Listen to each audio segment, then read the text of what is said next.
run from, hitting harder than a bass drum. And we're only getting louder, and we're only getting prouder.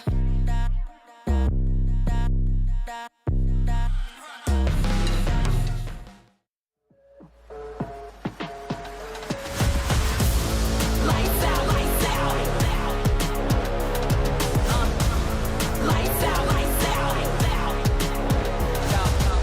We back in it, ain't no pretending. We hit it, get it, we hit it with it. We back in it, ain't no pretending. We hit it, get it, we hit it with it.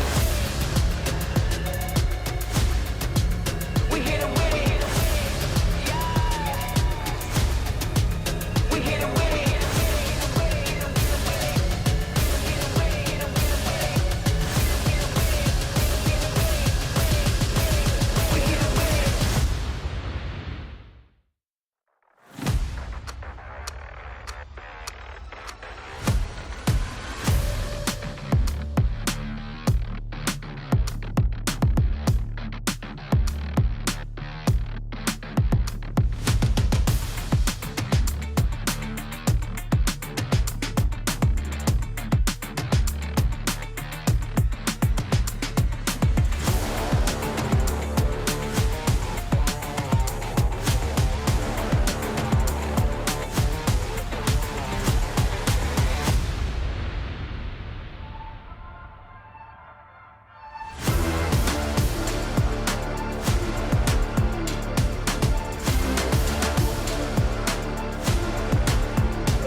Up, take them to the way beyond. All endeavors never settle when the play is on. Turning measures from a little to a major one. Oh, activated like lacking patience, decision made it. Gymnasticated so innovative can't be debated. Flow aquatic, don't know a challenge, it been amazing. Fact of the matter, got the pattern to be the greatest.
We the future that you run from, and we're only getting louder, hitting harder than a bass drum.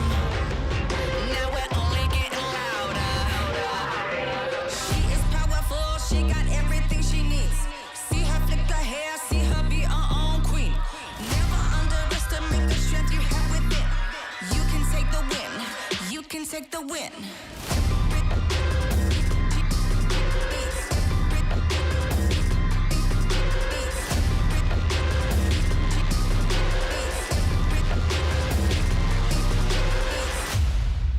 We the future that you run from, hitting harder than a bass drum. And we're only getting louder, and we're only getting prouder.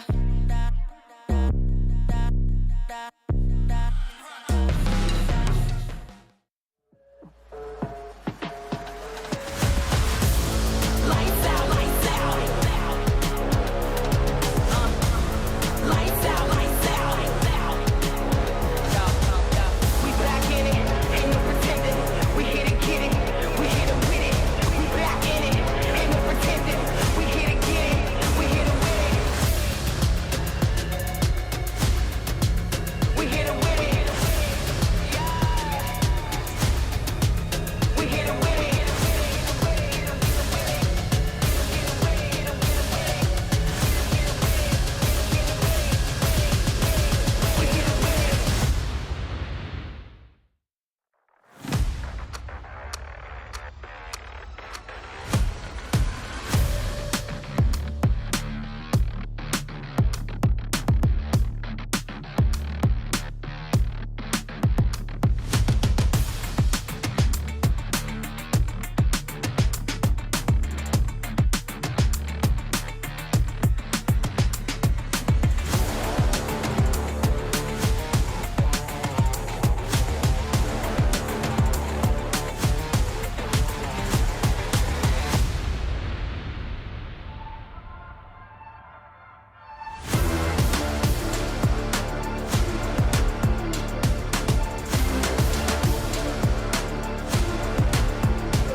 Up, take them to the way beyond. All endeavors never settle when the play is on. Turning measures from a little to a major one.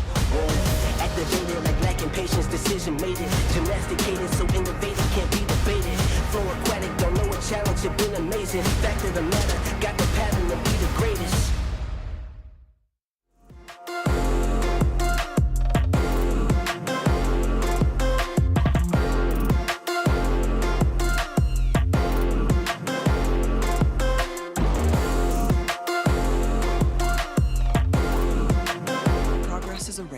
That has no end. After every finish line, another challenge awaits. How can we continue to push innovation in a sport at the forefront of technology? This is how.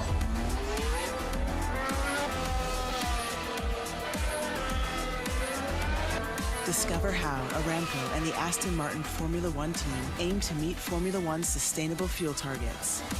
Aramco, powered by How.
عايز تترجم راب؟ تعالى لي. ملوك السين دي انا ملخصها في سطور، بس مين يقرا؟ فاهم؟ كلام الشارع ده انا هرش كل المجال حبايبي بروز. وانا كاكازوكو مصدع ايه القي نظرة لو على الحلاوة عندي كاستر بالاسم. عفرت يا عفرت، هتفضل معفرتها ولا ايه يا برو؟ انت مين يا هو ازاي ده دخل هنا يا جدعان؟ نكسر الدنيا الاول وبعدين نتكلم، نعيد من الاول. لا لا لا لا لا لا لا مش مسجل. اخواتي عشان فاهمين السين، سبوتيفاي عمل لك بلاي ليست الاقوى راب مصري، اسمع ملوك السين ببلاش. مع التحديث الجديد لستي سي بلاي، تجربة جديدة للكل. لو جوك دايم تحديات، نافس وانضم للبطولات، استكشف الشات والتايم لاين، وتسوق من متجر التطبيق. الليدر بورد على تفاعلك بالتطبيق، والجوائز الأسبوعية والشهرية على نظام النقاط تنتظرك. ستي سي بلاي، مهما كان جوك هذا محلك.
Hello and welcome to Gamers8 and welcome to week 2 of the PUBG Mobile World Invitational. This week, we begin the Afterparty Showdown. My name is Banks and I am your host, and I'm joined on the main stage by my co-host, Fancy.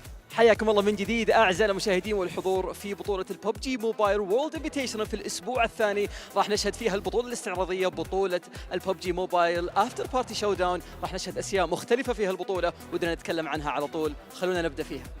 Yes, 12 teams will be competing this week for the lion's share of $1 million and, of course, many match rewards. But I'm not going to tell you too much information, but one thing that I will tell you is that each winner chicken dinner is going to be worth $10,000, Fancy.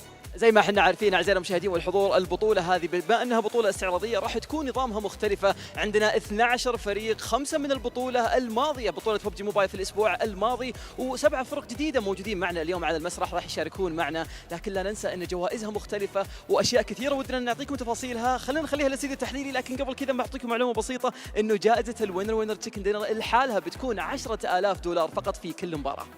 This week, the competition really is going to pop off because we have the top 5 teams from last week's main tournament, and they're going to be competing alongside 7 of the most feared and revered PUBG Mobile teams from all over the globe. So, before we dive into our first map of the day, we're going to send it over to the desk so they can break everything down for you. طريقة الجوائز وطريقة اللعب راح تكون مختلفة تماما عن اللي شفناه في الأسبوع الماضي، لكن الشيء الأهم أن الفرق اللي معنا راح يلعبون بطريقة مختلفة عن اللي احنا نشوفهم يلعبونها فيها دائما. لكن قبل كذا خلونا على طول نروح للاستديو التحليلي اعزائنا المشاهدين والحضور، نتكلم أكثر عن ايش ممكن يحصل في البطولة، كيف طريقة اللعب وكيف تقسيم الجوائز. على طول مع الاستديو التحليلي. Thank you so much, Banks and Fancy, for that lovely intro. Also, I love the little microphone flip we saw at the very beginning. If you guys didn't catch it, we'll rewind the stream and check it out. I'm Jason Kaplan. I'm your host here. I've been able to carry over from the main event and luckily be here for the after-party showdown, which is going to be extremely exciting. But like always, I can't do this alone. We got Maxman and Claris rejoin us once again. And gentlemen, over here, Claris. Yeah, I'm right here. This is going to be ridiculous, right? This event, there's so many things that we could talk about right now. But this event is set to be so exciting. Seen Scout coming back for 7C, seen BTR here. I can't wait to see what's going to happen. Yeah, it's going to be a massive clash once again, and especially the rules of this after-party showdown. Like, there's a lot of things to break down we're going to talk over, but like the way you get prizes in this tournament alone and the maps we're going to be seeing, it's going to be wild. Yeah, I'm excited to watch it. I'm also excited to watch, I guess, the chaos unfold that could potentially occur, because this is kind of uncharted territory for a lot of these players as well as the teams. So exciting to see how they're going to adapt from day to day. A lot of money on the line, a lot of dollar bills, and actually the first little kind of reward we're going to be doing here is coming up in just a few seconds, where one team will be winning $20,000 for having the best intro on stage. Now, I've been told they've prepared some things to show. Some teams might not do anything. Well, they might be, unfortunately, not winning $20,000. But we got to see a little bit of a hint at what went down in rehearsals yesterday, and there's some exciting stuff coming. Yeah, I mean, even Nigma Galaxy, they got a new haircut done just for this round. They're looking clean and crispy, so they're putting the effort into it. I'm not sure like the haircut's going to help too much, but it's something, you know, I guess. I don't know. Yeah, the thing you instantly noticed was their haircut out of everything. Okay, all right, well, here we go. It is time for the team intro. Make sure you guys are paying attention, as one team will be winning $20,000, and Team Falcons going to be coming up first. Yes! I've got high hopes for them here coming into this one. Very high hopes. The crowd goes wild for the Falcons. Right. What are they going to do? What are they going to do? What was that? What was that? It's crazy. It's funky. Maybe I'm too old. I don't know what it is. John's doing it next to us. I don't know what you know what? They went out of the box, okay? They did something that no one has ever done those moves before. So that's true. Originality. Here comes Riyadh. Okay. Oh, like a okay. Yes. Oh, this one was good. I like this one. So far, this one wins. Whoa. Sorry, Falcons. Even though you're the best, I don't think you'll beat that so far.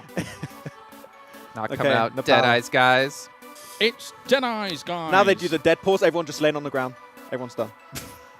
Oh, for some reason, I thought they were going to do a backflip there. All together. All right. Oh, yeah. Okay. They got the sunglasses. They got props and everything. Okay. There's been some real setup for that. Don't hate it. Bigetron. Well, we got the twins, right? So they should be in sync, I would imagine. Big fan favorites. They need to do something about that. Could fake like a mirror or something, yeah. Oh. What are they going to do?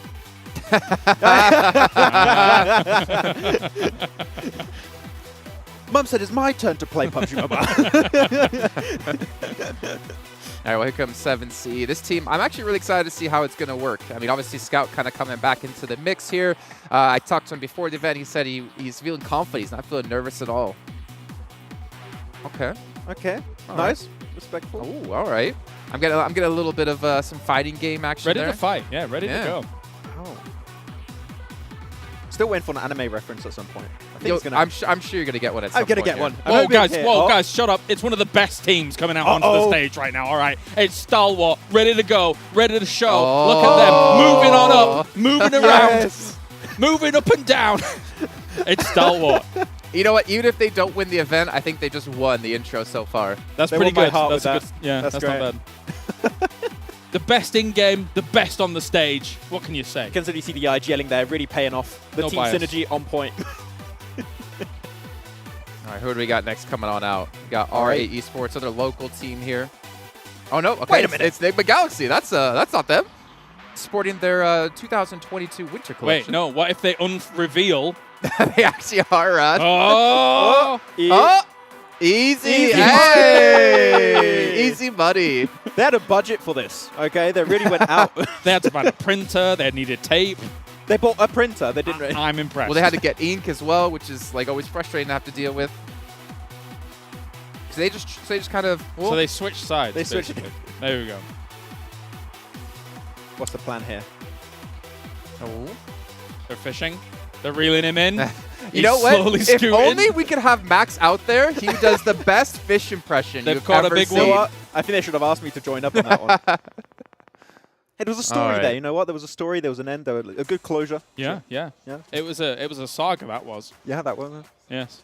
All right. Well, Vampire Esports coming out on stage. Obviously, the winners when it came to the main event that happened last week, winning $500,000 for first place, and of course, Mike making it rain. Oh, they actually. Wait, where'd they get the money? Is that USD? I didn't see what currency that was. We asked what were they going to do with the $500,000, right? At least we know now. Yeah, just a little, yeah, exactly. All for this. The actual best team. I think that was a bit less than 500K. Yeah. Oh. Wait, something's happening. There's a setup going on here. Alpha 7.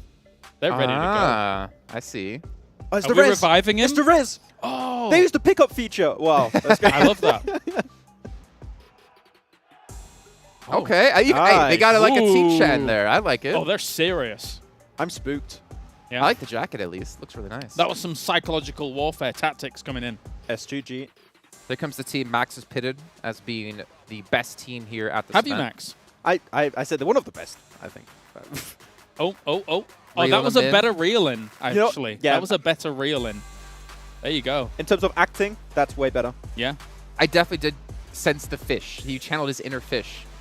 Yeah. Being reeled in. I would know. Or was it a mermaid? Oh, we have Damwon Kia coming out. Overlords. Oh, okay. Come on, South Korea and Overlords. What's happening? It's a heart. That's a heart. Hey! That was elaborate. I was a bit confused. I was concerned initially, and then it worked out. But the ending was worth it, okay? There was a moment. I thought we could maybe do one on the desk, but we didn't practice anything on that one. No, we didn't. Are you trying to do a fusion? I was trying to do it. I don't know. We can't. I'm in the middle. I feel I'm not necessary for this. No, you're right. You're not necessary. Jason. I mean, he's not wrong. You told me that you haven't been mean to him, so I kind of, I gotta get. Doesn't mean you have to. Come on. Well, actually, contractually, if you look in his contract, there's a stipulation that he has to be mean to Max at some point. Who signed that? Oh, with that in a heartbeat. Yeah. And he wasn't even the one that proposed it, actually. It was someone else that put that in there. All right, well, let's actually get a little more serious, though, because this event is going to be kicking off momentarily. But we need to dive into, I guess, the format of this whole event. You guys might be a little bit confused going into this because things have changed quite heavily. We've hinted at it a little bit. It's more about the money. But instead of 18 teams from last week, we only have 12 this time, but they're going to be playing out 18 matches a day. But, Max, there's something on this page that makes me extremely happy. That's a lot of maps. That wasn't it. That is a lot of maps, but there's a few things here that make me excited. Vikendi. We're seeing Vikendi being brought back. I'm super stoked about that in particular, right? Potentially castle finish, I don't know. But Livik and Karakin.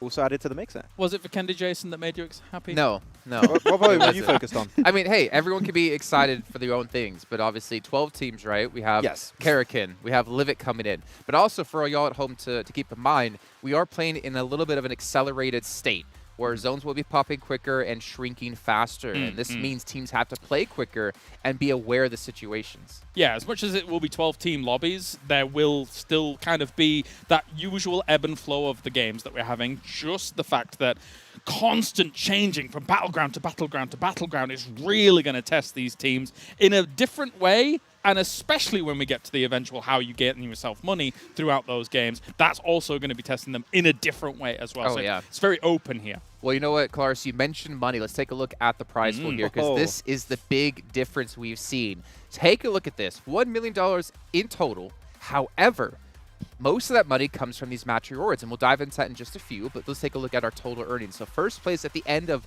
these 3 days will win themselves $60,000. Second place, $55,000. Yeah. There is a big difference between total and match rewards. Yeah, the match rewards also, what's really cool is that based on how the match rewards you can get them, if you get a lot of match rewards, you're going to be in one of the top positions in the ranking by default, right? And $23,000 per match, that's without the chicken dinner. Chicken dinner is $10,000 per win every single game. That's the most money for a single chicken dinner you could ever get in PUBG Mobile Esports, like, ever, really. So $33K per match, that's absolutely mental.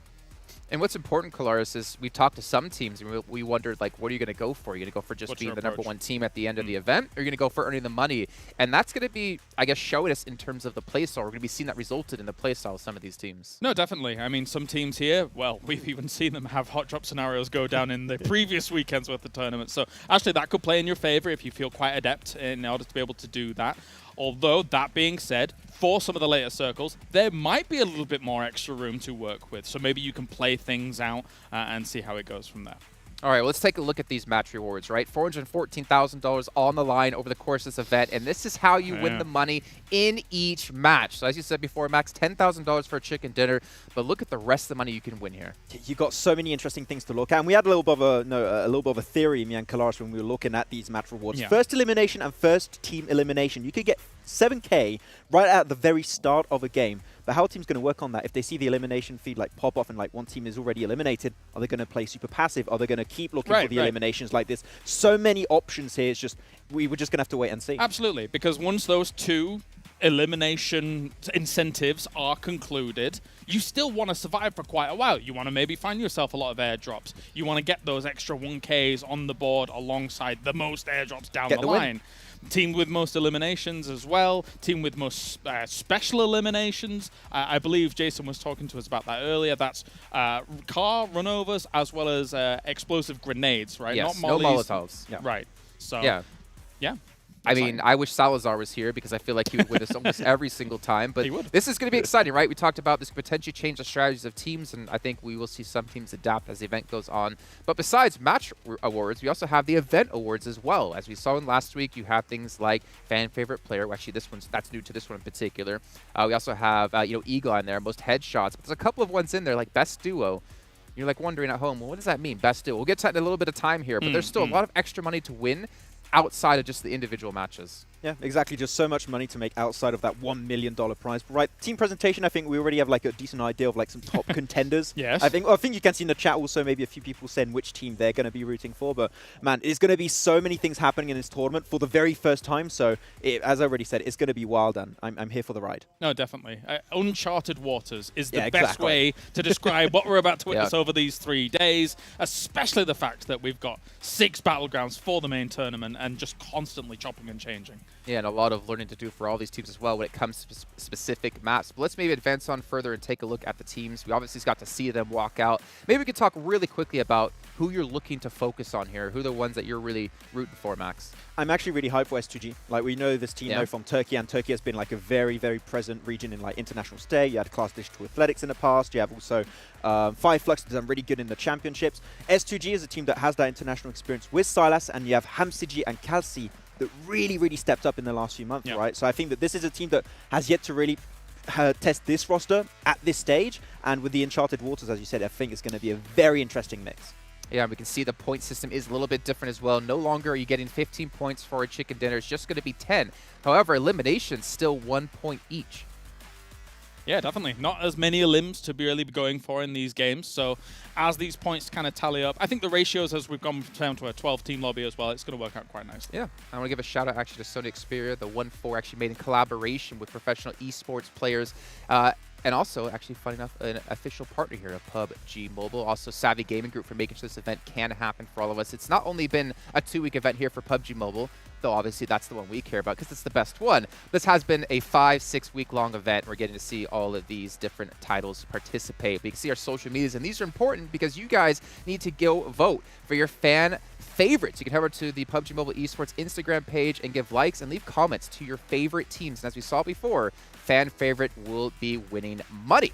But let's take a look at the schedule. You guys at home are wondering, well, we saw 6 different maps, but we're actually having 8 matches in total. Important to point, Showmatch 1 and Showmatch 2 at the start and the end of the day. And this goes back to the duo prize of $15,000 for the best duo. We're going to be having teams sport 2 players from each team to go head-to-head here to start off and end the day. And these players cannot switch. But as we've seen the rosters, there's some spicy things coming.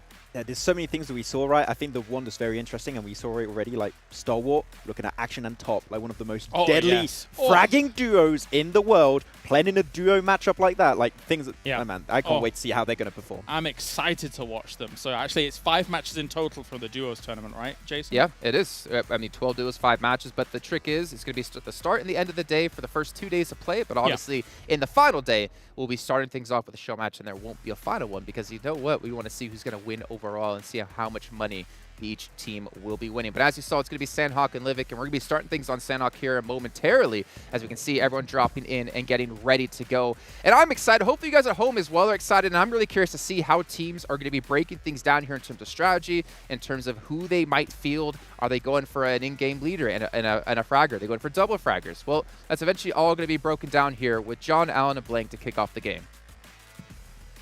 Hell yeah, we're getting straight into Sanhok map number 1. We're going to be getting in with 2 players per team. Remember, this is the duos game, so it's a little bit of fun, a little bit of a fun one to kick things off on Sanhok. Blank. A little bit of a fun one. That's exactly what we're looking for here. Just a bit of a fun match, but also this is a chance to really show off your duo skills. Because, I mean, we have seen some fantastic duos throughout the history of esports in PUBG Mobile, as well as teams that, you know, have gone down earlier on and only have 2 left alive on the team and yet still come out on top with a winner chicken dinner. But this is really where you get to flex those numbers here on these maps during the show matches to be the best duo in PUBG Mobile for the PMWI Afterparty Showdown.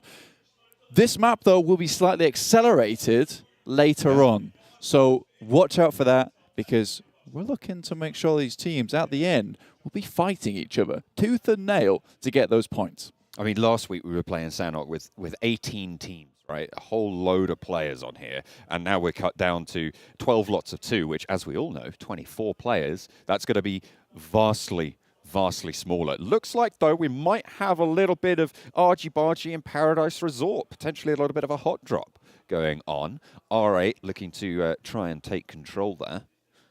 No. BTR is going to speed on past, go to like the usual drop spots for BTR, are heading over towards the eastern side, but we do actually have 2 teams. Can't quite see it as they are just overlapped slightly, but it is S2G as well as R8. Looking to go out early on. S2G, I know this team has liked to drop in Paradise Resort before, and already S2G have lost 1 right off the bat. So kind of unfortunate start for them, but R8 extremely happy with 1 point. Now they just need to finish off that player to see if they can get that extra point on board for themselves to keep shooting up those rankings. With 2 points, shooting up there, I'm telling you.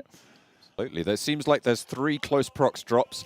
We were on board. We were talking about the Paradise Resort hot drop going on. Hatin also has its fair share of conflict going on. Deadeyes Guys did drop up there, and I think Damn One Kia did just get eliminated, if I'm not mistaken, over in Hatin.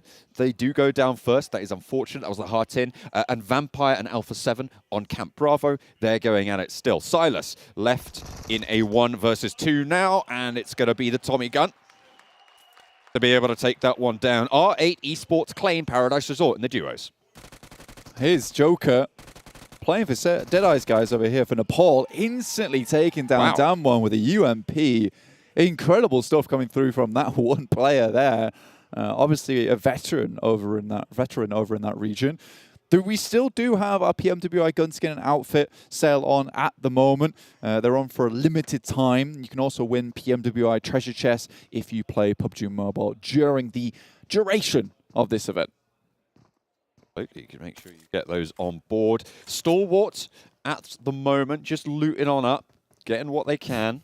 They did drop over towards boot camp, so they will be playing in the center of that map. They will be playing from that angle. Should be fairly accessible. Circle a little bit north. Yeah, I mean, this was really nice for Stalwart as well, considering, you know, they're not being dropped upon all the time.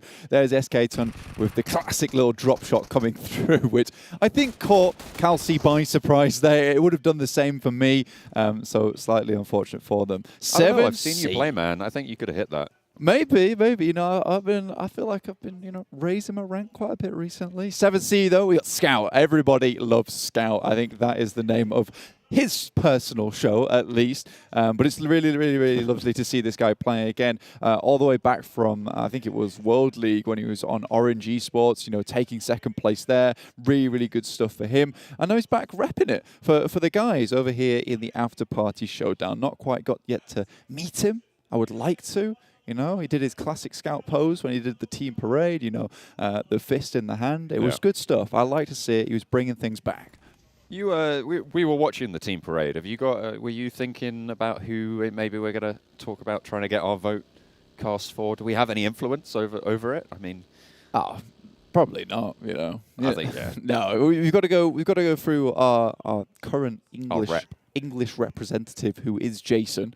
I think I will be voting for, you know, maybe Damwon Kia. You know, that really surprised me. I was like, what's going on here? And then suddenly, a barrage of love from the Korean team. So you love to see it. Yeah.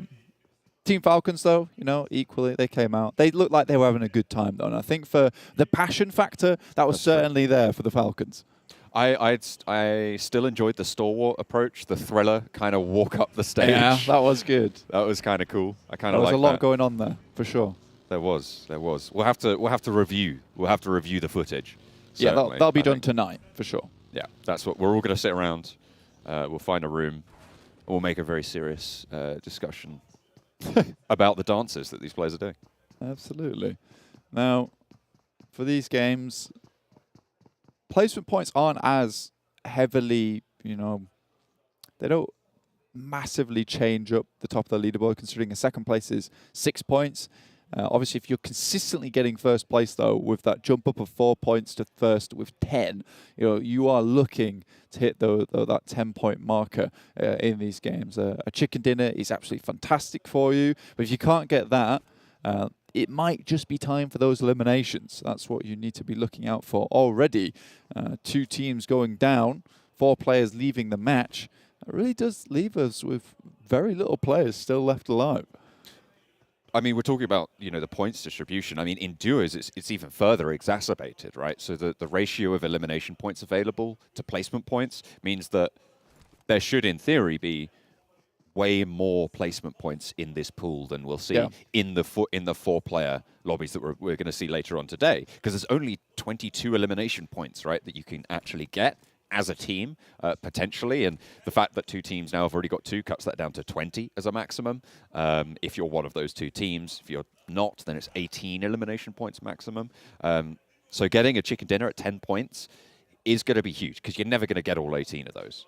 Yeah, and also, just another little bit of a thing that's going on around here is that with only 5 show matches, because we've got 2 today, 2 tomorrow, and 1 on the last day, with your duos, you don't have a lot of games. You've got less than a usual full day for PUBG Mobile to make yourself towards the top of the standings. Luxy, though, going for it versus Alpha 7. They drop out the vehicle. Good damage done already, but Liquid on a beautiful off angle. Goodness me. Has the building on lock. Liquid from down the hill strikes. Revo low, bleeding out Carrillo over the hill. Looks like survival's on the mind of Alpha 7. Could be a reposition, though. Looking for an off angle. Feel like Liquid's known. Luxy might be able to shut this down if the reposition is good. As Liquid takes to the hillside. pushing up to the location. They know where Korea's gone. These nades might give his position away a little bit. Revo is down for the count and will be timing out just there. The flush comes through from Liquid. Now Luxy can start to push in from the flank. Liquid, with that fire, will have drawn the attention of Korea. But it looks like they're not going for the push just yet, Blank. It's very doubtful that BTR are going to let Korea leave anymore from Alpha 7. They're looking to pick up these points here. It was really, really good stuff for them. Vampire Esports, Fluker, though, able to earn himself an airdrop on the way. So Vampire Esports looking for that end game at the moment. They're down towards the southeast, just to the side of Barn. Luxy, though, playing his cards smart here. Looks like Liquid did take a little bit of damage coming through from Korea. Does have the UMP in hand, extremely accurate gun when in close quarters. So very, very terrifying to go up against 1v2 as well, just because there is a lot of opportunity for outplay here. Especially with a gun like that, you know, you can get up close and personal and potentially with the 35 bullets that you have in there, go for a massive spray onto both these players. We'll need to bide the time, play it perfectly, but that will remain to be seen just how that's executed on. Stalwart, they started in boot camp. They've moved up to southwest of Paradise Resort now. They moved northeast from that boot camp position. No real challenge on their rotation just yet. There's a lot of open ground, a lot of space that just is not controlled in a way that a lot of these players just might not be used to. Yeah, it's just, there's a lot of open area, and it's almost difficult to predict a lot of these rotations as well for these teams, purely because there is so much open space. And you're unsure where these teams are going to be holding out on. Again, BTR are playing this very, very slowly. Luxy, one of my favorite players over in Indonesia, just because, you know, for BTR at least, he has never really fallen off. He has always been fantastic. You know, you've had ups and downs of players like Ryzens, and when they do have their ups, it's very high. Liquid tries to drop a grenade, but does force Korea out. He can't quite take the shots here. Ooh, tries to go for the spray, but doesn't really land anything. Good damage on. Liquid has to back off. Luxy now up for the challenge. Korea's holding his own, but the shots still come through. Liquid hits the deck and cuts the ankles out. Luxy with the haymaker from the top. That was really, really well done. Again, like I said, there is massive potential for outplay, and you saw it just there. Luxy and Liquid bare low in that situation, down to 25% apiece. Wow, whoever did that observer switch there is just a god. Did you see the door open into the camera switch? Sorry, I'm blown away by that. Oh, can we have more of those, please? I enjoyed it as well. I had a great time. Either way, really well done by BTR. I think that they played it out knowing that these situations can go either way anytime. So they wanted to confirm that they would get that, even if it meant sending some grenades in early to force them out of position. Smoke went down. Again, though, Korea is such a good player from Alpha 7. It was a little bit risky. Yeah, still cannot be too worried about that. Some adjustments to the settings on the fly there coming in on the cam. I don't know if you spotted that, but it's important, making sure that you're always on lock. Next circle, just about to pop.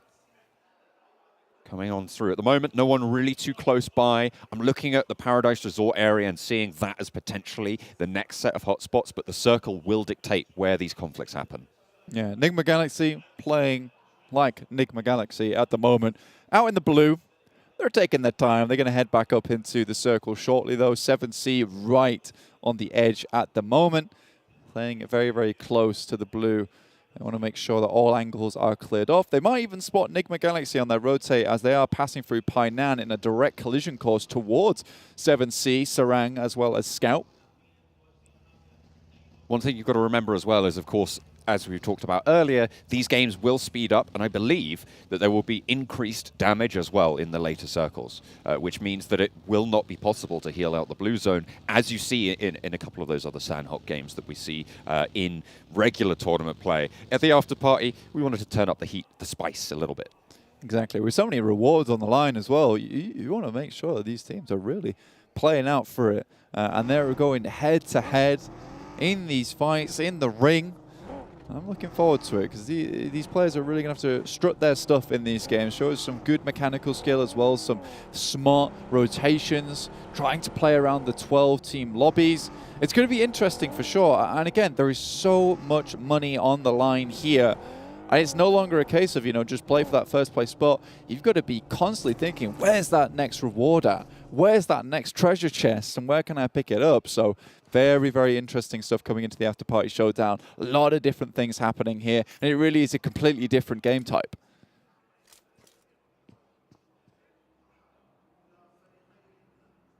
R8 currently just biding their time right in the center in a couple of those buildings between Riyadh and Vampire right now. Stalwart to their south, BTR to their north.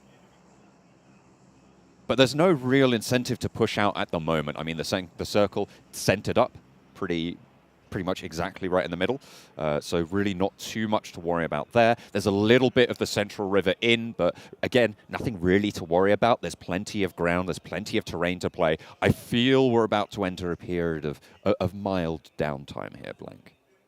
I would agree with that. I think especially with this area of the map, look how many compounds are still available. You can see just around Riyadh alone, up in the top right, there is compound right here. There's a compound to the left of them. You can't quite see it on your map, but we can. And, you know, around their area, the very close vicinity, you know, there's the warehouses off towards the north side of them. There's a couple of compounds just towards the bridge side that's still in the zone. So these teams have a lot of positions to just chill and not really have to take too many fights this early on. I know it's 13 minutes into the game, but we are probably going to be pushing towards that 8th or 9th zone until everyone gets pushed together and finally has to fight it out. So perhaps even 7 minutes time, perhaps even in 9. Yeah. Absolutely, it could happen at any moment. That's what we're waiting for. I was talking to Kalaris about what he thinks the differences will be, and the major difference he says is that, or he thought, and I hope I'm quoting him correctly because he'll have it for me if I get this wrong. Well, he was saying in a second. Yeah, he's gonna come out the wings, come out the sides, and absolutely have me out for it. But no, he was saying that the thing that we'll see most is that splits just won't happen. Right, there will be, you can't really split as a duo, and to me that says you're not really going to see as much slow play in terms of going for rotations. You're going to have to kind of just full send as a duo, but then again, there won't be that many people holding you out, so the full sends in general won't have as much impact, I suppose, in terms of doing damage to your own team potentially. That was my theory. His theory was the start, the seed of that. I created the plant. You've bloomed out into some kind of monstrous, you know, creation. Rocky Horror Show My type mum of says deal. the same thing. Yeah, interesting. I think that, you know, you won't see splits necessarily, but you certainly will get held out, especially with teams being able to hold compounds like this. You know, as a duo team, you still can watch both directions quite easily. And I think that you can see right now a lot of these teams playing on the edge because the few compounds are still in the circle now. I think this is where it becomes difficult for a couple of these teams. BTR, though, very close to Team Falcons. Came very close to taking it all in the PMWI. But were just snuck under by Vampire Esports on one hell of a tear in their final games in the PMWI. Liquid takes a big amount of damage with that nade, though. That might be the go signal. Great smokes, though, set up already to deny sight lines. Now Luxy and Liquid can start to try and reposition. Molotov to try and hold them back just a little bit. Switches to the smoke. The grenade was good, but the reposition from Bigetron was slightly better, slightly faster. So nicely found. They're on the long side of the blue zone, so they will have to get a shifty on. Falcons, they want to dip. Bigetron trying to suppress this, trying to control it, but the disengage from Falcons, I feel, is the right decision in this scenario. And they have disengaged directly into the path of Vampire Esports, just on the other side of Paradise Resort. Both these teams not quite in the circle as of yet. Stalwart holding it down. They've got Action and Top here. I mean, honestly, throughout most of PUBG Mobile, most people will tell you that if you're looking for the best fraggers in the game at the moment, Top as well as Action, they're very much up there. Got some plenty good fraggers here. Luxy and Liquid rolling on in towards R8's compound.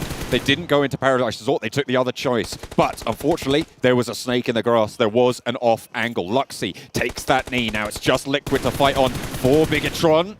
Gets back to cover, takes a lot of damage. Bigetron now on the ropes. SK-Ton pushes forwards, but he's not going to be good enough to take Liquid down this time around. A good spray around the side. Swap out to the M4, playing on the close angle. Needs to stay alive here, needs to win the spray. Wins out that small trade, and Liquid stays alive for now. Around the side of the window, R8 Esports trying to keep their hopes in it. The push is good, it's fast. The UMP reloaded and a lot more damage sent in. Swap back to the M4, everything's there. Around the window, it is too high! He jumps at the wrong time, and it's R8 to stay alive in the duos. Oh, dear me, but Liquid played them like a fool there in that situation. But it was that jump shot that was just a bit too much. But finally, they will pick up that final elimination. Really, really well done for R8 there. Gets both players back up on the feet too. Scout playing sneaky beaky in the blue on the south side. We'll have to get a move on. We'll know that Hamodi's left. Lord staying back there. I think they might have an inkling that they've got a player to worry about. Here's the replay. Okay, they should know that there's another 7C player around here. Scout doesn't even opt to go for the peek out there. He just wants to remain hidden for as long as possible. But he will have to start walking into blue. Luckily, it's right in front of him. Cancels the first aid, though. Ooh. Will still just about get it off, but it's about to tick for a little bit more. And Nigma Galaxy finally deciding to leave because they know they need to get towards the circle and quickly. Now, a lot of these compounds no longer in play. It's very open, and the south side is pretty awful to play from for Nigma Galaxy because they will have to cross the road, so smokes will be needed in here. Popping another first aid. He's right on the blue line here, and it's moving on the long side. It's going to be painful for Scout. I don't know if he's going to be able to make it through when you have Stalwart as well to worry about. Depends how many meds he has left. He's running directly on the road. The boogie sends in. Lord just trying to keep them out of the way, but it's on top from Deadeyes to take down Rod. Just one of them goes down. Taking a look at the state of play. No one's central right now. At the moment, it's Rod and Deadeyes guys, as you were talking about just then, that are really in the thick of it. R8 to the northern side as well. Could have a shout into the fight, but it's Deadeyes guys to take down Rod. To survive to fight another day, and 4 limbs. A pretty good record right now. 5, though, in the hands of R8. Yeah, really, really well done. R8 have been doing fantastic this game from the very beginning when they took down S2G, and they have followed through on that momentum to 5 points here, 5 eliminations. Deadeye guys, obviously we're on top, and Joker, I keep saying this, 2 veterans in the game. Managed to get up to 4 eliminations, now just only on top left though. Scout made it in, so 7C is still going. But the zone will push him even further, and you can't stay out in these zones anymore. Falcons as well, they managed to keep themselves on the eastern side fairly unperturbed. They're doing okay, 2 limbs so far. And I'll have to push in just a little bit further. Scout, right on the edge, you can see there, but Stalwart have moved away, and Falcons will engage them. Potential for a third party if Scout has his wits about him. We know he always does. Powerful, takes a tick from the nade. As top lobs one over. Yusef on the back as well, not quite close enough to feel the same nade, but stims are there. Heals are good. The question is the timing. R8 up the hill as well. The onus is on Falcons, though. They have to move in. Stalwart, though, have got a really good position here to hold them out. 7C still making their way in. Rico. It's R8 coming in from the top side. Action takes down Yusuf. 1 more left. Powerful in the bush, spotted out, I think. Hang on a minute, has he been? Yeah, Action's on the swivel. Able to do that dirty, and SK-Ton taken out as well. R8 under pressure now from Stalwart. Late bloomers into this game, but they are on the warpath now. They want to dominate this northeastern edge. Nice nade out, cooked, was it? No, just too far. And there's the DBS around the side. Not going to be able to do the work. It's top to take down R8. Look at the synergy between these 2 players. They've been playing at each other's side for such a long time. The way they even just take their splits coming in, it feels like a T-Rex is stomping towards you. I'd be terrified. Scout, though, still in.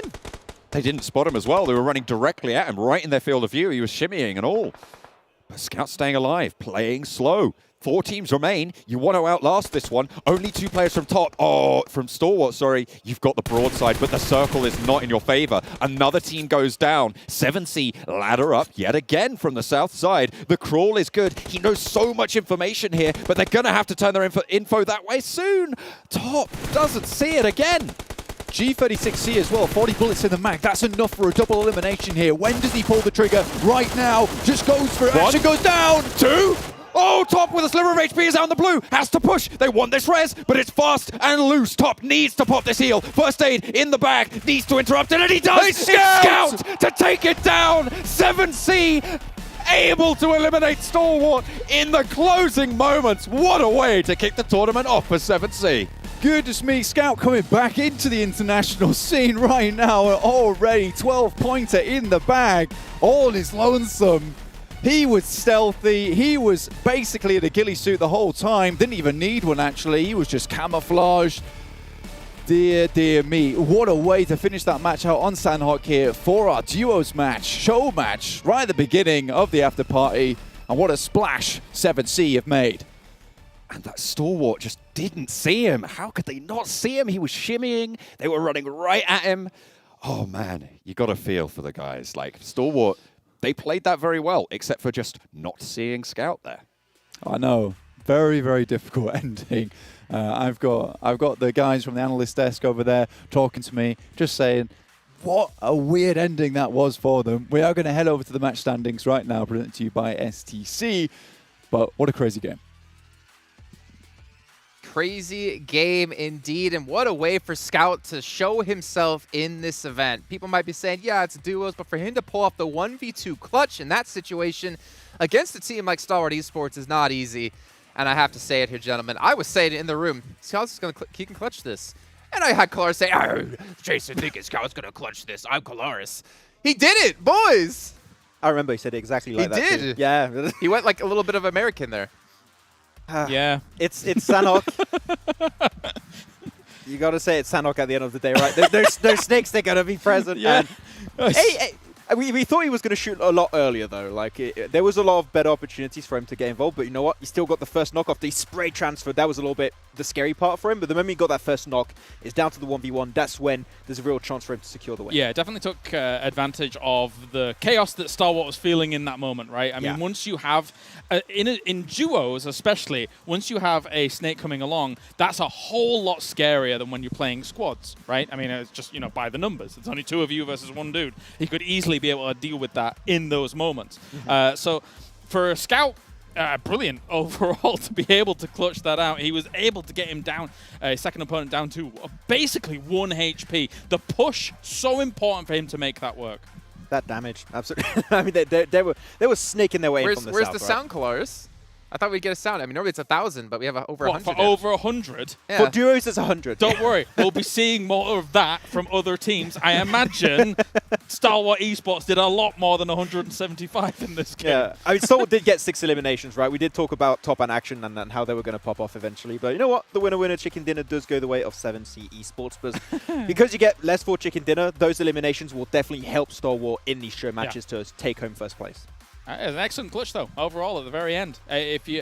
Sanhok is all about the kind of snake players, especially in this scenario. So for him to be able to pull that off, great stuff. Well, hopefully we get to see some sweet highlights, potentially ending with Scout's great clutch at the very end of things. But we did see, unfortunately, some teams having a hard time. I mean, Maxman, he talked about S2G, and, well, S2G didn't do too well. But at least they didn't go out as early as Damn One Kia. Yeah, they lost a player very early on. But you know what? Yeah, actually, no.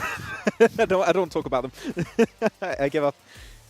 Yeah, early on, it was a lot of action very early, and the way the circle goes, there was a lot of relaxing times and teams trying to go for their open position to get some information. And as you already speculated, right, I think John brought it up during the cast, no splits, teams really sticking close to one another to try and just make sure that duo works out. I mean, it's difficult in Sanhok anyway, but the fact that, I mean, if you look at Stalwart's movement from boot camp to taking one of the most important compounds actually in those circles, southwest of the Paradise Resort, that compound, the only major threat to that compound is actually from Paradise Resort, but nobody really wanted to come out of Paradise Resort for a long time, so they had great room to be able to work with for a while, and that almost gained them the win. Almost getting them the win, but you know what? At least for the likes of maybe Stalwart or maybe for 7C, like, that is a really good warm-up. That's a really good way to get your mind focused and ready to go. Stalwart picking up some really good frags, obviously. Scout for 7C, that's got to get them hyped up. I mean, I'm really curious to see if they can use that momentum potentially into this next match. Yeah, how long has it been since Scout played internationally like this? Has it been PMWI? World League? Has it been World League? I Yeah, have the it was a impression it is while. World League. So They the got fact an that interview with him, I think. yeah, I think the fact that he starts off like this really hot, gets 1v2 versus top and action, you know, that's pretty impressive. So they're definitely going to be a little bit heated up in that first game. Let's be real. We're never going to hear the end of this. No, for sure. I actually am, right after we're done the desk, I'm going to go over on my Instagram That's right. at Jay Kaplan with a 1S7L and actually post about him as being the greatest player in the world. Takes like a big hiatus and comes back and beats some of the best teams in the Shameless. world. So Scott, if you're watching, give me a repost. Yeah, that's going to work. Nice try, Jason. And there you go. You can see it right down there. The person who owns at Jay Kaplan, unfortunately, is an inactive account and haven't been able to grab it. Maybe one of you out there who works for Instagram. No. Anyways, moving on past this, right, guys? This like we isn't have to think your about. It could be. We could make this my show. I could fill for 3 minutes myself.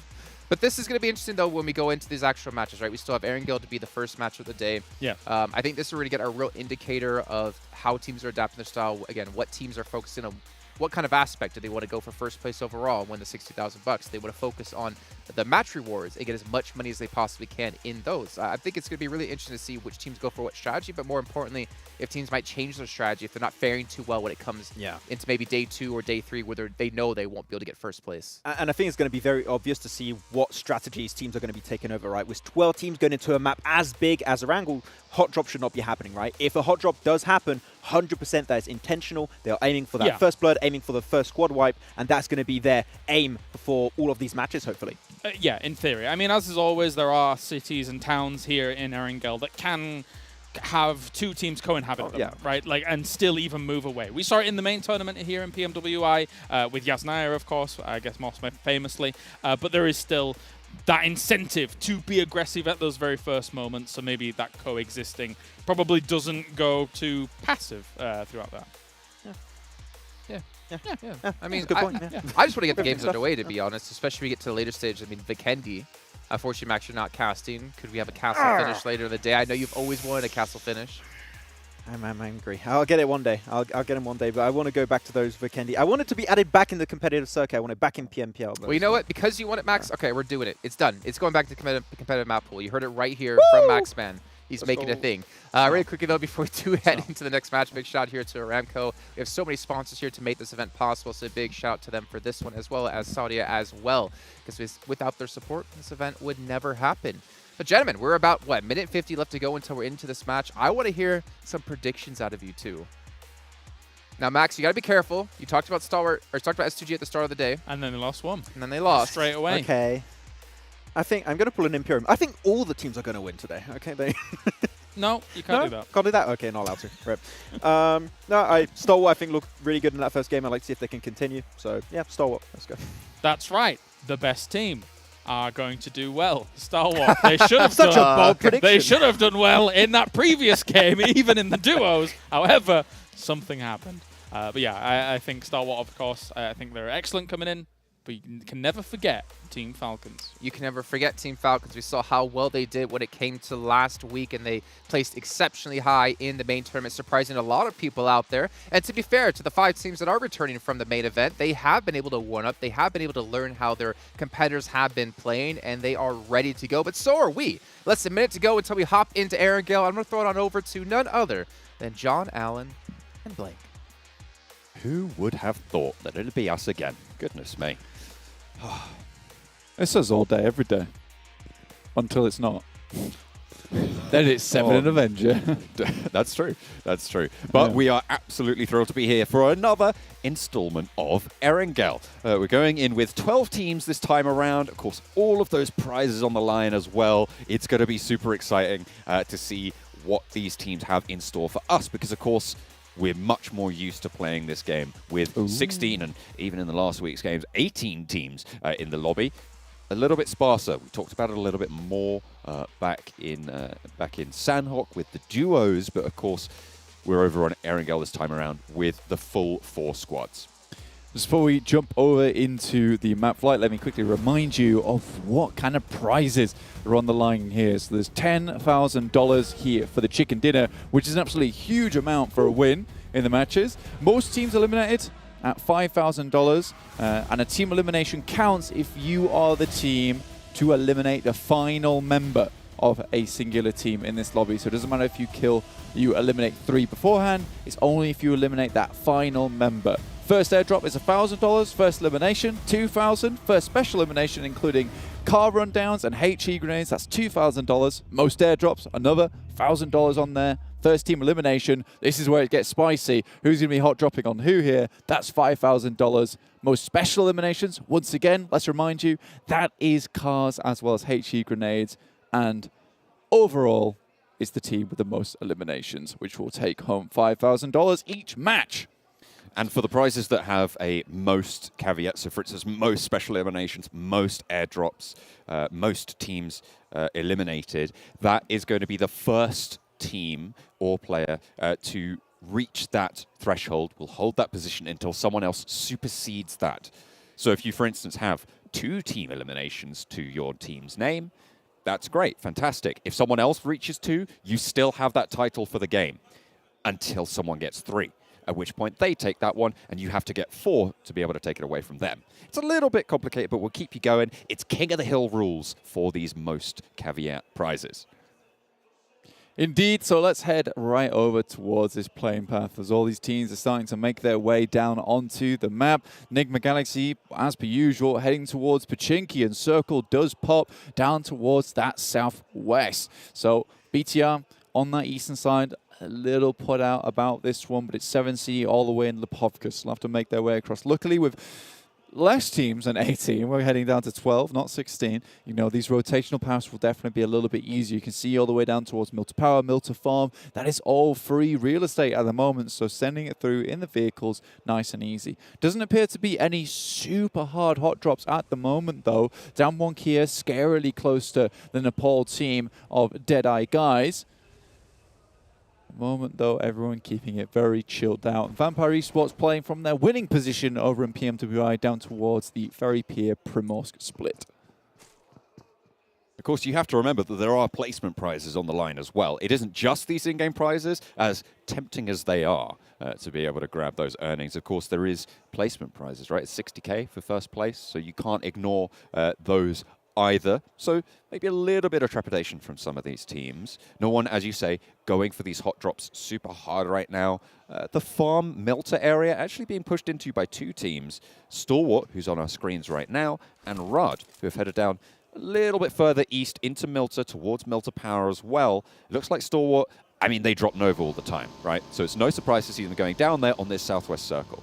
Yeah, it's interesting to me now that, you know, you have 12 teams in the lobby. I don't think Stalwart need to be fixated on Nova Repnoya anymore, especially if you have a drop like that. I don't think you need to force this drop anymore. You can head down towards Milter. Maybe they're just feeling out for the time being. They'd rather not go out super early. They know no one's going to drop down Nova Repnoya because it's their position. And having it free this early on is great. Maybe they can do some review after tomorrow and kind of reassess how they're going to earn those rewards in-game. You can also earn some rewards in-game by joining us for the 2022 PMWI Watch Together. You can watch that together with us in-game and over at the Esports Center with your friends to win some PMWI special sets. And of course, if you want the gun skins and the outfits, the PMWI packages are on sale for a limited time. And you can also win PMWI treasure crates if you play PUBG Mobile during PMWI. Don't play right now. Watch these games, and then you can play. Or you can play right now and multitask. That's true. We don't judge. We do not judge. 2 Xperias set up. One to play the game, 1 to watch the stream. That's good stuff. Now, looking over towards back at the match, nothing too much happening at the beginning. Obviously, you know, you aren't going to get these early skirmishes, especially in this format with only 48 players currently dropping in, with only 12 teams. It's going to be fairly calm for the beginning of the game. It doesn't look like anyone wants to scupper their chances this early with a hot drop. In fact, they just want to get going, and that'll happen when it happens. Remember, there's still a lot of other stuff there to win, including the chicken dinner at 10K. You know, if you are a very, very good team and you are confident at taking that chicken dinner, you know, maybe you try and go for most eliminations, most team eliminations. Perhaps you try and pick out those rewards, but that is kind of like your secondary objective to the chicken dinner. And as well, we've got 18 games to play as 4s, right? Which is 18 times 10, $180,000 being given out just for chicken dinners. If you can pick up 2, 3, 4, that's like 40K in your pocket. That's the equivalent of second place. Exactly. Yeah. See, I think that is the kind of unseen thing that maybe these teams have figured out. It's like, yes, there's 400k of in-game rewards still on the line here for these teams, but one of the most successful and perhaps one of the most consistent ways, if you are a fantastic team, or you think you're a fantastic team, is to grab those chicken dinners in these matches and come home with, maybe not the most sizable prize pool, but a consistent prize pool. And perhaps that's the strategy of some of these guys. And I assume that will change as the days go on, especially if you have one team who's just winning it all. Perhaps you start to think, maybe we hot drop that team, maybe we try and take them out early, and then we can get them out of the way, and then we can get the winner chicken dinner. A lot of things to be thought about in this match, but I'm sure we'll see how it does progress into the remainder of the Afterparty Showdown. And you need to make sure that as a team, you've got your eyes clapped on the sky, because it's first airdrop with a bounty. $1,000 for getting to the first airdrop. Potential to see a little bit of conflict around those areas if it comes to that. So teams from the northeast, though, looking pretty close together right now. Falcons on our screen, close to Damwon Kia, close to 7C, with BTR at their back. Could be a little bit dangerous around school, around Roshok, with Deadeyes Guys sat in that Roshok position right now. Perhaps. Damwon Kia, though, playing apartments. It's a pretty standard position for them. They like to send it fairly central. Junie's gone down to scout towards Pachinki, but playing in the PMWI, Damwon Kia should know that Nigma Galaxy will be playing this position. Usually they do leave quite early from Pachinki to start scouting out down towards the south, but they've remained in this position. I think they're quite confident in holding on to it. The rest of the team is now starting to catch up, with Favian being the final member left behind, but it's 7C who is rotating dangerously close towards Damwon Kia and Falcons, split here between 2-2. 7C actually managed to get ahead of Falcons on the rotation on the north side of Potato Hill. That is a big shift, Blank. South all the way to the military island, looking like it could be a military finish as well. I didn't expect this to actually. I think with these changes in the game, we are going to get those faster circles, but I think this one has really thrown everyone for a loop at the moment, down towards Sosnovka military base, and this is quite difficult to assume where it's going to head to. I think that a lot of teams might think that this could still go down to Sosnovka military base, but equally it could be another hard shift up towards the northwest. I think hedging your bets down towards Sosnovka, if you're already there for like a team like Stalwart, not a bad idea. Rod also making that assumption. But there are a lot of compounds on the north side, or the south side of the main island, which you can hold in and then make your approach into Sosnovka when you are absolutely certain it's heading down there. You can see 7C currently doing that down towards the yellows, but Vampire, they're also making their journey across. If Riyadh have done their research on Stalwart, they'll know that Novo potentially is held, and therefore that eastern bridge potentially dangerous. And it's exactly what they're running into right now. The buggy managed to wend its way past the hail of bullets from Scry, but it's out in the blue zone. Luckily, it's early doors. But there are still more Stalwart players waiting over the hill to be worried about, and the rest of Riyadh are going to be slowed down on this push. Spray's looking good, maybe looking to try and go away, get away, disengage from this fight. With Falcons at their back, though, that door is closing. Where do you go at the moment? It's just either side is rough. Powerful, though, tries to make something happen, and it is Kaito that does get knocked here. Not eliminated yet. And now he goes down. So Stalwart will take that first elimination of the match for themselves. So perfect stuff. You saw it just briefly on the side of your screen before he disappeared. That's $2,000 right there, earned in the pocket already for Stalwart. Great to see. And the Falcons are going to pressure them at the back. Potential here for the first team elimination, but let's get on board with the Falcons versus Bigetron. An early knock goes through, and then second one as well going in. Getting that flush up. Zuxi not really having the foothold to take this fight. Bigetron want to get out of there. But Zuxi not so lucky, never alone. Cuts him down across the way. And Team Falcons doing work from the northern shore. Unfortunately for Zuxi, never alone. He's got the eyes of a Falcon. He'll see you from across the map. I mean, he had that Miramar with 4 consecutive headshots coming through from the sniper, which was just unbelievable to watch. Zuxi going down. Luxi, Masiri now moving out off into the distance. But Stalwart, I mean, these guys really should have done their homework. Everyone knows that Stalwart has never in the PMWI rotated over the Western Bridge. And when it has headed down here, they just hold onto this eastern side of the map, which is why we have this ridiculous pile-up over towards Farm and towards the south of Milter. It's very unlikely that these teams are going to find themselves safely into the circle, at least with all their team members still alive. But it's Vampire Esports. Kalaris called them clairvoyant, and it certainly looks that way. One player left now for Bigetron Red Aliens, for BTR. So potentially on the cards as the first team to go down, giving over that $5,000 bounty. Alpha 7 now up to bat against the Falcons. They've rebuffed some pretty strong teams so far. Can Alpha 7 get the best of them? Yusuf pops that node over the top. Mythic pushes all the way up to the wall now to back them off their position. Carrillo tries to careen over the hillside, but has to swerve back into cover as Demar has an off angle. Out in the blue, Damwon Kia takes this opportunity to sail straight on past. This eastern bridge is brutal. People are still going for it. 7C, though, I think got the right idea. They hear all the commotion over towards the eastern side and decide to stay true to their namesake and head right into the water. They're going to swim it across, try and find their way to the beachhead. But now Stalwart trying to move into the circle, get a nice area down towards that eastern side of Sosnovka. I think this is a good position to play from. Very good scouting capabilities. I know it's time to leave, but that one... Oh. Goodness me, never alone, pulls out both the weapons and is equally efficient with both. Able to do so much damage to the Damwon Kia approach. Favian goes down, Junie low, ticking Forest, same story. Falcons across the way, just send out, getting survival position for themselves to stay alive. Still, no teams going down. Luxy goes in for the swim. So Bigetron going to try and keep a little bit wet behind the ears on that one. Alpha 7. Behind the Falcons push for the backup player. Junie wants the fight, but Demar gives him the slip, gives him the old dose. Oh, is it good enough? Happy Feet not quite there. And Junie gets some retribution as Alpha 7 chime into the fight. Certainly a timer on that fight with Alpha 7 coming in on the edge.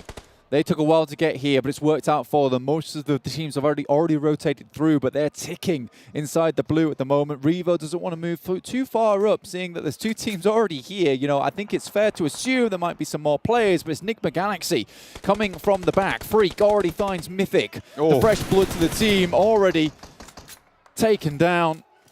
Rio being out of the mix right now, leaves Alpha 7 on 2, pops the smoke at the back, suppresses that left-hand lane, but there's a nade in hand for Mafioso, wants to pop it over towards Freak. Mythic giving that info over, the nade could be good, and it's right on target, on the money. Freak able to get knocked there, Hamodi gets that flush, stops that info being gathered. Look at Revo, sending for that bridge, establishing a position for Alpha 7, and if they can get back up, but Lord does not want to give them that opportunity. The res went through, but the heals need to come after. These nades could prove to be brutal, but Lord eats one as well. Mafioso with a spray around the headland. That nade is brilliant! It sends right in behind, and Lord takes down the aggressive push. A lovely flush there as well, and the first nade is popped. Ralph sending across the bridge for Nigma Galaxy, wants to give them a foothold. Freak is knocked in the meantime. I don't think they're getting this res, but Carrillo goes up for the fight, and again, it is Nigma Galaxy who come out on top. With Ralph knocked on the bridge, Revo wants revenge. Could be the first team to go down, but no, Bigetron went down earlier. First team elimination, that went over to 7C. They're going to earn $5,000, and that's going to mean that Nigma Galaxy cannot claim this against Alpha 7, even if the spray down's good, which it is from Lord.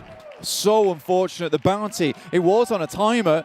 Now the circle moves heavy up towards the northwest. Goodness me, Vampire Esports still looking into the crystal ball here, and they see how the game will unfold. They're looking for that 10K on the chicken dinner. They're holding out on the western bridge. SK-Ton just has to send for a crazy jump off from the side. Stuntman in action. And the Nepali team are having none of it. Trying to take Rico Infinity team down. SK-Ton off in the distance alongside his teammates. Prestige, who had a pretty decent match there on Sanhok. But again, so rough for a lot of these teams. And now Deadeye Guys, they're going to have to start thinking about moving across the water. With the added side stanchions on the bridge, right? You've got those extra pathways to move around, but it's going to be really hard to move with the purview that S2G have right now. They have a lot of control. Beg your pardon? A lot of control down those sight lines. Could potentially prove to be troublesome. But Deadeyes Guys have that chance, have that opportunity to play around that area. Let's see. Stalwart, they see 7C. on the beach. Top actually has to drop down, but Sarang from a distance will clip him. And Action tries to push him just a little bit out of the way. I mean, that was helpful, useful. Not typically how I'd want to be picked up. Sarang, though, does get taken down by Pika, the IGL, looking out towards the distance. And at the moment, remember as well, not only did 7C get the first team elimination, they are currently at the top for most team eliminations, with one currently the other team to have gotten those team eliminations, as we saw on that Eastern fight, Nigma Galaxy. So I have to wait and see who's going to be able to step up and challenge that. Even if Stalwart take down 7C, 7C still will be in the lead. Action moves up to a small ridgeline where he can start to look down towards the coastal side, but it is just covered in blooming fog. 7C bring the mist in with the waves.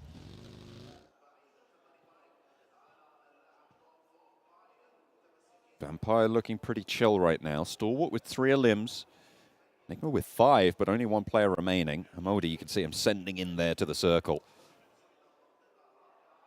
Ravenclaw. Right past Rod. Goodness me. Ravenclaw in an interesting position. And actually, it works out. Vampire Esports might just have an anchor to move towards, but it's Hamodi that's coming in hot onto Ravenclaw's position.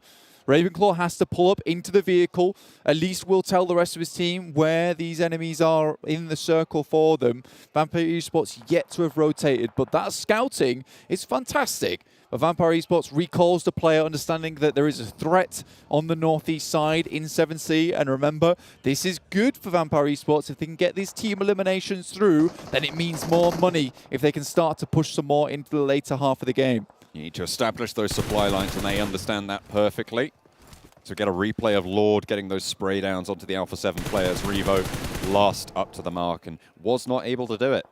Unfortunately for Nigma Galaxy, though, they had the pressure of the blue zone coming in. And remember, it's faster and it hits harder in this game. With only 12 teams, the circle settings were changed just that little bit. So more pressure is found. 7C really struggling right now to get out of the water. It is a brutal crossing if you're going for that swim. You do not expect to be making this. It's going to be super hard, but Vampire the ones to look to try and take them down here. Let's see who gets the team elimination. Stalwart, they want it. They want it pretty bad. Dear me. That was crazy, looking at the bullets coming down from Stalwart, and just like that, 7C is out. But who actually was able to eliminate them here? That's the real question. Didn't quite see it in my elimination feed on the side, but it's S2G still holding strong, taking down the players who are making their way into the circle from that western bridge. Deadeyes Guys looks out. We'll see if we can find another elimination there. Good stuff. Chari will pick up another point for the team. And now Stalwart taking out players from Riyadh. Vampire Esports as well, looking to try and control S2G as they potentially overextend just that little bit into the bridge position. Although they were under pressure from the mainland as well. I say the mainland, from the island as well. So potentially the only choice that they really had with 3 players remaining. 3 teams down right now. And I think I caught that it was Vampire Esports getting that team elimination onto 7C. Remember, they've already earned a lot of money from this game. Yeah, they absolutely have. So now looking for some more. That's Chari taking out a player from S2G, but it's sent straight back their way. Knock onto Hamzy. Schwepp cuts Rays down in his prime. Tries to cross the bridge. There's only one way that goes. Silas, last player for the squad as Schwepp takes a look under, but the job's already done by the time he turns his attention over towards Silas. Ravenclaw able to find the last shot. And that's the second team eliminated, meaning that I believe at the moment they're currently on they're the most teams eliminated. This is great stuff for Vampire Esports. Not only on track for a chicken dinner with the most players in the game right now, but also still the most eliminations. Are really pulling through with that momentum from PMWI. Oh. Action makes it look easy. Clips him with the wheel. What do you do? What can you do? Goodness me. Super, and a special elimination as well. Maybe trying to rack up those points there. The first special elimination, 2K. I believe that's already come through. Deadeyes Guys. That was instant. Shut down. Ravenclaw, again, on the swivel, beautifully. Most special eliminations as well. Another 2K, so racking those up. Potential for a money earner. Deadeyes Guys try and cross the way. Will get cut dodown yet again. Oh, okay, on top with a big gun. Goodness me. I mean, the caliber much higher than AWM, and it hits hard. I think I would prefer to have an AWM in hand though, but you can see it pumps and it's loud. Scary to deal with. His action. Poor Hamodi left spinning on the right wheel as he heads up the hill. At the moment, Vampire Esports, they lost a player to Stalwart up the hill. Vampire Esports seemingly with the inside track on the zone, but a knock, over onto Fluketh. Pushes them into the fight. Another nade from Mornir. As he gets spotted out. Top deals with Riyadh at the back. Stalwart starting to rack up team eliminations of their own. I've lost track at this point, but 8 eliminations. One of Vampire knocked. Nades pouring downhill as Fluketh gets claimed. 2 players left now for Vampire Esports. Stalwart, they're angry that they weren't able to take the top spot in last week's games. Looks like they want some revenge. Absolutely, and they'll be able to rack up some cash if they keep playing like this, and the second runner-up might just get some more money than Vampire Esports at this rate. We'll have to wait and see till the end of the Afterparty Showdown. Stalwart, yeah, they're on a warpath right now. And they're making it look easy as well. They're hitting all the right targets. Next circle pops in to the map. Vampire Esports looking to make their way down into it. Are in zone 6 already, but it's Schweppes immediately. It's top there with it, but Forest able to provide some support. One of the 2 remaining players from Damwon Kia spots top on the ridgeline. And there's a Falcon as well down in the valley.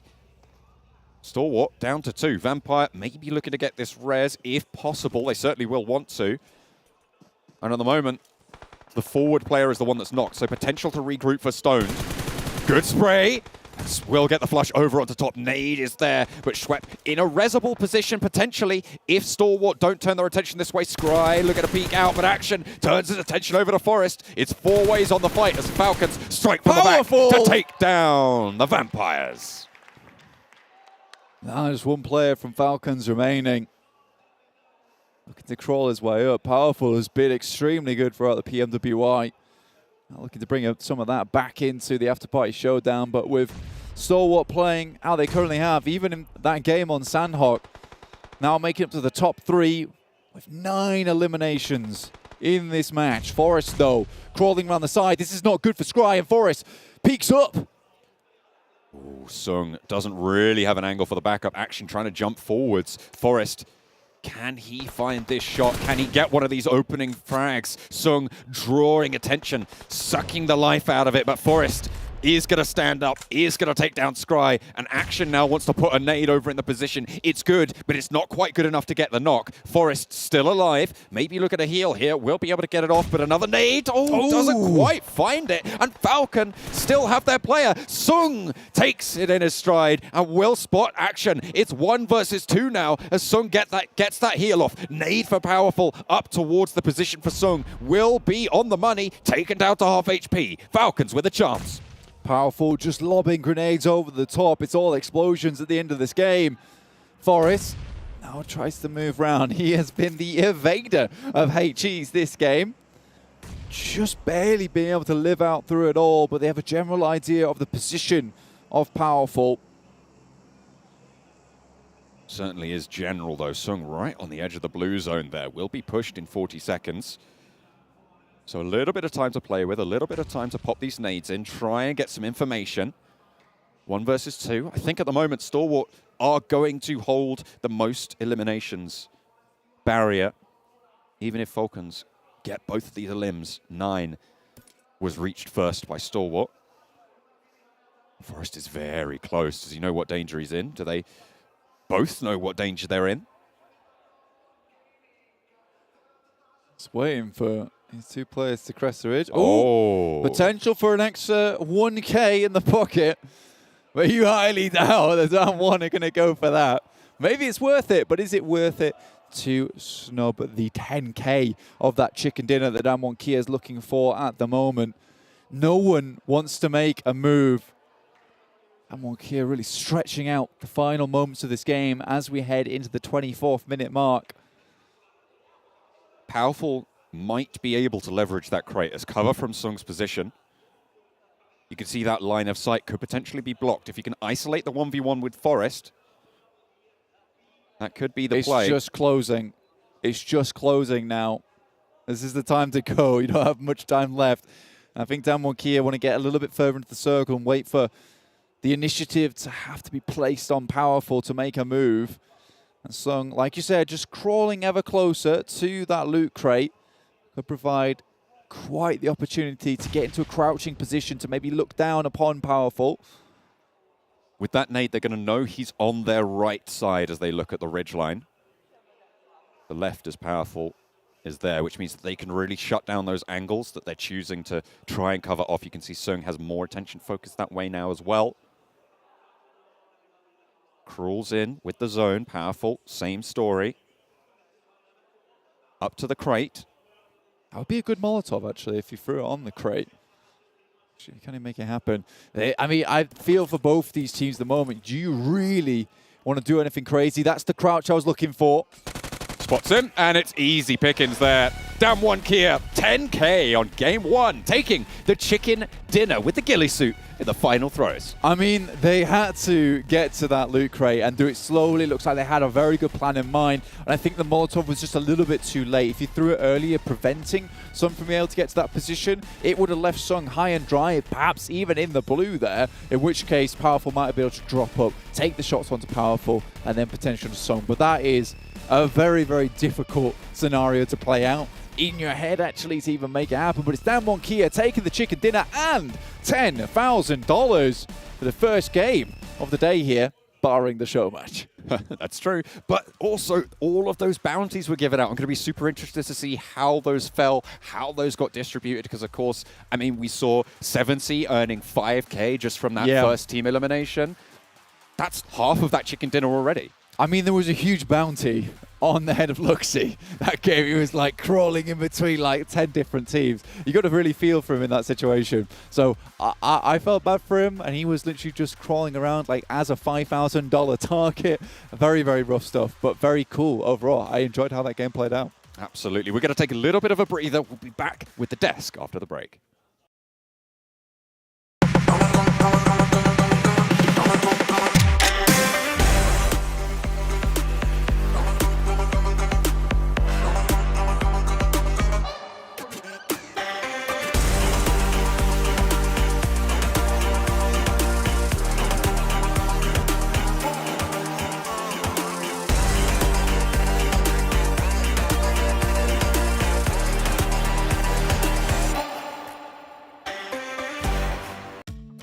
مع التحديث الجديد لستي سي بلاي تجربة جديدة للكل.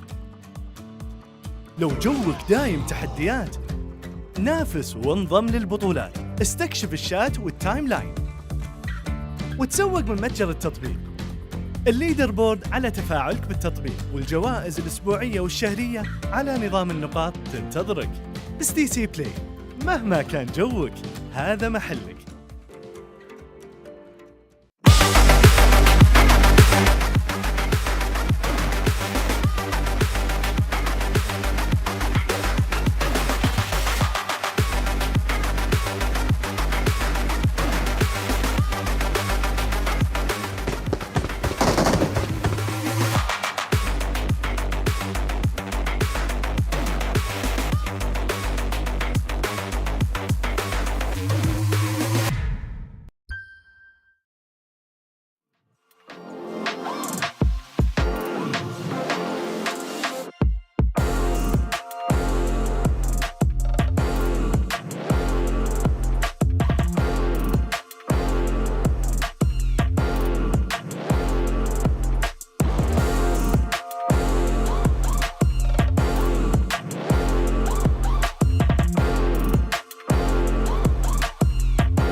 Welcome back, everyone, to PMWI 2022, the Afterparty Showdown. We're going to break down that first match, as we did get to see Damwon Kia picking up $10,000 for themselves. And maybe with that $10,000, they can pick themselves up a couple of those Sonya Xperia 1.4s, which was made in collaboration with Esports Professionals. It's actually the partner here at PUBG Mobile. Gentlemen, that standoff at the end was a $10,000 standoff. We were watching, we're like, they're probably playing really slow considering you're like 1 elimination or 2, depending on what side you're on, from earning yourself 10K. Yeah, I think this would have really worked out way differently if it was like your main tournament, right? But the fact you got $10,000 on the line, teams are like, okay, any mistake could cost us like a decent amount of money, so you want to be very careful about what steps you make and make sure those are the right decisions. No, definitely. And for Damwon getting the first victory here, as much as we were like, oh, yes, we think Stalwart's going to do really well, because we kind of always think that this format could be potentially very good for Damwon. We've already spoken about it in PMWI, that this is a team that is very good when it comes to placement, and when they get chicken dinners, they're not very high in terms of eliminations, but they sure know how to get from spot to spot to spot to get those chicken dinners. So, 10,000 every time, that's going to rack up. Let's take a look at our match rankings brought to us by STC then and see how many points they got for themselves. I actually don't think they were top overall, if I'm not mistaken, because of the lack of eliminations they did have. And we actually are going to see, okay, so they're pretty much tied with it, but having 10 placement points with the 4 limbs. But Team Falcons as well, is that powerful? Just kind of staying alive. You ended up finishing off, I want to say, like 7 seed. There's a couple teams who's really, they were able to fight against, but 7 eliminations for them. And at the end of the day, gentlemen, the top 5 teams in this first match were the 5 teams to come back again after the main event.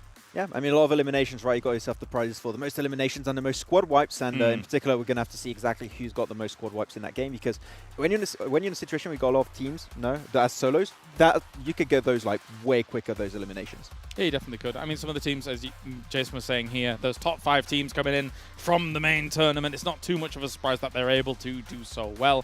Vampire, already referenced in the cast as well, they know circles. They know where they want to go with them and how they want to play with them. A little bit of a shame that maybe there was a slight delay on the 3-1 split, because Ravenclaw was in actually a potentially game-winning position. Good idea. But was kind of chased away by a rotation from Nigma Galaxy.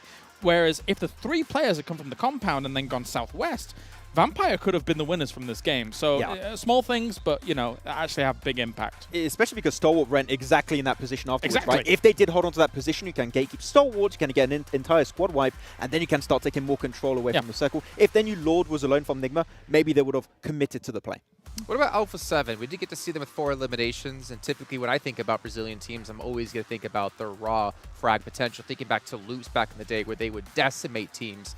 Not a bad start for them to get the 4 limbs, showing that they can compete when it comes to mechanical skill, but they didn't really have the placements, obviously. Yeah, a little bit of a slow start. I think that, as we expect, especially this first day is going to be, the format is going to be a little bit messy, but the first day in particular is going to be all over the place, right? So I'm not going to go against it. 4 limbs is still good, but I think we can expect them to speed up the process. Yeah, for sure. I mean, these first fights, and when you're up against Nigma Galaxy, in a tense area, right? This is north of a bridge, when you're trying to make the bridge crossing, you know, a timer's against you, especially in these settings where there's blue is going to be ticking hard as well. It's difficult to really kind of get that fight done quickly and then move on into the circle on Military Island.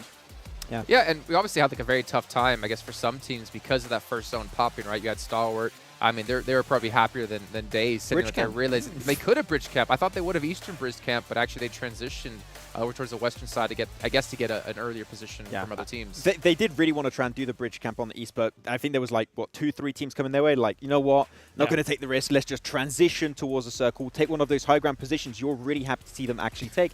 That information they were getting was mental, and then they just tried to play from that spot on forward. Yeah, take the high grounds, man. You can not only get all the information, but get some cheeky eliminations here and there as well. Not too bad.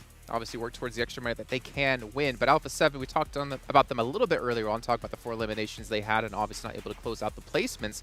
Let's learn a little bit more about the team, though, before we head into our second match of the day.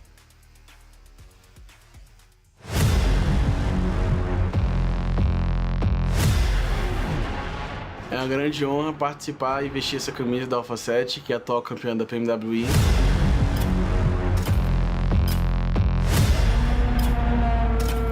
E como diria o menino Ney, agora vocês vão ter que me engolir.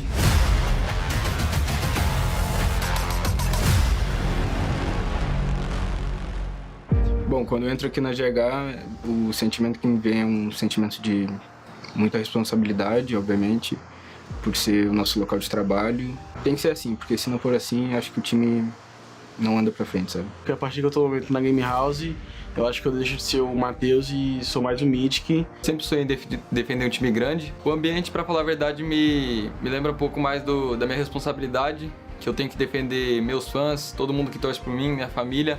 porque a gente sabe todos os títulos que a gente tem, o nome que a gente tem no cenário. Antes de se tornar pro player, pra falar a verdade, eu comecei bem cedo nos jogos. Comecei basicamente no competitivo ano passado, eu jogava antes. Eu criei um pouco mais de responsabilidade, sabia que eu tinha uma camisa para defender, um país para defender, e eu consegui mostrar todo o meu potencial aqui. Eu estudava e nas horas vagas eu treinava, né? Mas aí surgiu o jogo, me apaixonei e estamos aí até hoje.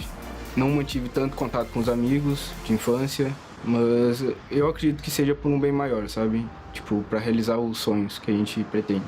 Antes de eu me tornar pro player, eu já joguei futebol, já tentei ser jogador profissional, mas não deu certo. Meus pais conseguiram aceitar para eu ser um pro player depois que eu comecei a assinar alguns contratos. Comecei a dar uma condição um pouco melhor para eles, fazendo algumas viagens também internacionais para jogar o jogo. E eles viram que não era só um joguinho, que estava me levando longe.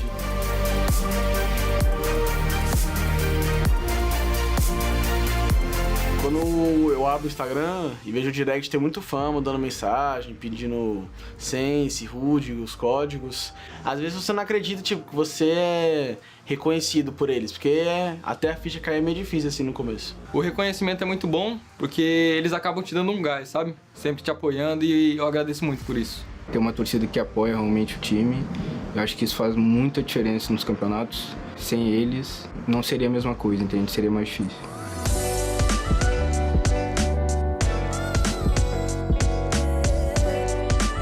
Eu acho que agora a gente tá com o dever de honrar o título, mas se a gente não tivesse o título, acho que a gente estaria com a mesma cabeça de ganhar a PMWI do mesmo jeito. Cada campeonato é um jogo diferente, são equipes diferentes, ou seja, a nossa equipe tem que estar preparada para o estilo de jogo das outras equipes, de acordo com como elas jogam. É difícil ter um padrão.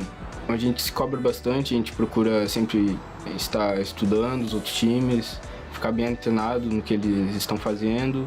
Uma das nossas grandes mudanças foi o novo player, que é o Mythic. A gente vai estar entrando com outro estilo de jogo na PMWI, no qual nossos inimigos não esperam. E acredito que vai dar muito certo, porque a gente vem treinando muito para isso.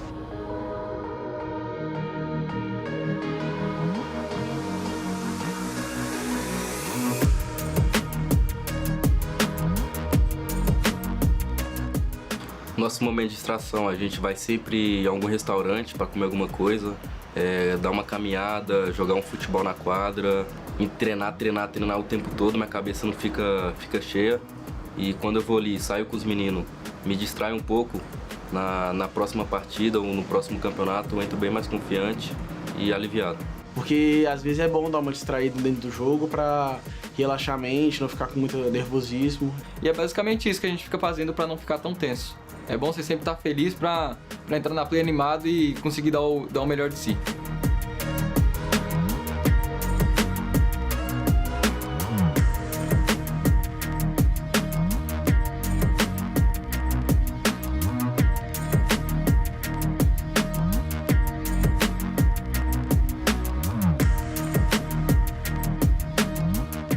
Eu tô muito feliz que eu tô viajando novamente para outro lugar do mundo. Isso é muito gratificante e a gente vai dar nosso melhor, pode ter certeza. Nessa viagem eu tô mais tranquilo, tô mais de boa. Não tô, tipo assim, pensando muito que a gente vai para outro país. Eu só quero chegar lá na Arábia Saudita e fazer um ótimo campeonato com o meu time. Porque a gente vem treinando demais para trazer um bom resultado, ser campeão da PMWI. Eu diria só para se preparar, porque a gente tá vindo com tudo. E a gente entra em todo o campeonato com muita vontade de ganhar, muita vontade de representar o Brasil, e a gente vai dar o nosso melhor nesse campeonato.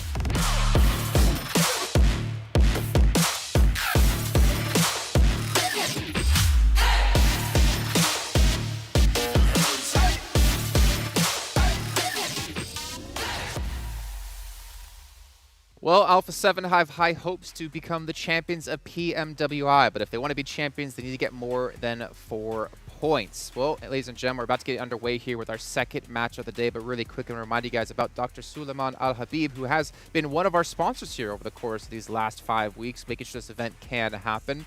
But not even just them. We have also STC, another group here to make this possible. For you guys at home, though, we've been talking a lot about how the players can win money. Well, you guys can win things yourself by making sure to pick up the Vibe and Drive event currently going on within the game. Make sure you guys log in and complete these missions with your friends and get yourself a free permanent legendary set. Well, with 20 seconds left to go, it's time to throw it over to commentators, though, as we're about to drop into Livik with John Allen and Blank. For the first time here, we are going to be in Livik, Blank. It's a new entry for this sort of format, obviously the after party. It's a little bit of groundbreaking stuff going on here, right? Absolutely. You know, we're Liviking it large here in PUBG Mobile. Bringing that one back from the pre-show. But having a good time. Yeah, straight over to Livik, see how this playing path actually ends up. Livik being quite the open map in certain areas. It's going to force a couple of fights maybe early on, or perhaps over towards that mid-game. You can see over there on your map. That is one hell of a tall volcano. So, good stuff for these teams, looking over, see where people will be dropping, and there's lots of available areas on this map, lots of interesting terrain to mess around with, play around with, and with 12 teams, I'm sure they'll be dropping all over the place, so you get a good look at where these teams are dropping, and a good look at Livik, which I'm sure you're all playing at home. Yeah, the east port up towards Blomster for the plane path.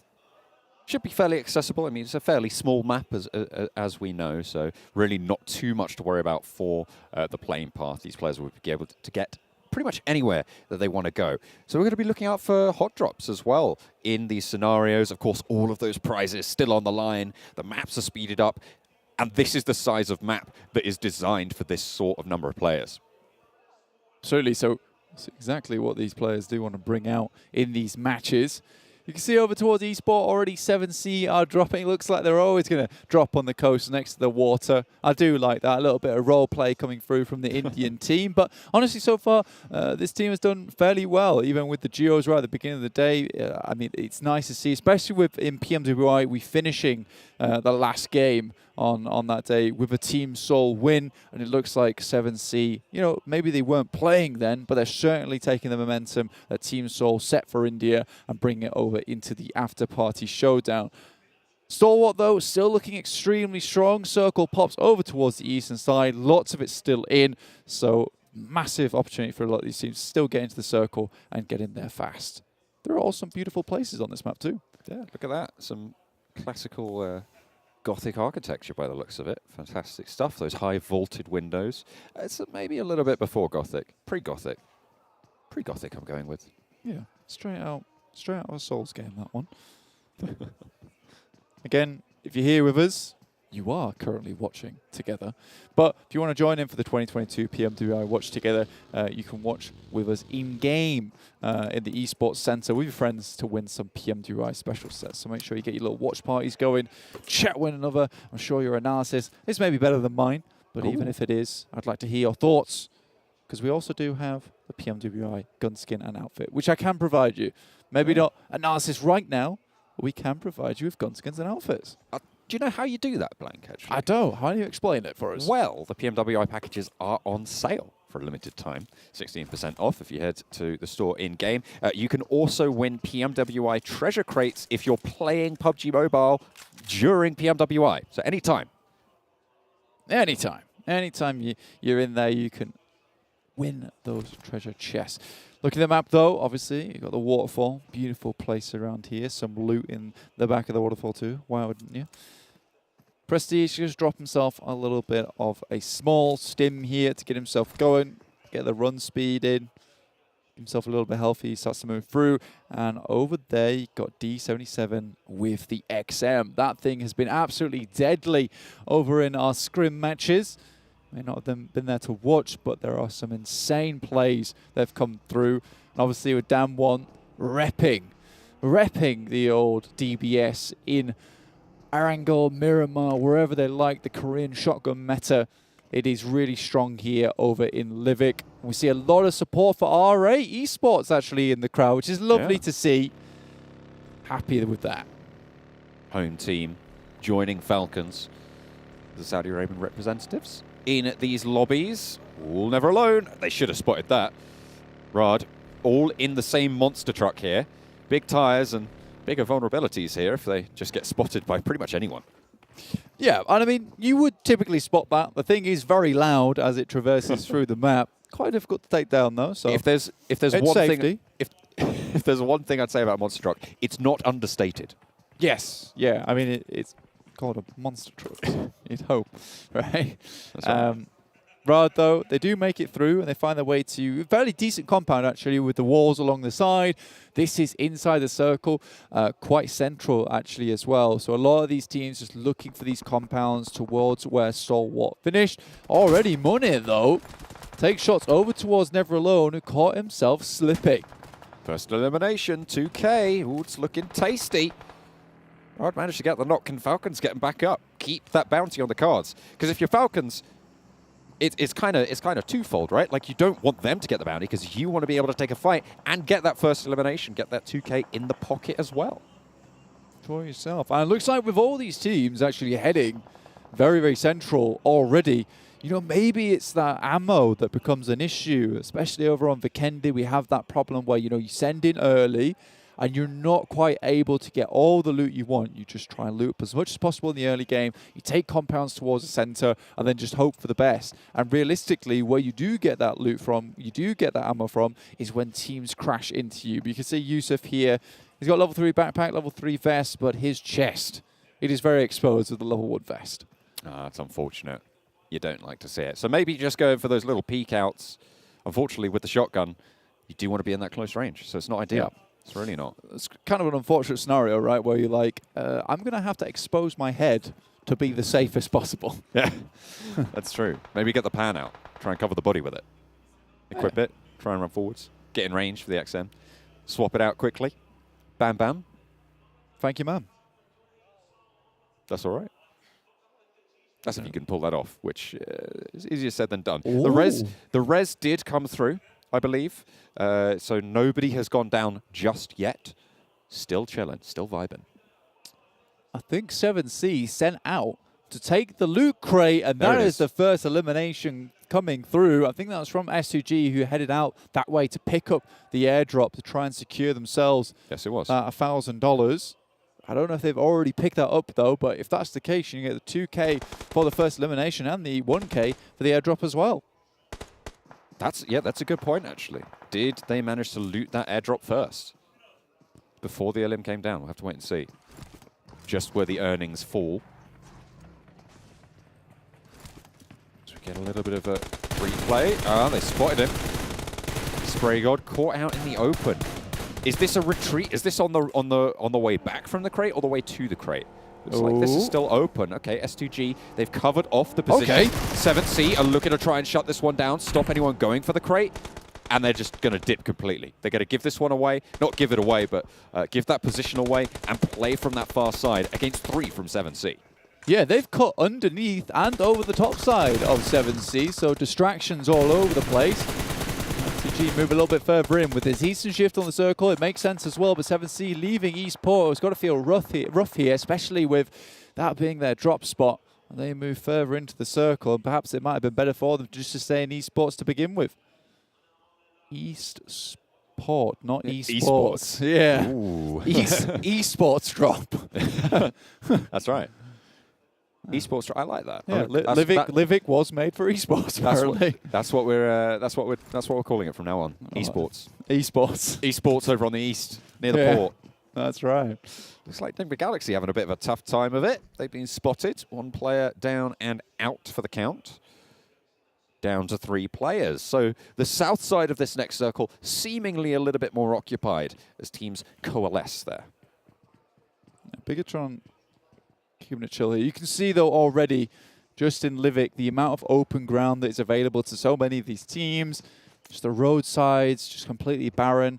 And there's a few boulders, you know, a few little places where you can start to play around. And these are just open compounds. The windows are all open, fairly large. So you have to be very, very careful when rotating and moving into areas to begin with. Deadeye Guys, they're up towards that northwest. They're moving up towards Falcons' position, who still haven't quite recovered from that initial knock. And like you said, there is a nice special elimination coming through, and that will be the first one of the game. Shifu will be taking that one. Cheeky. 2K. Is that 2K? That's 2K, yeah. For the first special elim. Very nice. Add that to the tally. Bigetron engaged with the forward guard of R8.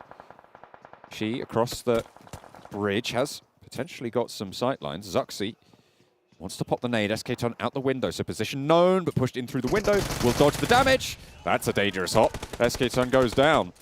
And back around the sidelines. Needs to be careful. There are off angles from R8 to be worried about. BTR need to back Zuxi's position up now. Uses the Uzi. And it's Rico Infinity that take the doozy. Zuxi with the Molotov. Tries to prevent them from pushing too far into them. Now it's Prestige with one of his own. Zuxi will have to go for the bandage, for the heal. Once the rest of the team start to regroup around him. Genfos here, alongside with Luxi along the way. Zuxi seeming survive. I think that was inside. I think that was came from the nade came from inside the house there. Blank. Yeah. So should have dodged all that damage. Not quite there for now. Zuxi. The sightlines being controlled by Bigetron are stopping this push towards Zuxi, but he is caught there, and they need to figure out a way to disengage. Look at the smoke line that they've established across the road.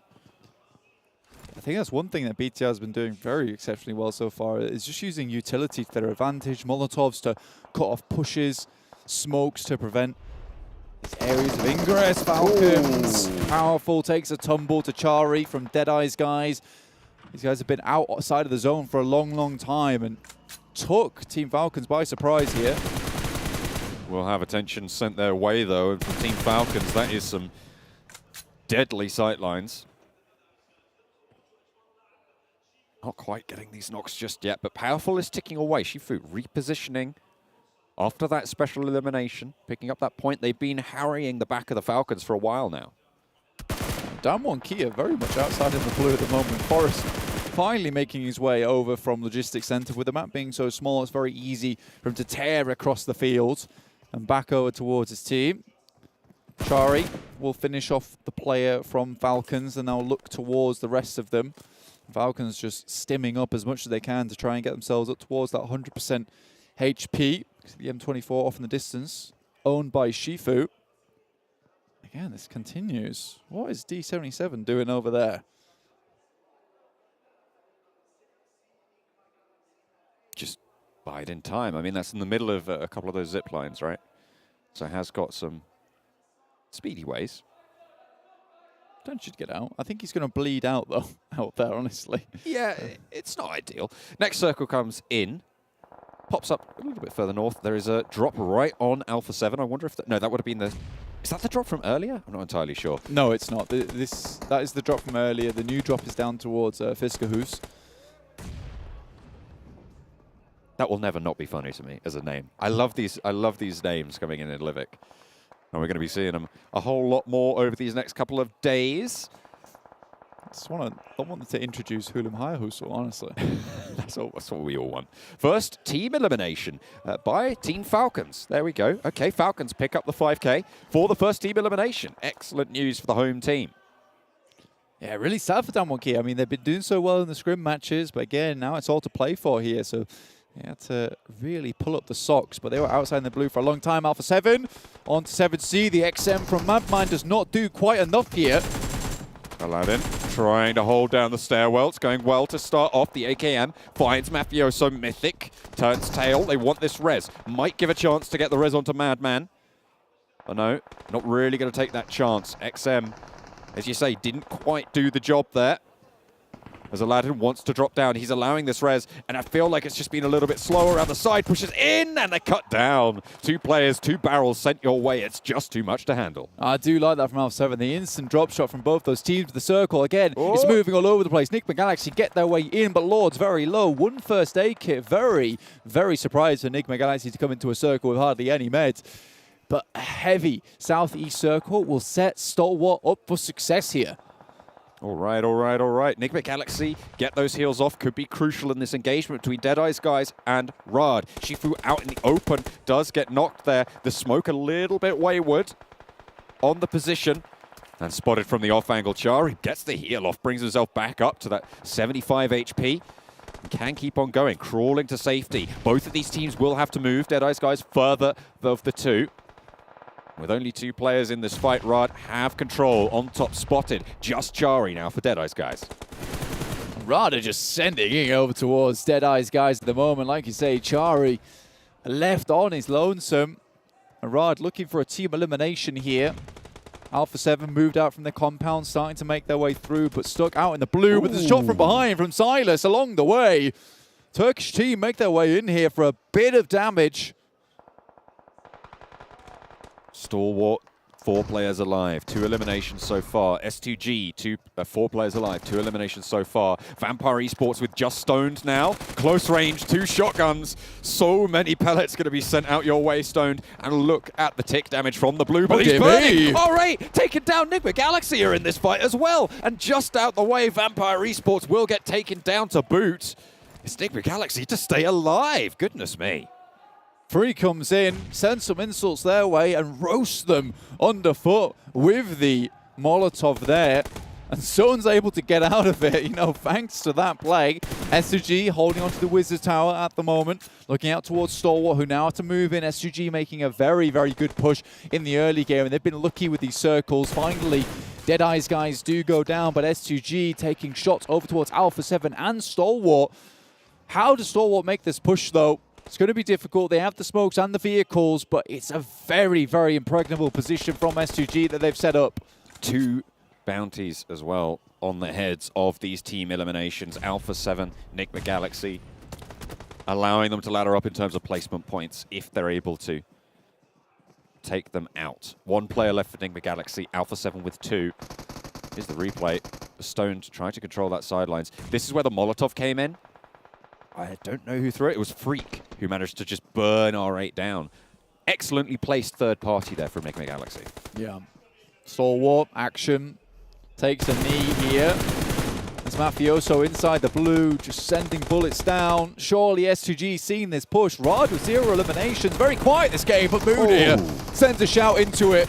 Nade sent back and a lot of damage pouring out to everyone. Stalwart bear the brunt of it, and they will fall to S2G. Riyadh, 3 players down, looking for these reses. They are crucial. Nade in hand, starting to move out towards the hillside, and it's good, and it interrupts the res. It puts very, very low the health bars of Riyadh, and now Mafioso can try and get more done, and there's the nade from S2G, leaving them in a 4v1 against Mafioso. It is impossible to try and challenge S2G from this position. There's open ground everywhere. It's impossible to approach this building in the first place. S2G secured it as soon as they got in here with 4 players. But they have absolutely crushed the competition here with the amount of eliminations. Now dropping out of the fortress. And it will be Mafioso. S2G take home the 2nd game and the first of our Liviks of this tournament at the Afterparty Showdown so far. A blitz of a game at the end there for them, and they'll have picked up a load of eliminations. A lot of money going in their pocket, 10K for that chicken dinner. S2G playing that game fast and loose, going north and south side of 7C, finding that compound. S2G take the winner with a chicken dinner. We've got the Turkish talent next to us going absolutely wild over this win, and why not? They have really repped their team here. Coach on the left side has definitely been doing some analysis on this map. Absolutely. The Turkish team, S2G, really, really solid stuff coming through from that Wizard Tower, operating beautifully with those nades. Yeah, I mean, again, it's very, very difficult to push up to that position. Like, where do you go around it? There is a tree and a rock, and then over that, you're just crawling through the grass. And the worst part about that is that they have a high ground position to play from, so it means they can see down even if you're snaking. So I think S2G kind of punched their ticket as soon as they found that compound. Yeah, absolutely. S2G take it home. Excellent stuff from the Turkish team.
عايز تترجم راب؟ تعالى لي. ملوك السين دي انا ملخصها في سطور، بس مين يقرا؟ فاهم؟ كلام الشارع ده انا هرشه كل المجال حبايبي بروز. وانا كاكازوكو مصدع ايه القي نظرة لو على الحلاوة عندي كاستر كل اسمي عفرت يا عفرت، هتفضل معفرتها ولا ايه يا برو؟ انت مين يا هو ازاي ده دخل هنا يا جدعان؟ نكسر الدنيا الاول وبعدين نتكلم، نعيد من الاول. لا لا لا لا لا لا مش مسجل.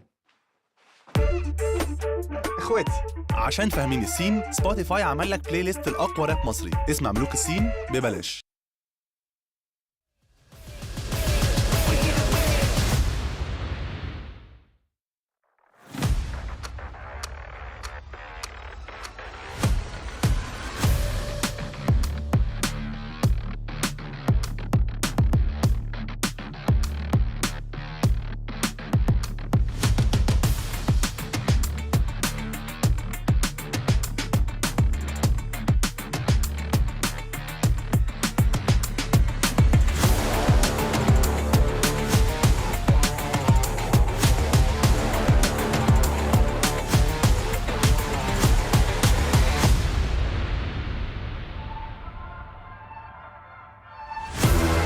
Welcome back, everyone, to the PMWI Afterparty Showdown. We've had another match conclude, our first one here on Livik in particular. Let's take a look at our match rankings by STC to see how the teams did. Obviously, STG taking home the win, but also $10,000 extra in their pocket. Have to be extremely happy about that. Let's bring our analysts in to start to talk about this one. Gentlemen, S2G, early on Zone 5, switched straight to that compound, or tower, whatever you want to call it. And I was asking you guys, this position, I feel like S2G should win, which they did. But you guys had a little caveat to like ways they could lose actually in that spot. Yeah. The only way you can deal with that kind of position with a Harry Potter tower is if you get in range, do a nade on the top side and the bottom side to like move them out of the building. Yeah, yeah. And even with all the smokes you were saying there, James, even with all of the smokes used by all the teams, it was almost impossible to move them out of it, and they just took the win off the back of that. Yeah. Technically, what you're saying is, yes, this as a tower is vulnerable if you're able to get to it, but it's getting to it that's the problem. Exactly. There is so much open area around it. Blank was saying in the cast as well, looking down from that high angle on everybody that's kind of trying to approach, it is an absolute gauntlet to run and try and get up to where S2G was to get into nade range in the first place. That was, at a minimum, a $17,000 match for S2G. Oh, yeah. They got the chicken dinner for 10K. They got the first elimination onto 7C, that's 2K. They got the most eliminations, that's another 5K. The crates, maybe. We don't know if they... We don't know. Exactly. We don't know. I mean, but you know what? They were not playing PUBG Mobile. They were playing like tower defense and just had waves of mobs coming their way. Yeah, they were. And Livik works like that. I mean, there's a lot of these open area fields where if you do get something like this little Harry Potter tower, you're going to be able to see for quite a way. There's a lot of hills that, I mean, we've played quite a bit as well here, Max, where you find a hillside and you can see into full render distance. You can be able to see all the way around you and be able to just blast whatever you want. Yeah, exactly. And you can just chuck those nades behind like rocks and trees, which are the only good hiding spots in those kind of locations. And you're pretty much done. So yeah, S2G had the best position and played it really well. So can't argue with that. Big step up out of Alpha 7 there. 7 eliminations, 6 points. Also, as we did see, Nigma Galaxy, I don't remember the name off the top of my head, but a great like 1v3 or 1v4 he pulled off with a Molotov as well, really able to punish them. Fantastic job by them. Let's take a look at our highlights. We'll probably see it in there as well, so we can get the names to mention. But there it is, the first elimination out of Silas. $2,000. Just imagine, like, Max, I mean, obviously we know your career when it comes to PMCOs and such. Thank you. But you get one elimination at the start of a match, and you get $2,000 in your pocket. Do bots That's count? like 10 times your day rate. Do bots count? Do bots count? Because I get a lot of those. you would know, James. I mean, yeah, I guess so. It'll be great. But yeah, like a lot of frags coming out like this was it. That you take that position and you can see there's just rocks and trees around. If they have nades, Max, they Max, did. look at the screen, Max. Oh, Max. It's snowy. Whoa! Calm down. Okay, calm down a little bit, Max. Quite bad. Okay. Where are you dropping, Max? I'm going for Dino Park. I'm going Garaka, the best place. Castle. What about Castle, man? You're not dropping Castle. I You want an a ending castle in Castle. finish. No. Come on, man. I'm the king of the castle. All right, well, ladies and you're gentlemen, you not. can see we have 50 seconds to go, but a big shout out to What are you talking Spotify and Razer for making sure this event can be held and making it possible. But 40 seconds left to go. The Kendi is on the cards. I know a lot of us have been looking out there waiting and hoping for it to come back into competitive map pool. Max is so happy he's jumping for joy. Not very high, I might add. But you know who's also jumping for joy? The two commentators who get to bring all the action to you in our I guess, third match of the Afterparty Showdown. Our fourth match overall, because obviously we had the show match in the beginning with the duos. But John out and Blank, take it away. It's over 40 degrees here in Saudi Arabia, but Blank, a fell chill has swept through the studio as we are going over to Vikendi. Jason's laughing at me for my dramatics, but I feel it. I'm feeling it. Exit stage left. Excellent. Okay, yes, indeed. But that was for you. Please leave my commentary desk now, sir. It is time for Vikendi, and I wish to commentate Vikendi and not play out an entire play. That's fair. That's fair. But it doesn't mean we can't script it. We could do. You know? We do it in iambic pentameter, rhyming couplets. That's right. The only problem is, though, is that with Vikendi, we can't predict what's going to happen here, so we can't script anything. That's fair. That's fair. I am with, I'm kind of with Max in that Dino Park is one of my favorite areas of this map, but I'm kind of against him because I wanted to finish in Dino Park. That's what I'm always looking out for in every single time I cast Vikendi. Dino Park finishes. I'm not dropping in Dino Park. Look, it's difficult. You know, you're rolling around, you're going to the ticket booths. Those dinosaurs are scary. There could be anyone there. Yeah, absolutely. And I'm getting absolutely terrified of the dinosaurs whilst I'm playing. You know, I'll grab an M4, I look up, it's dinosaur, I look down, it's an angled foregrip. I'm like, oh, okay, this is not so bad. I look back at the dinosaur, and then I have to find a compound. So all in all, very awful time. You know Chris Pratt. Let's put it that way. Exactly. That's Max's job, right? Right, that's Max's job. He's got blue on lock, right? He's got the Raptors along his side, but none of us can quite play PUBG Mobile the way that Max does. That's true. That is true. I don't know, Seven might give him a run for his money. Actually, yeah, he does carry us in most I'm not games. sure. But if you're interested in just how these teams are going to deal with Dino Park and the rest of Vikendi, then you should be watching together with us. Watch PMWI together in the in-game esports center with your friends to win PMWI special sets. And also, the 2022 PMWI gun skin and outfit is available. You can grab those packages that are on sale for a limited time, and it's a limited time. I'm going to have to leave that alone for the time because BTR have just dropped in the same compound as Deadeyes Guys. Trying to heat up Trevno. DBS already picked up by the Deadeyes Guys. Tommy gun as well. It's going to be loot fast as much as you can. What have you got to be able to put into this fight? It's like the micro Uzi there on the top floor. Good nade, but it's spotted out. The off angle from Luxy. It's the Tommy gun. Say hello to my little friend. DBS for Luxy to finish that one off. The final nail in that coffin, and that's the first elimination. $2 grand found for Luxy. Go on, Luxy. Get that money in the bank. That's what we like to see. And now Deadeyes Guys, they're on the back foot. They're running away. They've got the Thompson, the M4, and another Thompson in hand. They're looking to unleash a hail of bullets upon Bigetron, but they've already got the first strike upon them. Great little hot drop here for them in Trevno. We can get a little bit more done. If they can get the team elimination as well, that'd be huge news for their bottom line. They're biding their time. They're not going super aggressive, and in these urban environments, when you know that they're going to be playing with shotguns, with SMGs, you can't be taking those risks. You can't be overextending. So taking it slow and cautious, probably good. Absolutely. Chari, though, as I was snaking last game here on Livik, looking to get something done here, but BTR moving up as a team, as a line, from compound to compound, shooting off the DBS to frighten the opposition. Oh, it's the double DBS action coming through from two players from BTR. But they're on the top floor. I feel like, I mean, it has got a fairly decent range, I suppose. Yeah, you've heard of the Siberian Husky, but have you heard of the Indonesian Husky? This one's coming to grab you. Falcons are just moving across the map at the moment. Damar, the UMP, said how deadly this weapon can be, but open roads, looking for a vehicle. Most of these teams, that is the idea at the moment. You can see in your bottom right, already the snowmobile is in effect as most teams start to move across. 7C. Maybe wanted to regroup, but powerful spotted. Sarang gets a lick of damage in, but it is traded off. Never alone with that DBS. We've seen it be so brutal. It seems like everyone's wanting to pick it up this time around.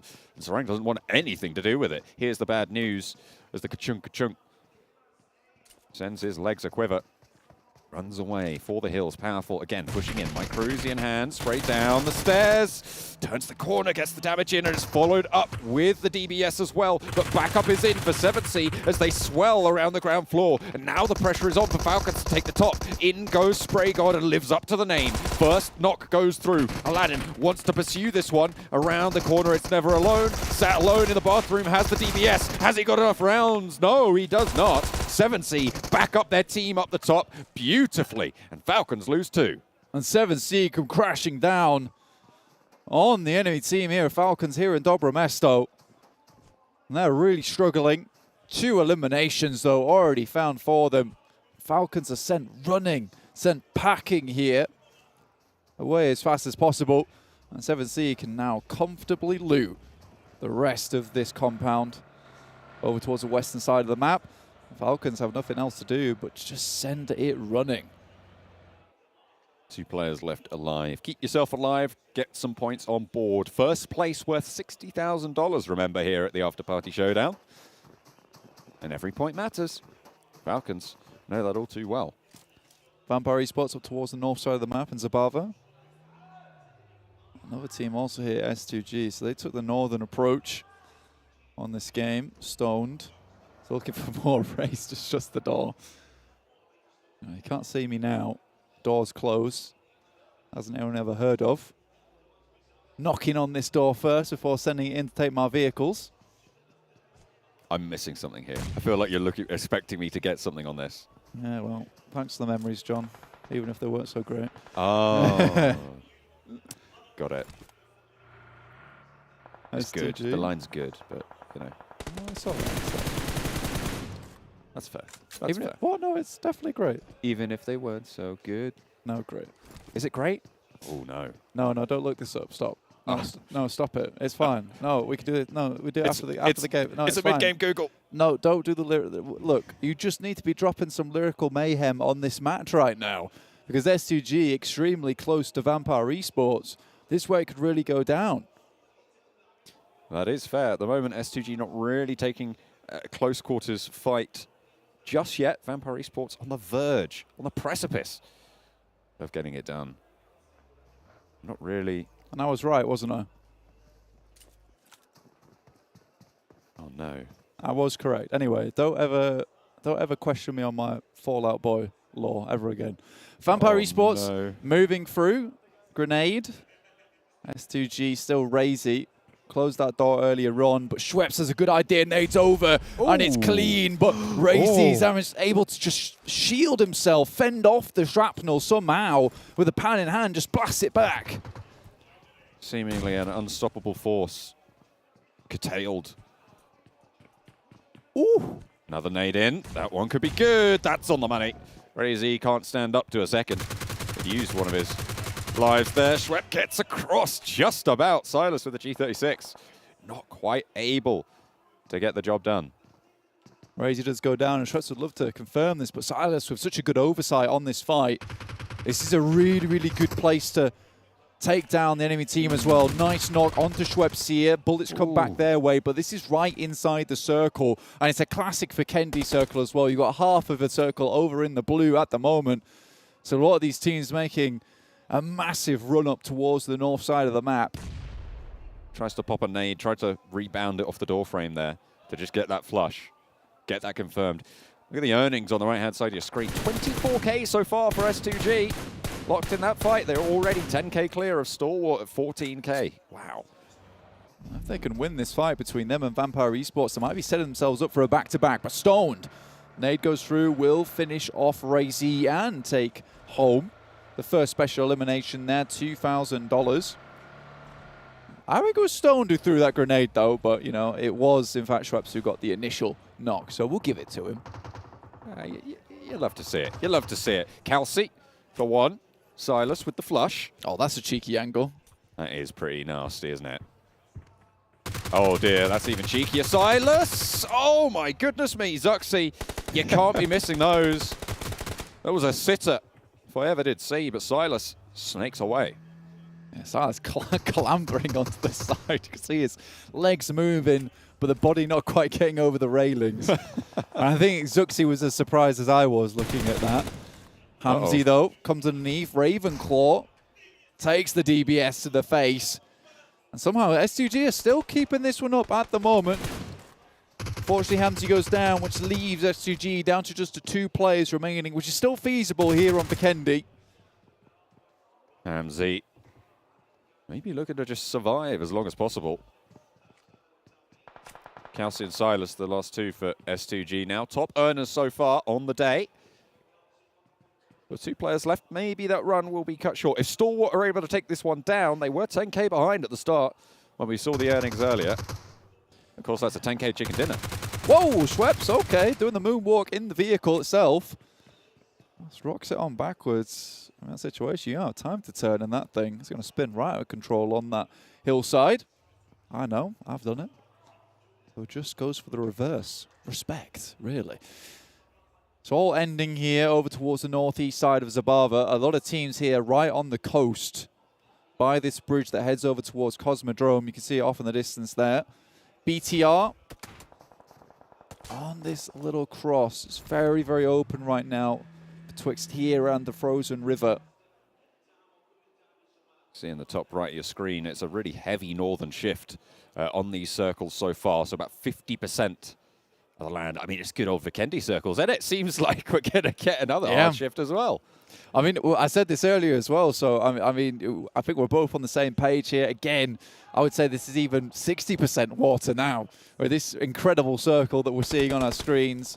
We love Vikendi because it just packs teams all into singular locations, but action comes through. The nasty headshot onto Riyadh. First team elimination seems to be just around the corner. 3 teams on 2 players. Riyadh with one of them down, leaving them with 2 there. Damwon Gaming trying to push Damwon here, pushing up onto BTR's position. Find out all about the Titans from the east. Bigetron Red Aliens hold 1. Fabian goes down, gets flushed. So gets back into the shack, but it's Vampire Esports trying to make their way through, and a player goes down. It stops there, and he's stopped in his tracks by Damwon Kia. Schweppes isolated as well from Stoned here in this position. Really not able to get back to it. Damwon Kia have oversight. S2G, they lost 2 of their players early. Nigma Galaxy, similarly unfortunate that you'd seem so in this position. Ralph now and Hamodi trying to hold off against Alpha 7. Ralph under pressure from nades, potentially an off angle from the back there for the backup from Hamodi. That nade needs to be good, but it's a little bit long. Only gets a little bit of damage onto Revo. Spray's looking quite good, though. Ralph stays up, stays standing. Caught, and Hamodi pushes in. Ralph is knocked. It's a 1 versus 3. Spray is good for 1. Hamodi! More, but no, Carrillo takes him down at the right time there to save the squad. All 4 of them still alive, and that is a squad elimination. Dear me there, Hamodi almost brought it home. When this guy was just absolutely tearing it up over in the PMPLs.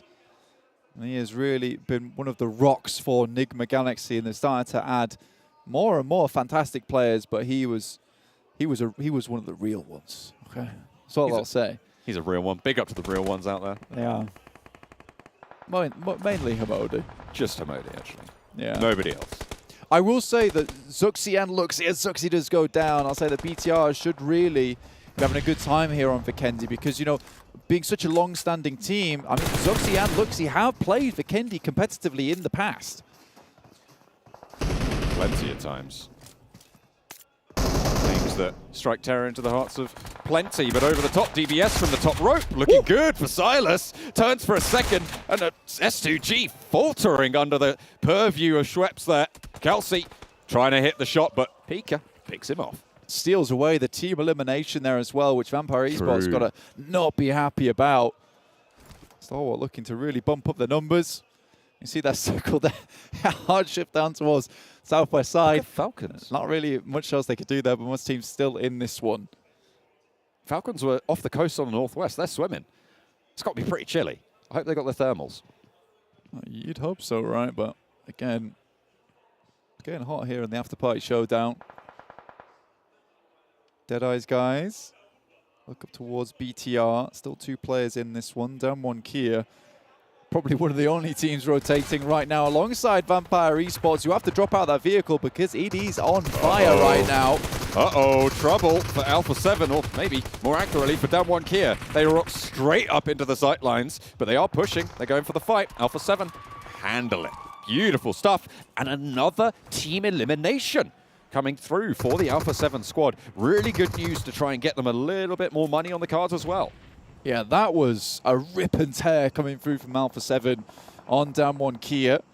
Tried to reposition just a little bit, but this is a really, really nice spot for them. And they knew they were going to be safe here for a very long time. So taking up that position, so strong. It's across the road as well, so you'll see anyone that's trying to take up position with you. I don't even know who was in that car. It was going so fast. Deadeyes Guys, I think. Yeah, lightning. Bigetron couldn't get the swivel. Only 2 players for Bigetron left standing after their engagements that they've had so far in this game. Riyadh just a little bit further away from them, but they're pushing in on the east side of this next circle, which is a little bit more landward. Cutting out a little bit of water for the first time. Yeah, I think most of these teams knew pretty much where this circle was going. It's fortunate a lot of the teams were already in the circle on the southwest side, which is where the majority of the good compounds are anyway. But this road really does cause problems now. I think for Alpha 7, things become bad in the next circle should it shift away from their spot and they end up having to cross the road. But with the amount of people that's actually driven into their compound and they've been able to eliminate quite swiftly, we'll put it that way as well, you know, they should have a lot of smokes available to themselves. No vehicles, the smoke should be enough to maybe get into a hopeful position. Riyadh should know that this rotation's coming through on the coastline for Deadeyes Guys. Do they have those sightlines? Because at the moment, these ridges are being played quite well. On top drops out. Oh, shots beautifully found from Jari. Straight back up to the players from Riyadh. Very nicely covered. And that gives Deadeyes Guys the chance to move on up towards these angles. But where are they getting shot from? It's Alpha 7. They're into the fight from the western side as the circle moves further towards them. And Deadeyes Guys are on the broadside. Alpha 7's just partaking in all the action right here. Afioso, UMP with the 3x on side. He's keeping himself available and watching these locations. Chari back up in action. For a little bit more. Smoke's over there, but honestly, this is just protection. This is survival game for Deadeyes Guys at the moment. Nice nade over towards the Deadeyes Guys to keep on top down. Slow the Deadeyes Guys encroaching push from the northern edge. Of course, Alpha 7 are doing work in that front as well. Just dropping nades and looking for anything. Moonir seems decent. It is good. Oh. I think it was just before the res on top, which means that he didn't go down. Again, he took it on the red bar instead of on the res health bar. Alpha 7 taking shots over. There is an answer, but it's just not going to be enough. There's no way you get further than that. Alpha 7 pick up another team elimination. They're on track for the 5K. Goodness me, there's another one as well. Call Alpha 7 the usher of the lobby because they are sitting these teams down at the moment. Shots into the vehicle, action. Taking shots from behind. It's BTR also joining into the fray, and that's STE out. Riyadh eliminated by Alpha 7. STE with 2 players left there, Pika and Scry, losing their teammate across the way. That split didn't go well. Alpha 7 on the northern shore. Arbiters right now. Their presence felt by pretty much everyone. You can see 7C still going. A beautiful nade over the top. Comes in from Luxy. That's plenty of specialer limbs. Oh yeah, smokes are plenty for Luxy and GenForce at the moment. Still moving through, but 7C still going strong. Fortunately, Madman pops his head up for just a little bit too long there. Luxy also hits the deck as Alpha 7 continue to just pressure everyone in the lobby. And look at the circle. Oh, it's horrendous for these other teams. And Alpha 7, they're ready to take this bad boy home. Falcons finally spotted out in the water. Having attention sent their way. Damar is going to have to surface pretty soon. Can you stay safe from the hail of bullets being sent your way? 2 players from 7C have the attention sent this way. Bigetron, they did manage to get that res. There's another nade. Oh, God. That was so crucial that he didn't get knocked there for Bigetron's potential in this lobby. Alpha 7 moving up. Remember, there's only 12 teams in the lobby, so 11 eliminations is pretty hefty for Alpha 7 here. 7C still just their side, but this circle just benefits Alpha 7 so much. We're going to get a quick replay on Mafioso. This is such a good spray down. So clean. That G36 doing so much work and taking the vehicle out as well. Rod could not use it to reposition. Could it be another Bigetron nade over towards R8? Is that right? Is it far enough? It's good, but it's not good enough. Was that an immediate re-knock? No, it was taken on the red bar yet again. Luxy has spotted Mafioso, the G36 surgeon from Alpha 7. Resable position, though. Will just slow them down a little bit. Potentially throwing a spanner in their works with their conflicts. Bandar looking to move in, but there's a smoke, I believe, that drops down, but Genforce tries to throw a couple of more nades their way. Bandar stuck outside of the blue, moving up to Alpha 7's position. So many teams. How much more can they weather here, John? How did he manage to make that cross? Revo trying to suppress this position, rolls all the way up to the wall, and R8 now have an outpost. They can try and slinky back, but no. Teammate knocked on the back. No way you're getting that res. One player for R8. Bigetron have that cleanly.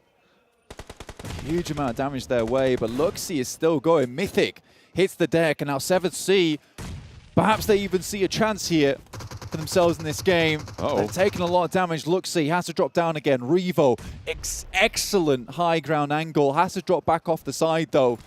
Keep himself a little bit more safe. Knows there's teams everywhere at the moment. 12 eliminations coming through from Alpha 7 in this low player lobby. Luxy picks up the final player from R8. This guy is on a tear.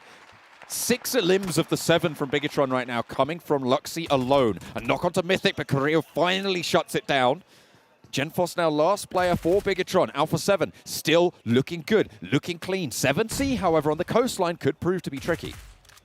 Alpha 7, goodness me, coming to Afterparty Showdown, may have not been in the PMWI, but that last World Invitational for the West Side, they took it with a clear point lead. Now they're looking to bring that kind of same power here into the Afterparty Showdown. Lovely name from Genforce. He makes it into the shack as well. Does he have time to get this first aid off? I think he does. But that nade just needs to sneak its way in through the window. It will do just that. It's actually Alpha 7 to take it away. Aladdin has it pinched out, and that is Alpha 7 with another team elimination. This is a good game from them. The Falcons, by the way, managed to make it to the shoreline. In goes Mafioso with the UMP, wants to play close on this ridgeline. Spray God right underneath with the nade cooking, looking to try and take the fight. There's backup as well from the rest of the team. Madman, Aladdin. Last one on this side, very, very low at the moment. Sarang just trying to throw some nades up, but it's Falcons. 7C all underneath. Alpha 7 have fantastic purview over the rest of this, and really 7C or Falcons, they need a lucky break here. If the fight can be split up, if they can take the fight on 2 fronts, 7C and Falcons might be able to deal with half of Alpha 7 each potentially. So unfortunate. This is the only real safe spots in the game, but the Molotov dropped down the side. Carrillo able to finish off Yusuf. Up to 15 eliminations this match. What a tear. And drops down for Damar. Oh, he might be able to handle something if he's on the swivel. No! Carrillo puts a stop to the mess. And now it's 7C. Need to take the fight with Alpha 7. Low HP bars on Alpha 7, but Sarang gets sat back. Carrillo the only one on full HP, but this guy can fight. This guy can frag. Aladdin around the foothills needs to get the trade. We'll be able to find one, but that is it. Alpha 7 clean up on Vikendi. Goodness me, it's Carrillo dropping the shield wall. No one can get past him. And now they'll be on cooldown to the next match, and absolutely they will need to cool down here because that was unreal despite the freezing temperatures of that match. I would have been wearing a t-shirt if I was Alpha 7. They were absolutely brutal in their northern side compound. They were on the swivel. Nobody was really trying to push them at that stage as well. Excellently executed. Yeah, unreal circle for them, though. You've got to admit, like, directly on that top side, they drop up, head into a compound, don't have to cross a road, and it comes back up to them again. So, yeah, they I think the way they played it, they definitely deserved it, though. Having so many teams crashing into them, it must have been a tough time. Brilliant, brilliant stuff from the Brazilian team. Plenty of other teams with a lot of money earned that game as well. That was really, really good. That was just unbelievably That was so good. good. From Yeah, that's all you need to say. I kind of lost the words, pretty much. That's what I'm getting at, I think. Okay. I think overall. But we are going to head over to the standings to take a look at the points presented by STC.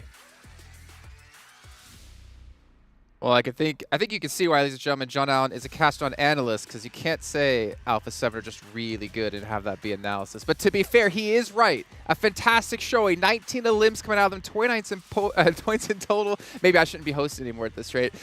They have been getting better and better as each match has gone on, and Brazil has shown the true power of what they can do.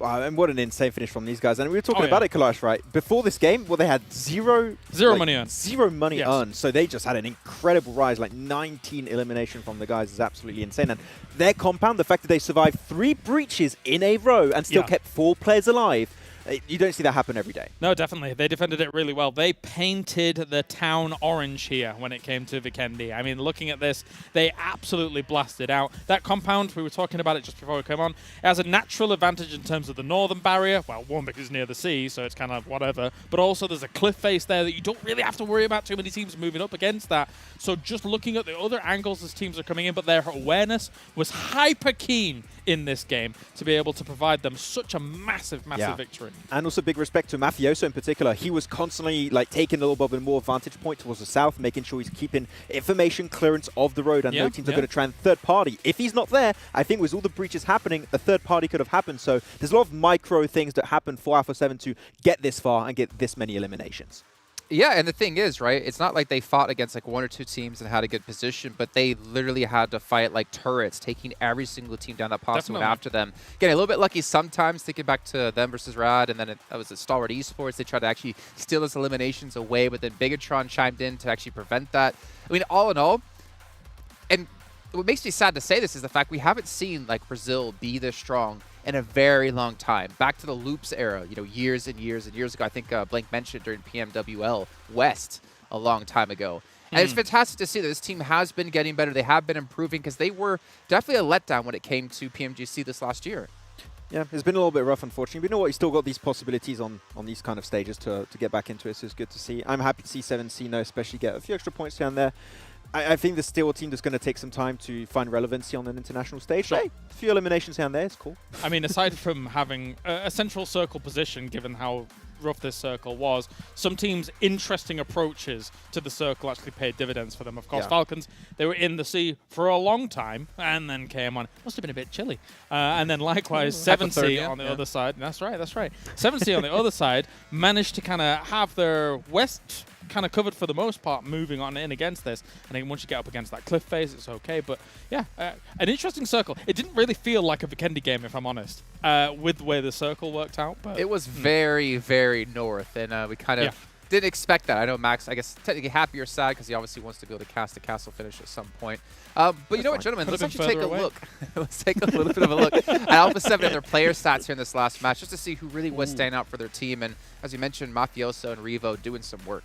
Yeah, and especially Cario being able to get so many of those elimination confirmed when you had 3, 4 crashes in a row. He was getting all those finishing blows on the teams. And then, of course, you had Mafioso that was taking really good control of the the southern edge, should I say, of the compound, making sure no one's going to get involved. But, man, that conversion rate from 7 knocks into 6 eliminations for Mafioso, 7 elims also from Cario. These 2 guys in particular really stepped up to the plate in this game. Do you reckon Mythic did this on purpose? Alpha 7, 777. What do you think, Max?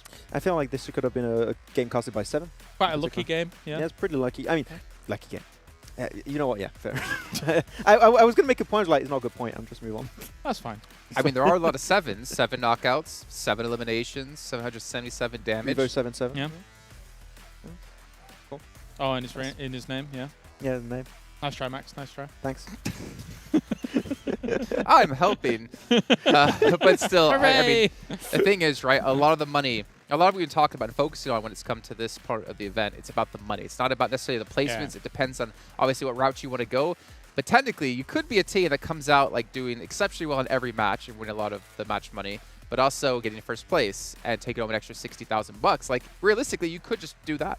Yeah, I mean, one comes with the other. If you are the team that gets the first elimination, the squad wipes every single time, by default, you're going to be placing way high in the ranking. Sure. You can't do one and not get the other. They could just come in a package. And the interesting thing about a game like this is, aside from maybe, you know, drops and stuff like that, the money that you would get from those, Alpha 7 could have potentially got a huge portion of the money from this game, considering they probably had more eliminations, more team eliminations, the first special place, eliminations. Special eliminations because they had nades. So they didn't get the airdrop, though. That was Genfos from Bigetron. Okay, well, you know. $1,000 gone. I think that's the easiest thing to take away from them there. But everything else, they absolutely dominated this game. Not only in actually getting the win, but also everything else revolving around the prize pool distribution. Yeah, look at that. You just get barely in range of them, and they're just going to instantly spray you down. And this 2-2 split in particular, making sure the two last teams had no way to make it up that little ridgeline position and contest. Like, the control was huge, and it was just impossible to escape Alpha 7 there. Yeah.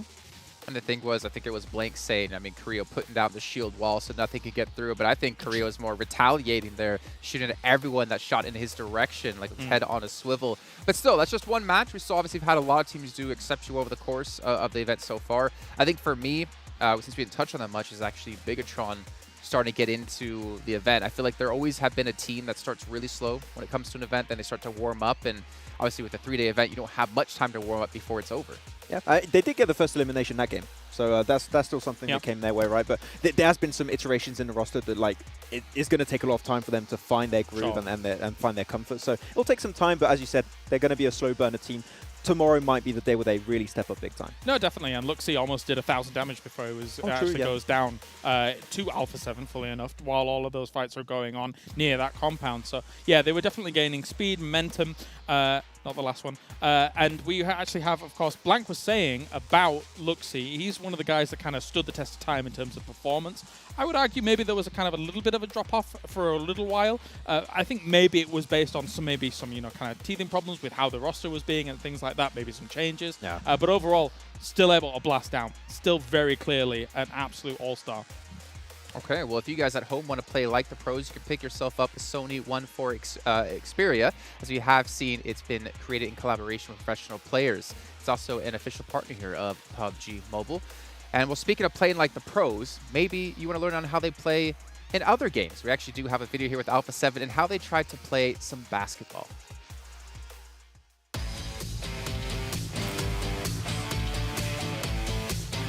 Five, 4, 3, 2, 1. Got blue. I don't know.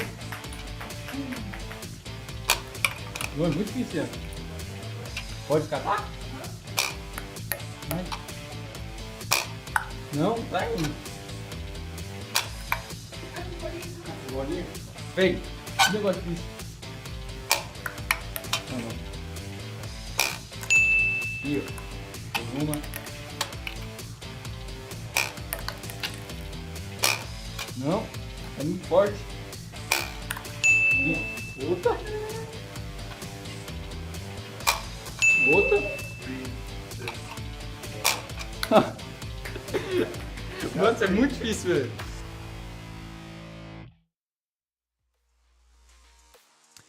Well, maybe if the challenge was football or soccer, depending on the world you are, they would have fared a little bit better. But 3, not bad. He had the right form, right? Who was it, Max, that we saw move the shot? I think it's Senator. Senator from Stalwart. He knew exactly. He's like, the rules stipulate you got to be on the table. And he's like, what? They were a little bit closer. But he couldn't hit the shots, unfortunately. But at least they can hit the shots in game. That's all that matters, right? That's where they win their money. They don't get money for the challenge, I think. $1,000, I think, for the winners of that. Wait, what? Yeah. Why are we playing? I asked, I said no. Sorry, I didn't mean to sound so angry. Bro, look at me. I'm built for basketball. Come on. I would have probably so am I. For that one. That's my that's my kind of basketball, you know? Very short, guys. Come. I mean, I'm not getting off if you did the basketball challenge, would you have been on a box playing that? I'd have been on a box playing even that one, all right? Just saying. Well, I mean, could you even reach the table to do it? Would you have been like, I'm not that short. Come on now. You're not Seven Worlds Gaming short, but don't worry, we'll be coming up later on to actually show that one. But obviously, we obviously have another map coming up here. I believe it's going to be Karakin, if I'm not mistaken. We talked about seeing Livik for the first time. We're seeing Karakin now. I'm really excited to see how this one's going to go. You guys want to dive into that a little bit? You want me to talk about Karakin? Yeah. You want to talk about the Panzerfaust. Let's stop him before he gets all explosive. I'm going to explode. I'm scared, if I'm honest. There's not many landmarks to drop in on Karakin for 12 teams, to be fair. There is all that kind of tunnel system, which is interesting. You got sticky bombs, you got Panzerfaust. Everything could get very, very crazy very quickly on Karakin. Yeah, and you got the G36C, also part of the weapon pool in this one. We saw some teams actually playing it last map over there on Vikendi, so it could come into play. They're stirring the pot? I don't. What are they doing? They're stirring the... They stirring a coffee? That's their thing. It means easy when they do that. Easy. Yeah, when they do that, that means easy win also. Like, it's just like celebration. Yeah. When I do that, it means I want soup. Yeah. Spaghetti also. Oh, spaghetti, yeah. Yeah. Why are you laughing? Go away. You're not supposed to be here yet. Sorry. I don't... I don't. Maybe when Avenger and Several's Gaming get in, they can tell us what that means for them, but this doesn't... Okay, well, anyways, I want to give a big shout out here to MasterCard as well, one of the sponsors here of this event, as well as Saudi Investment Bank. Again, without them, this event would not be able to be taking place. But for you guys at home, we do have a survey going out for you that we want you to take part in. You have a lot of time to do so over the course of these next 3 days. Make sure you head over to chat. Make sure you can see the link there over on any Tencent social media. So make sure to participate because you know what? It matters for us. We want to know exactly what you guys have to say.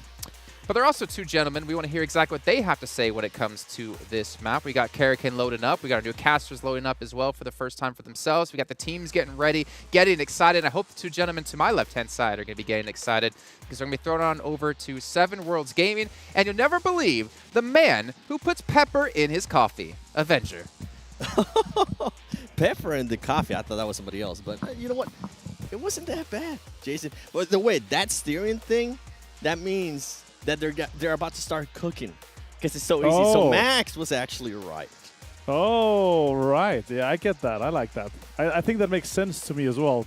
Like you're stirring the pot, yeah. I mean, yeah. But yeah, obviously there's many different ways for you to celebrate or for you to show off and stuff like that. And obviously sometimes these teams, they have their own ways and their own impressions. And I just want to kind of throw back to the opening show and the kind of award that's going on for the best entrance here is pretty cool. So yeah, I really enjoyed obviously watching. Stalwart was one of them. Alpha 7 was pretty cool as well. Obviously, yes. Corellia here, the boys.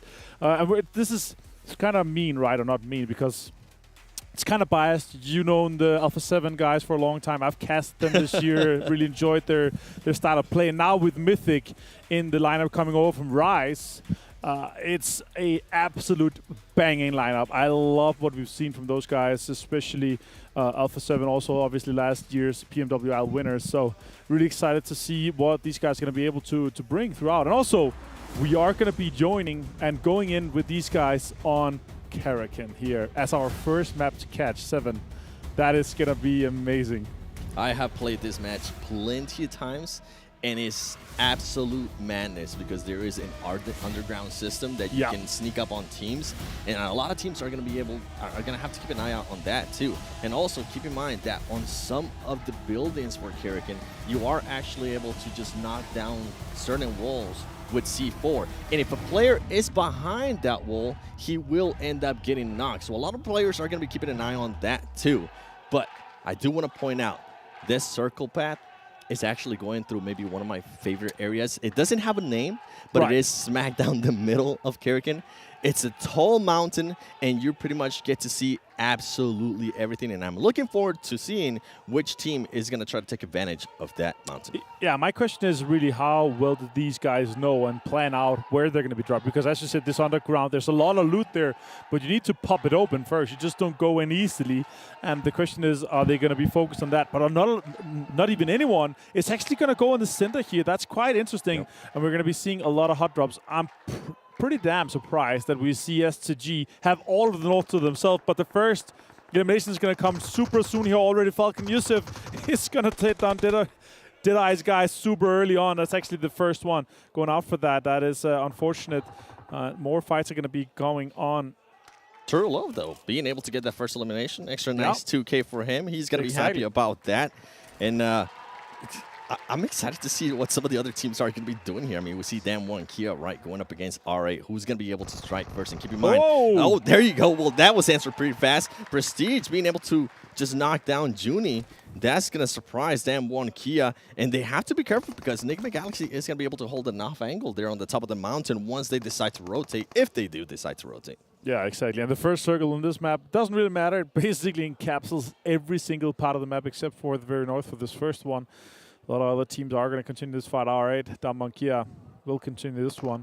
The question is, what are we going to be seeing for it? Oh, here we see Deadeyes Guys taking down Damar as well. That's just a really like good that. one. Yeah, that's 2K. Yeah, that's faster than you can print money if you're doing so. Damwon Kia still in this situation. 7 Forest. You have a C4 that sound? package. Yeah, exactly. Or not C4. It's obviously. Let's go. Oh, they're gonna push. Nice push there. Really, really closely knitted together for that. That's actually Deadeyes Guys gone out super early on this situation here. They did get one elimination with them 7, and that was obviously a good one. But Yusuf's going to be able to get taken up. S2G alone on the northern side. They're going to be pushing in towards that center spot that you were talking about, the high ground. And they're going to be taking some good control and information that you're able to gather from up there. Yeah, for Team Falcons, I mean, we just saw that pop up. They were able to get 5K just by being able to do that. And then we have Stalwart Esports going for it. I mean, this was a team that was really, really good last week, and they're starting to carry that. I feel like 7C's not getting lucky here in Karakin. But as I mentioned, if you are going to be on some of these cities, you have to be careful because some of their teams will be able to set up. And guess what? Damwon Kia now playing a little bit defensive here as R8 Esports is currently going to be pushing. I just wanted to mention Team Falcons did get 5K, I believe, for that first finish. So congratulations to them. Yeah, that's a big one. A lot of money online. 23,000 for the awards just throughout the match. It's crazy. These guys are obviously super focused on that. A lot of support in the audience, as you see here on R8. I assume that they have been really promoting them going into today, of course. The first time here for them at the Afterparty Showdown. Oh, another one. And that's what I was talking in regards to being able to blow up some of the walls there, being able to surprise some of the other team. And now guess what? Instead of them having to go through any of the windows or any of the doors, they get a clear entry through that wall. And they're going to try to make this push here. Ida making the push to Junie. Is he going to be able to knock him down? He's not going to be able to knock him down. He does have the DBS. Oh, there you go. DBS. There goes the first knock. He's going to get the second one. He gets the finish on Damwon Kia. Great start here from R8 Esports. But guess what? Ha ha ha ha ha Modi. It's currently going to be waiting for them to make a move. I love that. The question is now, what does we see here? Oh, Yusuf. Oh, he actually got taken over himself here. Munir on Riyadh. Action finds Soxy from Bigetron. Munir with the AK there in the distance. He repositions. That's actually really well played. Good fight. We're going to see a real quick of a replay there with the DPS. Oh, that's a really good push. Another one. Double kill with the DPS there. That is super impressive by R8 Esports. It really was. I mean, Ida, one of the best players from his region as well. For him to be able to do that, that's going to be a big confidence boost, even though, I mean, they've been doing all right. But I'm pretty sure they want to be able to get more of those match rewards in Team Elims. And guess what? Bigetron didn't start off too hot. They're currently having a little bit of an issue holding back Stalwart Esports. They are getting some support. Suxy trying to get a different angle here on top. Hopefully he'll be able to get one. And I think I see Luxy wrapping around too. Oh! Suxy gets knocked from top. Luxy not being able to get an angle with all. There's just so much terrain here on Karakin that actually kind of, I call this one the mini Miramar. Yeah, that's true. Even higher on the very top as well. Also super accessible. You can just basically run straight up. You see there in the distance, Alpha 7 is having their eyes on them potentially with the eliminations that could come out. They're kind of holding them out, making sure that they could capitalize on that situation. It's on the south side, and especially here with the first circle, 7. There's so much focus on eliminations because there's not that much focus on getting into the circle, right? Yeah, and I'm looking at what Luxy's doing right now. He is able to see Alpha 7. He is going to be able to see Stalwart Esports. But guess what else he sees? He sees that airdrop. And if that is the first airdrop to land, and he is able to collect that, it is going to be 1K. They're going to get that res off, it looks like, though, that they're going to be able to get up to 3 guys strong. Again, Bigetron. And then the question is, does Alpha 7 push aggressively on it, or are they just going to wait for that Stalwart fight to just unfold? Oh, Lord finds some good shots. That's really well played. Nice M4 spray on that, really controlled. That is good. And being able to get that elimination, good as well. I'm surprised that Hamodi's actually not trying to rotate to get an off angle for his teammate. Yeah. But hopefully, I think they might be planning something else. You can see low right there. Oh, that's why, because they currently have Freak giving him so support. And the craziest part, I mean, with all these new maps that we are adding, they are so small that they're going to allow so many third parties. So if you are going to get into a fight, they have to finish off those fights quickly. Exactly. Circle is closing shortly, and then the guys that are focusing on getting a good position, they can see if they're going to have to move. As you see here, Vampire already super focused, just like in the regular games with 18 players. Very focused on getting that position locked down early. The terrain and information, the high ground that they're able to get there is also super crucial for a potential win here. Again, $10,000, 7 for this winner chicken dinner. It's going to be a good amount of money put out there. And they're actually going to be super happy with that shrink there. It's going to go on the west side. It's going to have Vampire dead center. And I'm going to be looking at what else Nigma Galaxy is going to be doing here. Are they going to decide to rotate? Because if they are, they're going to be able to gatekeep R8, especially since they're already setting up 2 players. You can see one of the players from Nigma Galaxy starting to rotate to get an off angle. R8, though, trying to get some knocks, trying to get some finishes as well. And guess what? Luxy is found, and he is going to get eliminated by Stalwart Esports. That's super unfortunate with that. Shots with Nigma Galaxy. You see Rauf in the distance. High ground really has a lot of information on this town here, but again, they're going to be forced to move just later. Rauf inside circle. Half of the city is inside as well, so they're not in a really early time here, but yeah, we'll see. Also, I have a lot of more zones coming down, but yeah, obviously the sticky bombs here in the very early, when we see these hot drop situations and in the towns, they are kind of crucial to that, also to get into the underground areas in some places. And I mean, this is kind of what you want to see here from Lord. Just pray patiently, wait to see what RA is going to be doing. Your teammates are going to be able to gather so much more information. And you were talking about Bigetron being able to get that revive. Guess what? They were able to get the revive, but they did end up losing Luxy, sadly. Exactly, and as you're pointing out here with Nigma Galaxy and the high ground, Amadi, all these guys, they are pushing towards that R8, is fighting Grove, taking some fire. On the other side, he's gone really low though. Half HP is going to take another peek. He's going to have the M4 in hand, does not connect the last shot to get the knock. Prestige pushing up as well. There are shots coming in towards him as well. He's also taking damage here. Prestige. Penta though is pushing. Yeah, that's what I was talking about earlier in regards to the third parties. I mean, now Hamodi has been finished, and guess what? It has come back for a little bit too. The Molly as well, being able to get 2 players right there. Rauf coming back. Now it's only going to be Bandar waiting for them, and this is going to be a 1v1. Who's going to be able to win? You can see Rauf there just pushing the action. Does he have any utilities? He doesn't have any utilities in regards to spotted him. Mollies or smokes, but they are going to try to go for it, and he needs to be careful, the player from RA, because Team Falcons might be able to spot him here and actually third-party him. On Rauf, I saw those.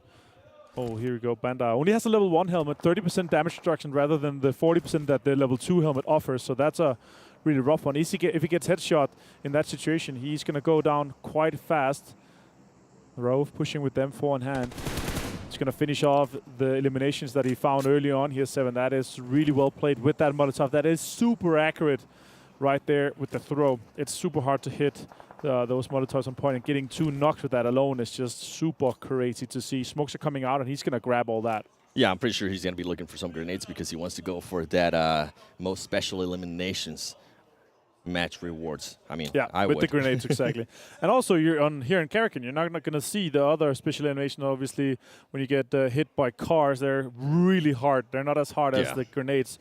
Mythic, one of the guys that had the most grenade eliminations throughout the PMPL Brazil region, and also we saw him really active throughout more as well. But the new circle is closing, and the question is, does Vampire keep this really greedy 4-way split throughout the center on the high ground for as long as they can? And obviously then when they see the next one, are they going to go together and stay as a 4-man here? It's that's a knock. Ravenclaw went down. We were just talking about it. It's greedy, and now Stone has to go towards him and help it. I think it could potentially have been Rad or S2G that found that Desha there, the closest player on Ravenclaw. But right now, S2G is definitely pushing really fast towards the south. Yeah, you can see just Vampire Esports decides now to just get a little bit closer to everybody in Stone.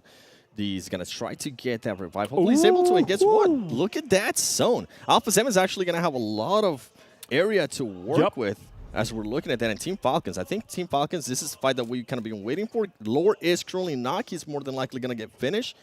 As you see, Nigma Galaxy is just starting to back off and relocate themselves. And I'm looking at the Zone Vampire Esports. It looks like they were able to get that revive. Guess what? All right, Bandar. Oh, he missed. Rove misses Bandar just by a little bit. Does he have any nades or anything that he can use just to draw him out? And I'm actually surprised that we're not seeing many of the teams use the underground system, because sometimes you find the better loot underground when you play Karakin. So if you are going to be testing out Karakin, go under, as we do see the replay there of how Free ended up getting knocked and eliminated as well with Lord. A lot of teams here, obviously, with that northwest hard shift. A lot of teams are going to be coming in from that eastern and southern side. So a lot of focus is going to be on gatekeeping, especially from Alpha 7, potentially also later from S2G in that case. As we see, as Stalwart Esports getting eliminated by Alpha 7. Alpha 7 trying to continue the momentum that they were just able to gather in Vikendi. And by the way, I was thinking back with Vikendi, Alpha 7 was always one of the strongest teams in that map, especially with Korea, so I wasn't surprised to see him being able to get 7 eliminations. We do see Sasha trying to get some shots there on Nigma Galaxy. He's not able to get them. If he's able to get the shots, he might be able to get Squad Ilum. Is he going to get it? And he is able to. He took his helmet off, Soxy, though. It was like tipped his hat. I was like, oh, damn. Now no more helmet for him. That's unfortunate. A lot of damage. Now he has to heal. Carelio, the replay here we saw from Aurelia. That's a really good 3x spray coming in from Carelio onto Stalwart. Really well executed by them. And Alpha 7 just continues to impress us here with the high ground control, gatekeeping, the amount of information that they're able to gather from that high ground. Yeah, and what I'm seeing right now, I mean, we're seeing some crazy splits on the map, too, from S2G. Players are absolutely split. We do see a 2-2 from Vampire Esports, and when we look at Alpha 7, everybody's staying a lot closer. Interesting to see which one's going to end up backfiring. I mean, we saw Vampire Esports, it backfired a little bit. Luckily, they were able to recover. And if I remember correctly from Vampire Esports, the champions of the first week of the main tournament before this after party, that team was able to keep composure in a lot of situations that other teams were not able to. So I'm not surprised that they're currently trying to be that greedy. But guess what? They end up getting one of the players knocked. Ravenclaw getting knocked there by Carrillo. As we do start seeing more fights, as we see Bigetron trying to come in a little bit closer. Guess what? Team Falcons getting some shots on Bandar. Bandar finally gets eliminated there by Team Falcons. Yeah, exactly. Circle closest in this situation. There's going to be more fight for control. And obviously the fights throughout has been very steady. Actually less chaotic than I expected this one to be. A lot of focus on maintaining the high ground control and staying 4 guys alive for a lot of the teams. S2G, Northwest control, 4 guys strong, Alpha 7, South control, 4 guys strong. And a lot of teams have been fighting on that eastern side, kind of focusing on some of the other after-party focus rewards here for this situation. And I really like to see that, obviously, that you kind of have 2 focus points. And here, this $10,000 that you're able to get from the chicken dinner, if you're able to close that one out, that's huge. So the focus on trying to stack that up is massive. So, yeah, let's see if we're going to see some more fights evolve here in the southeast. Next circle does pop here, and as you see in the top right of your map, it does go slightly southeast. So S2G has to relocate from a 2-2 split into full format, and then they can push uphill from that compound they have on the northwestern side. Yeah, and the good thing here with Vampire Esports, their positioning, they're going to be able to see a lot, especially with the terrain change that they currently have. So I'm not surprised that they're not deciding to move there from the smackdown of the center, even though they currently do have just 3 players. And S2G, you mentioned, I'm actually intrigued to see if S2G is going to try to do a long rotation, and they're going to end up getting in a fight between Mafioso and Mythic. Yeah, that could be a really good question here. They also have the high ground in front of them, could also be a good one. The question is how much information they're able to gather out of this. The shots are coming in, though. Mafioso, as you pointed out, taking down straight there. S2G losing 1 player. That was really rough for them. And Alpha 7's control is really working out for them, well, paying off for them. Mafioso, kind of the front man entry. And as you say, money's on the line here for this match 7. Yeah, first airdrop being collected. Guess what? There's going to be 2 rewards for that. For first airdrop and most airdrops, and if that's the only one, especially this late, I don't think I'm going to see anybody else go for it. He might be able to get both of those rewards by just getting that one. But Alpha 7, actually, I'm enjoying the way Alpha 7 is playing right now. They're playing really confident after that last match. S2G, I mean, losing 1 player to Mafioso there. Mafioso, one of the youngest players of the team and also one of the most skilled. I feel like he's finally starting to come to himself. And if I'm not mistaken, I'm looking at Rod, and I think Rod might actually be underground. He could be trying to work that. Yeah, I think he is trying to work that tunnel system. So that's going to be interesting what he's going to end up doing with all these other teams fighting at the top. Falcons here, Yusuf taking some damage. He has to heal. Well, 2 helmet is broken. No vest anymore. That's been pushed off from him. It's a rough situation. With a lot of information. Oh my god, the shots connecting straight there. Silas taking so much damage. Down to half HP now. He's trying to curve the bullets.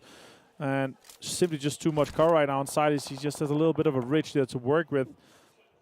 Falcons continuing this high ground control here. As you say, Rod, yeah, we don't really see him on the screen right now. I think you're right. He must be there. He is. Yeah, we're talking about him, and he appears on screen. Great work from the servers. Desha is in this here, and the question is how much further can he get in? When does he have to get out, right? Because I'm quite sure that the next exit is actually close to the Falcons guys, and that is really the question is where is he gonna be exiting, or is he gonna try to continue just to stay down there, right? So it's gonna be interesting to follow his story here for the rest of the game. Next circle is gonna pop shortly, 7, and it's gonna be a big one because that center compound.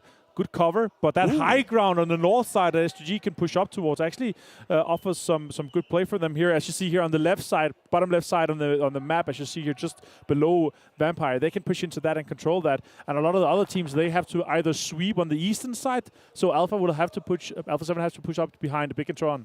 And that's exactly what they're currently doing. They're starting to see that. And the sweep is I'm coming. hoping that they remember that Bigetron is going to be there. And I think they do know that. And I was going to say, with Desha from Rod, he might want to stay there a little bit longer, but hopefully he does have some C4 because the only way that you're going to be able to get out of that is the sticker grenade. Yeah, if you don't have a sticky bomb and you can't blow yourself out, he's just done. That's just crazy. Carrillo, more shots towards Bigetron. Finds! Oh my god, he takes down Liquid. That is so well played. Suxy, last player for Bigetron 7. Yeah. Suxy, I mean, we've seen what he's been able to do before. Right now, it's a completely different area. It's a completely different new map. Can he hold off 3 players from Alpha 7 that are currently pushing him, and they're going to be aggressive? As we know, Alpha 7 likes to be. The thing right now with Alpha 7 that I'm seeing right now, they are being really aggressive, which I enjoy, but they need to be careful because Team Falcons might end up having a height advantage on them when they end up finishing this fight with Bigetron, unless Suxy is able to clutch up. Here we go. Is Suxy going to be able to clutch up? He's not going to be able to. Revo and the squad are just too much right now. Oh, amazing shot from Stone 7. That was crazy. Alpha 7 ended up losing 1 guy. Mythic also, I believe, is knocked. So they're going to go down to just 2 players. Falcons also trying to gain a little bit more control, but Vampire, they have just played this so well. And that's what I was talking about with Alpha 7. Yes, you are going to be confident, but you got to be careful with those angles that some of the teams are going to be able to get here in Karakin. And if I'm not mistaken, now they went from having 3 players up to just 1 player up for Alpha 7. And Team Falcons, I'm enjoying what I'm seeing here from them. They are currently the only team in this. Actually, they had a player, and now he decided to leave. So we'll see what he ends up doing. Can he get a knock here from S2G? Nice look at Vampire Esports too. Vampire Esports is playing aggressive. They're playing together now too. Clever. They have to get into the zone as well. Never Alone with a good shot onto Silas. That leaves S2G just down to 2 players, and they don't have that many elimination here. So Kelsey's trying to defend this. Never Alone's been found by Revo, one of the top fraggers coming out of Brazil. Really well played by him. Securing the points now. The question is, does he have more information, or can he not see more? He's getting pushed off this high ground shortly, and he's going to have to push into the remainder of the Falcons player. Yeah, Never Alone. And there he goes with that push. And what you're hearing right now is you're hearing that C4. Somebody's trying to get out of there. And that's exactly what happened. Oh, my God. Remember, I told you, these players need to be careful. He's going to throw a C4. Is he going to be able to clutch up? He does clutch up against Revo. Desha, he was quiet, but he's finally starting to wake up, and he was able to break through that, get an Ilum, wait for it, and get another Ilum. Great plays from that player. That is Desha crazy. 999. That is crazy. Desha, super well played. Smoke's coming out as well. Raze finds Schweppes in that situation, and now could be turned around. 2 versus 2 versus 1 in this situation, and they have to push up. Control right now, they have a little bit of high ground control, but the circle really is going to define this next winner here. Oh, Desha. Hey, you know what? Congratulations. You were able to get third place, and as well as some Illims. Now it comes down to Vampire Esports against S2G. S2G does end up getting the knock. Kasi, is he going to go for the push here? He is able to spot somebody. He's trying to get some shots on him, and he's not going to be able to. But guess what? Racy is going to be able to heal up, and he is going to go for the push here. S2G, can they clutch it up? Vampire Esports going to hold them back, and they're not able to. S2G getting that chicken dinner and those 10K. Oh, I bet they feel really good right now. Yeah, they're really happy about that. That's a fantastic one for that. That's the second one they're able to get today in this situation 7. That is just amazing. Super well played by them. And yeah, again, Karakin just does not defeat anything here. We're just so happy to see this. I would say the lack of chaos actually was really surprising to me, and I was really happy to see that. Yeah, I was intrigued to see one player at least using that tunnel system. We'll see if that... I'm actually intrigued to see what's going to happen tomorrow once the players are able to spot that and see if it's going to actually work their way. But you know what? I'm pretty sure that Des is going to want to break this down right after this break.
Welcome back, everyone. It's the PMWI. We have the Afterparty Showdown, and we're getting actually towards the end of our first day of action here, but it's time to start to look into our rankings. But not before reminding you guys once again that the Savvy Gaming Group, making sure this event is possible for all of us to enjoy, whether you're a talent, a player, or a viewer at home, or in the audience, I guess, technically. So let's take a look at our match ranking, though, brought to you by STC, and see how many points S2G got with their 14 on the board. A chicken dinner earlier on today.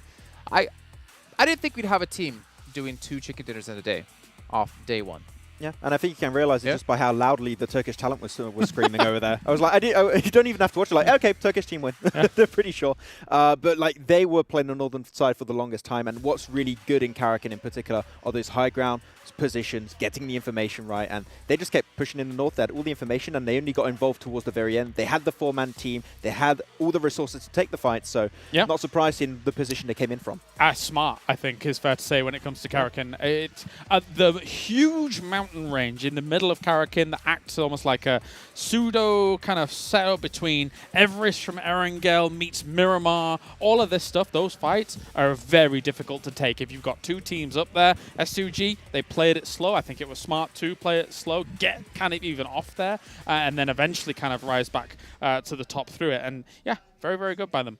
Yeah. What about Rod, though? I mean, you had Daisha sitting inside the tunnel waiting for people to come around. I feel like he was there for like a good 10 minutes. That's what I wanted to jump on. Like, normally if you're playing on the other maps like Erangel, Miramar, you see a door open, you'll be like, oh, there's maybe a player there, not too sure. Yeah. If you see like this huge hole in the wall, it's like, that's the wind. No, like, probably a player came there. Yeah, it was. Firstly, it was interesting was Rod's drop. I thought maybe they were going for the tunnels all over the place, but they lost people early. That was a little bit of a downer regarding that. But technically speaking, if those tunnels are in the circles for quite a decent portion of time, you can be sitting safe for quite a while on Karakin. So not too bad. Okay, let's take a look at our match rewards, though, and see how much money some of the teams did pick up for themselves here, because it's very important. That is a big portion of the money, 414,000, if I'm not mistaken, for these teams. Obviously, the 10,000 for a chicken dinner tacked on top of that. S2G, I mean, they're already at, well, they're at a minimum of 27,000, because when I brought them up earlier on, they were at 17,000 minimum from that one. You can see here, Deadeyes Guys get the first elimination, Team Falcons getting the first team elimination, and even S2G getting the win and getting the first airdrop. No first special elimination. Does So that does mean that- we get it? Yeah, Is we that get for the us? money. We get the money. It gets split between the town. Do you think we could just convince the players to stop doing anything and maybe we get all the money? Okay, like That's how it works. nades are banned, cars are banned. Sorry, stop, guys, Okay, stop. Can't use them anymore.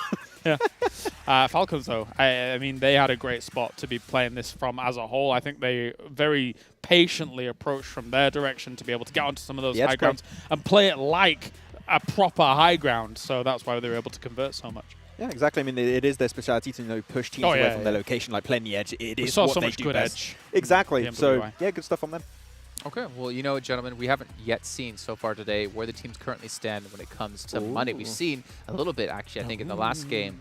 S2G, I think, was number one at the time. They should be number one now, I'd imagine. Let's take a look at our overalls, though, when it comes to money, because that is what it is all about here for these teams. 25K. Okay, so it's a combination of points and earnings. S2G currently in second, I guess, technically, with 36,000. Because, of course, we're tracking the win as well for the overall situation. That actually has a lot of prize pool behind it as well. So total points, very, very important for the actually overall prize pool for the win down the line. But S2G is blasting at the moment when it comes to the overall money. Yeah, 20K out of those 36 coming from those 2 wins Yeah. alone. What? That's a really good pay rate for them Gentlemen, in a single day. Damn one Kia, 8th place, 1 chicken dinner, and 10,000 earnings. Oh, That wow. 10,000 earnings is from that chicken dinner alone, which means they haven't gotten a single get extra limbs. You said it. buck. Yeah, they don't. They're a team that will play for the placement and play for the win down the line. In a lot of games in their region, when they get a win, it's low elim wins. So not the best for this format. Yeah. It's best to get the 10Ks. Well, If they get Rod it, and yeah. R8 on 0 point, or there's 0 earnings so far. Obviously, there is earnings for when it gets to placings overall. But a little bit rough. For you guys at home, though, as you see, teams are earning money. Remember, the Vibe and Drive event is still currently going on where you can actually play in-game with your friends, complete some challenges, and unlock a free permanent legendary set, which I think Maxman is still working towards. But you guys have until the 24th to make it happen. We're about to load into Sanhok, though. It's going to be the next match of the day. It's going to be the second to last we have before we get into our duo match yet again, and that one's going to be over on Livik. We got to bring in our commentators, though, to kick off this match. It's going to be Avenger and Seven Worlds Gaming. And Avenger, I mean, we went from action in Karakin, and then now we're going to be going from action to action in Sanhok, and I'm excited to see what kind of hot drops we're going to be getting. I'm loving this new format, man. Hopefully everybody currently watching this is loving it too. I'm enjoying the just non-stop action that we're seeing from all of these teams, and you see teams starting to change a little bit of like their strategies, thinking about those match rewards, saying, hey, do I mean, earlier, I'm pretty sure Lexi was thinking about it. Do I want to go for that crate, get that money, or what do I do here? Yeah, exactly. And the big one is obviously, are you focusing on the placements throughout the day, or what are you focusing on? And look at that. The most eliminations so far, Kalilio and Avrevo is both in the top 3, and Raze, of course, in there with 10. A lot of damage coming out from action. Stalwart, again, very well represented, just like we saw at the PMWI main event. Alpha 7, again, dominating. They are on top of the leaderboard in terms of placement and the points they've gathered, but they're not leading due to the fact that S2G has gotten that many wins already. That is quite impressive. Yeah, and I mean, and to be fair, with Alpha 7, most of that money that they currently got is from the rewards matches in Vikendi. That was a lot that they were able to gather. And guess what? This is going to be an interesting one, too, because Nate Illims is going to count towards special eliminations. Yeah. And we did see some players there, longest elimination. You see Ray C there from S2G, 290. Not bad at all.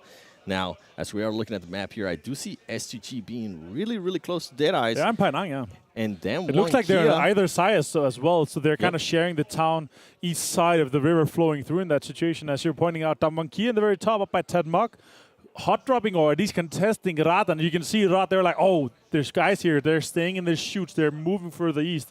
They don't want to fight that easily. There's a knock, as you point out there, Seven, though. It is on S2G and Deadeyes Guys currently in Penang, and I see them pushing over. They could already be getting into some action. The rest came off really quickly. And here we have a glider shoot, of course, thanks to Sony Xperia, their official smartphone partner here for the PMWI main event and the after party here at Gamers8 in Riyadh. Quick looting coming on in this situation. Back to the map, and the circle's going to pop. Ooh. It's going to be a very completely easy one. Yeah, a lot of the circle is already in on the first two circles here on Sanhok, and then that's where they start spicing it up. Oh, here we go. Deadeyes Guys and S2G. I see a DPS in hand on Amsi. And S2G was able to pick up their players that was knocked, so that's good for them. They're not going to have to back up, and we're talking about a Damwon Kia. So quiet. Currently looting towards the north. Quiet. I know. Yeah, it's Sanhok. It's so quiet. Where's all the hot drops? Where's the crazy action? I want to see something in boot camp and see hot drops, but nope. They are just chilling everyone right now. Again, you have to remember, we are going from 18 teams over to 12. There are 6 less teams in this situation here. That's quick math right there, right? Able to knock that out of the park. That's obviously clever. And John is sitting in the back just, clapping. That was amazing. S2G still under siege voluntarily with Deadeyes Guys. And they have... Deadeyes Guys were the aggressors. They moved across from the east side of the river to now be chilling out here. And it's obviously super important. The first elimination is getting a lot of money on the board. $2,000. And the first wipe is $5,000. So just that alone is $7,000. And something that the viewers weren't really able to see is that Freak from Nigma Galaxy decided to back off a little bit. He was looting really, really close there to the S2G guys. And I think he didn't hear anything. I think he heard all the commotion stop like you were talking about. And he's like, you know what? I'm just going to go back to my team. I do see Bigetron staying very, very close towards the east of Penang. And if they position themselves, I mean, we've seen it over and over again, especially with how the circle has been sped up and a completely different style of game here. You were talking about it. It's only 12 teams. Some of these teams are going to have so much room, so much space to do stuff that they're just not used to doing and position themselves in situations that usually they might not be able to position themselves in. It's going to come down to who is going to get that first knock. I mean, that first elim. I really thought it was going to be somebody from Deadeyes. We're moving towards 5 minutes, 7, and I cannot believe that all 48 players and 12 teams are alive. I cannot believe it. We're in Sanhok. I felt like last week we had already maybe had like 10. And there you go. Oh, guess what? Ray being able to get a nade. Is he going to try to get the finish? Oh, Deadeyes being able to get one of the other knocks. Who's going to... Oh, actually, you know what?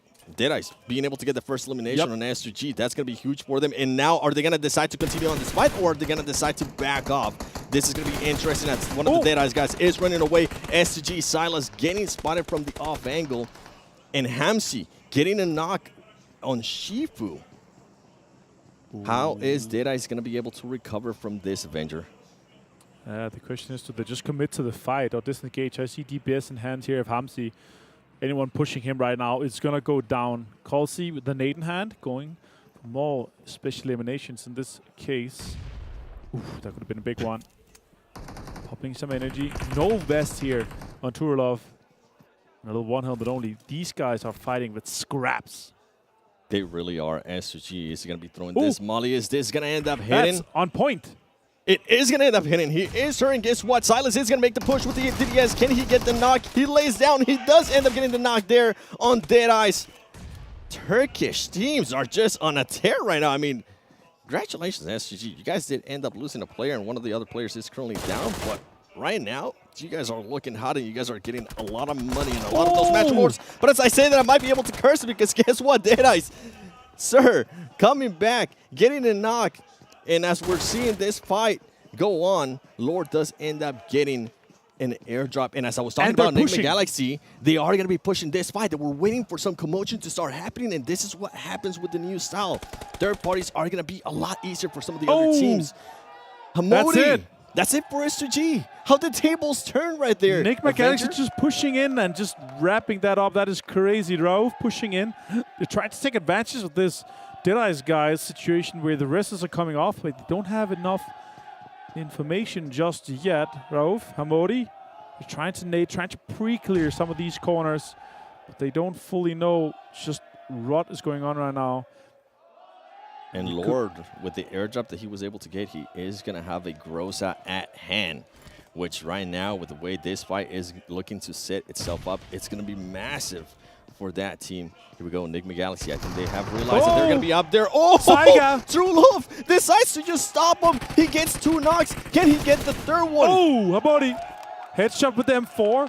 Turn the table just a little bit now. And it's a 2 versus 1 in this situation. Freak Hamodi has to push Turlov. Turlov immediately going for the rest onto Chari. Hamodi around the corner. Oh, that's a good molly. That could really be finishing that off. Chari's going to go down again. Turlov on fire. He's going to be burned alive. Really well executed by Nigma Galaxy in this situation. Super well thought of third party.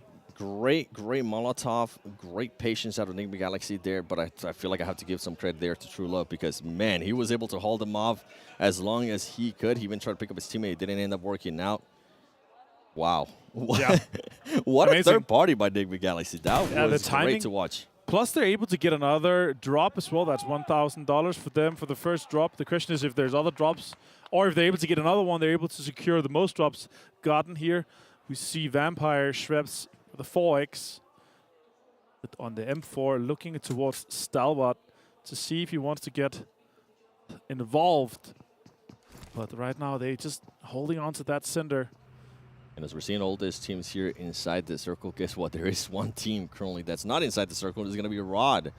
They're currently just looting by Camp Bravo, working very slowly towards that circle. And right now, we might end up seeing some of the fight here between Team Falcons and Alpha 7. Some of the players are very close. And as I said, that Revo is going to be able to spot one player from Team Falcons. He stops him from throwing the grenade, and he's going to decide to back up a little bit more, try to possibly get an angle on him. He is also going to end up throwing a nade. They're going for that special elimination rewards in the match. And Powerful decides to back off as well, waiting for his team, Martin.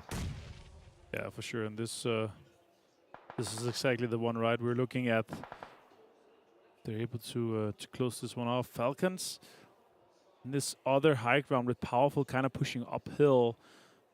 You could gather some of this information. Revo with a nade in hand is just waiting for that. That could be a good directional nade towards Powerful. Does not connect. No, it was probably too far. Powerful, 3 helmet, 3 backpack. Did he see Mafioso in that moving on that rock? Mafioso has a super amount of information. Powerful right now. He does. And he is obviously relaying this information to everyone else. Revo crawling up towards this high ground tower. Clearly on the other side, they could have him in a pinched situation. Powerful with some damage towards him. Mafioso connecting a good amount of it. He's going to get knocked as well by Revo.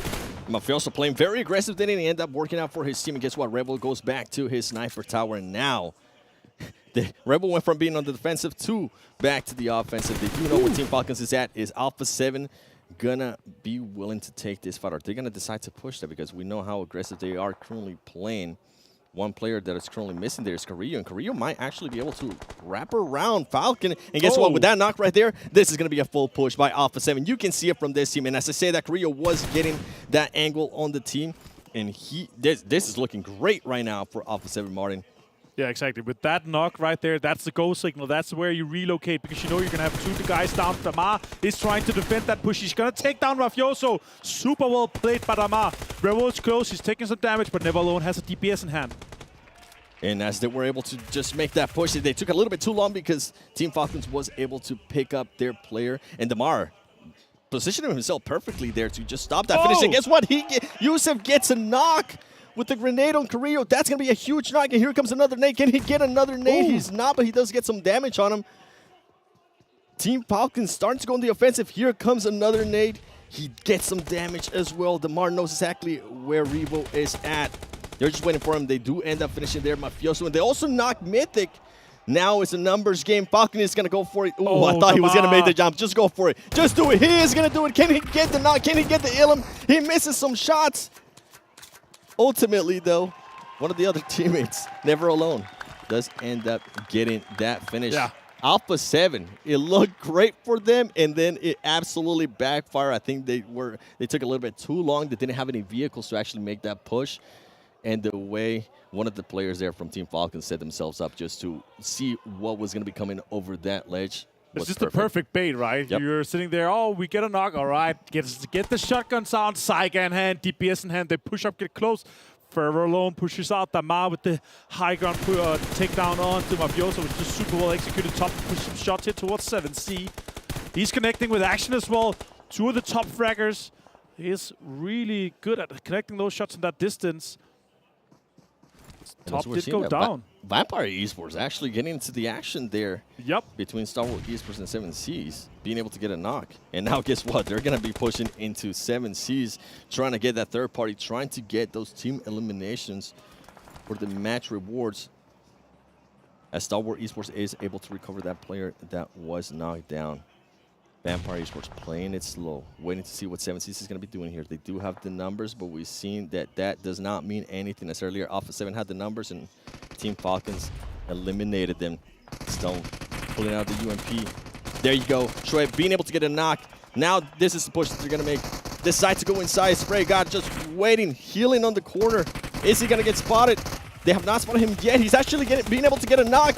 Is he going to be able to get another knock? He's not able to get a second knock there on Vampire Esports. Vampire Esports being able to finish up that team without losing any players. Yeah, that should be another situation for Stalwart to just push down and take control of that, because they can capitalize on 2 knocks. They're just, I feel like they are thinking we're just a little bit too far away to get close enough to do that, just that. And Vampire now, all 4 guys standing, 4 guys strong. Pika has moved closer. Top still on this rocket. They have a good amount of physical cover that they can work with. They could be holding them out in this situation here. They are the guys closer to the circle. Better high ground control. More shots are coming in. Ravenclaw taking damage from action. The way Stalwart Esports is located right now, look at them. My God, pre-firing that smoke was just crazy. So much damage onto the Vampire guys. Action with the 3 helmet and 3 vest. Stalwart looking so strong from this terrain. Stalwart Esports being able to get all the angles to where they're positioned right now. If I'm not mistaken, one of this players from Stalwart Esports is actually starting to make a bit of a rotation on the other side of Vampire Esports, trying to get just a cheeky angle on this team. And Vampire Esports right now is just in a corner. I don't know how they're going to be able to get out of this. The only hope that they would have is that some other team comes up behind Stalwart Esports and distract them. And I don't think that's currently going to happen with the way that these teams are set up. I think you're right in that situation. Damon, Gia on screen, R8 in the distance. Fabian moving in closer. He's going to be close to R8. Shots are coming out. Stockton is not going to be able to connect just that, but the support from Damon Gia in the distance is good, and he takes some damage. Now circle is closing here, and this is where the action really comes into effect here, because this next circle is going to be a small one, and there's going to be some moves that's going to have to be made. Nigma Galaxy still in Painang. Bigetron has gone into Quarry high ground on that center hill, so if they have a good shift for them, they could be looking at a lot of eliminations. Ooh. That's a good shift for them actually, and Falcon is going to be on the east side of the quarry, Riyadh on the northeast side, and R8 is going to be on the northwest side with Bigetron on that west side on those compounds. They're going to be moving in closer, potentially with a 2-2 split, I could imagine, if they want to be greedy, or if they want to stay close, it could be a full 4-man in that northern compound close to the road. Yeah, and with that rotation now becomes a question for Stalwart Esports. How long are you willing to wait for Vampire Esports to actually make a move? Yeah. Because guess what? Vampire Esports is realizing that they were in a tight spot, and they're now deciding to back off, try to get a vehicle, and try to find another route just to get out of there. And I think Stalwart Esports, at some point here, they got to decide, okay, you know what? It's time to back off a little bit more. Maybe reposition ourselves. Right. And they need to be careful, too, because Scree is currently very, very far away from his teammates. If he does end up getting knocked, he's just going to end up getting eliminated. And guess what? Vampire Esports Stone knows exactly where he's at, and he's going to be relaying that information. Ooh, that's a headshot. That is a headshot. It backs him up, and this might be the opening that Vampire Esports needs. Yeah, exactly. That was the angle that they didn't want them to cover, and Scry cannot go down from that angle. He's far away from his teammates. He has to heal up. He has to get fully healed. Otherwise, we know for sure that he could be going down and he would be lost. They're not going to go for him when he's that far away from the current circle. Stalwart looks to be disengaging from this fight here, 7, and focusing and prioritizing on getting some better terrain inside the circle, which I actually like. Focus a little bit more on the placement points for this situation. Only 1 elimination on them so far, but they are 4 guys strong, and they could control that western side, considering Bigetron have the center right now. Obviously, they don't have that information, but there's some pretty good terrain that they could take. There's some compounds available, and Pika is already super out far, getting that information on that T-Road section compound that is quite strong inside the new circle. And ultimately, I mean, Vampire Esports, if for some reason Stalwart Esports was going to end up staying there, Vampire Esports was able to find a way to rotate out of there. You can see them right there on the vehicles, making a long push. But what I'm going to be seeing now is they might end up running into Nigma Galaxy, because they're both of those teams are currently making the exact same rotation. And with Stalwart Esports, I think the main reason why they decided to back off, they were on top of that hill south of bootcamp for a very long time. And I think they might have been able to hear some of the shots from the earlier fights that we saw from Nigma Galaxy being able to third party. So they might have that in the back of their head. They might be thinking, you know what, we don't really want to get trapped here. This is a fight that we're willing to just give up to get into the circle. And right now, I think they're starting to realize that was the best choice for them. Yeah, exactly. And with just 8 teams left, still 31 players remaining. In this case, a lot of teams standing 4 guys strong. Everyone except for Falcons has 4 members strong currently. So you can definitely tell the shift of focus is going over to that placement heavy focus, or the chicken dinner focus, with that $10,000 on the line for every single win that you're able to get here. High ground above the cave. We'll get into the cave, and now we're going to be looking at the map. The next circle is going to pop, and it's going to be an important one. It's going to be smaller shifts for this one. In that case, some teams might have to traverse across a lot of terrain, maybe with potential without any information here, because there is a lot of high ground and a lot of low grounds, plus the compounds currently around Quarry can really facilitate and accommodate a lot of players, especially towards the eastern side. You can see currently right over there, Falcon. It's going to go west. So Bigetron with a huge advantage. They have a big question to ask themselves, what compound do we stay in currently? And I'm expecting it to be the center one. It is kind of hard to hold because you have all these big walls around it. And also it's hard to get a lot of emulations from it. So the question is, do they focus fully on the win here? Or do they try to gatekeep some of the teams that are going to be pushing in from the east side or through the quarry? It's kind of hard to hold the quarry because it has a lot of deep divots and kind of canyons that are working in through with a lot of cover. So they could potentially be losing out on the players. But let's see what Damankia and R8 is going to be up to here. They're going to be fighting 2 teams for just 1 position available right now. As R8 is currently being able to spot there, Damankia. And I love what you were saying there in regards to Bigetron. And I'm glad that all of the players now decided to get a little bit closer, and they are deciding on which compound they're going to be holding. Guess what? Yusuf from Team Falcons. I can't being believe able to spot that and trying to get some shots on him. Yusuf Look at still that going tap. for it, and he gets Yusuf! the knock too. Trying to go for the longest ilm. Can he actually get that? Ooh, that was is so crazy. close. That is far away. We are talking at least 250 meters away there, potentially even further. Could be above the 300 meters that is currently the longest. I don't think he's going to be able to confirm it. Smokes and he's trying to tap with it. Falcons also themselves have to move, but Yusuf have gathered a little bit of information. They could potentially go into the quarry. Now, Damankia on screen, Riyadh on screen, and they're going to have to fight for that northern side of that quarry, separated with that high ground road. I'm intrigued what currently Team Falcons is doing there. I feel like they're just waiting a little bit too long. Maybe they're trying to see more commotion happening within the circle. Potentially, yeah. If Yusuf have a lot of information, he could potentially just hold that compound high ground. Then they will move into the quarry. So he's kind of the information gatherer right now. And our Lord on screen. Here comes the grenade from Laura. Is he going to be able to get that finish? They do end up getting a finish there from Vampire Esports. The Vampire Esports starts backing off. I don't think they want to have this fight right now, as you do see Stony making a push towards the circle, and the Vampire Esports players are going to end up following. Nigma Galaxy does decide to back off as well, and as we're talking about what Team Falcons is going to do, guess what? Never Alone decides just to make a crazy push there into Quarry with the information that Yusuf was able to relay, and Damar is looking to make that exact same push towards that Quarry. Here you go. Never Alone. He's going to be very, very close to Bigetron, and you mentioned earlier which compound is Bigetron going to be able to hold. Not holding anything right now. They're holding that kind of high ground with that rock just outside that compound. And that's kind of interesting because if you have somebody that just does a smash and grab on the compound from the north side with R8 and Damonkia, potentially they have a car, they could do it. But obviously they don't have a lot of information. We're going to see the next circle here. They're trying to survive, and then they're going to make a decision what's going to happen. But I'm definitely seeing an R8 and Damonkia fight revolving. Oh my God, they get a northern hard shift. That's going to be important. That's going to be a fight for terrain here for Damonkia and R87. Yeah, this could be a very, very big fight. Nobody's going to be near them for whoever's team ends up winning that. Is he able to get a knock? He's not able to get the knock. Fabian, he's going to try to go for it again. Can he get the knock? He needs to be careful that he doesn't. Oh, he doesn't. He doesn't end up getting the knock with the car, but guess what? Scon does end up getting knocked. Damwon Kia soon trying to make that push. They decide to get off the vehicles. They don't want to go for that special Elam, and now they're making a push. This is a great push here for Damwon Kia. You mentioned it. This is a great position for the team that's going to end up winning, and Damwon Kia definitely wants this. They already have one chicken dinner today, and I'm pretty sure they're going to be looking to add another one. 10K, Ida being able to get, no, he doesn't get any knocks. He gets backed off there from Fabian, and Fabian is just going to keep on making that push. He's going to end up getting the Ilum, that DVS. I love this from Damwon Kia.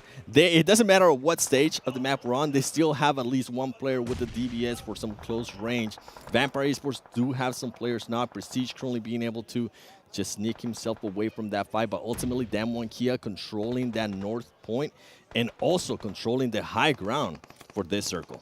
And staying 4 guys alive in a push towards R8 is just so impressive. I expect them to go down with at least 1 or 2 guys. Soxy finds Freak, Lord goes down to Forever Alone. And now Bigetron are making a little bit of a mess here towards that south side. They are taking to have a lot of control. Look at that. More pushes is coming in. Stalwart under a lot of fire, and 8s are coming in as well. Janfos being really aggressive here, getting those eliminations, and he's very, very far away from his current team. And guess what? Damwon Kia is going to be very happy because the circle just shifted, and he shifted to them, and they're currently the only team that's inside the new circle. Oh my with God. that high ground as well. And now they're trying to third party as well. Stalwart Esports. Bigetron sucks. He's going to be able to get the knock. He does get the knock there. Stalwart Esports does end up getting eliminated. Bigetron, the twins, he eliminates Nigma Galaxy as well. Bigetron currently looking good with this eliminations, but they need to hurry up and pick up those players. It's got to be fast in that situation there. Also, otherwise they're going to lose Misery, and they need every single member they can have if they want to control that next circle, at least have a chance. 2 northern shifts in that situation is just so rough, especially with Damwon Kia, 4 guys strong on that high ground. That is going to be a rough push for them. Juni pushing, or at least standing high ground here, putting some shots into Riyadh and Falcons. Guys are still outside the zone. That's a good amount of shots from Juni. Munira is gone down from Riyadh. With the high ground right here, Damwon Kia is going to be able to get the other knock. He does get the other knock, and he's going to go for the finishes.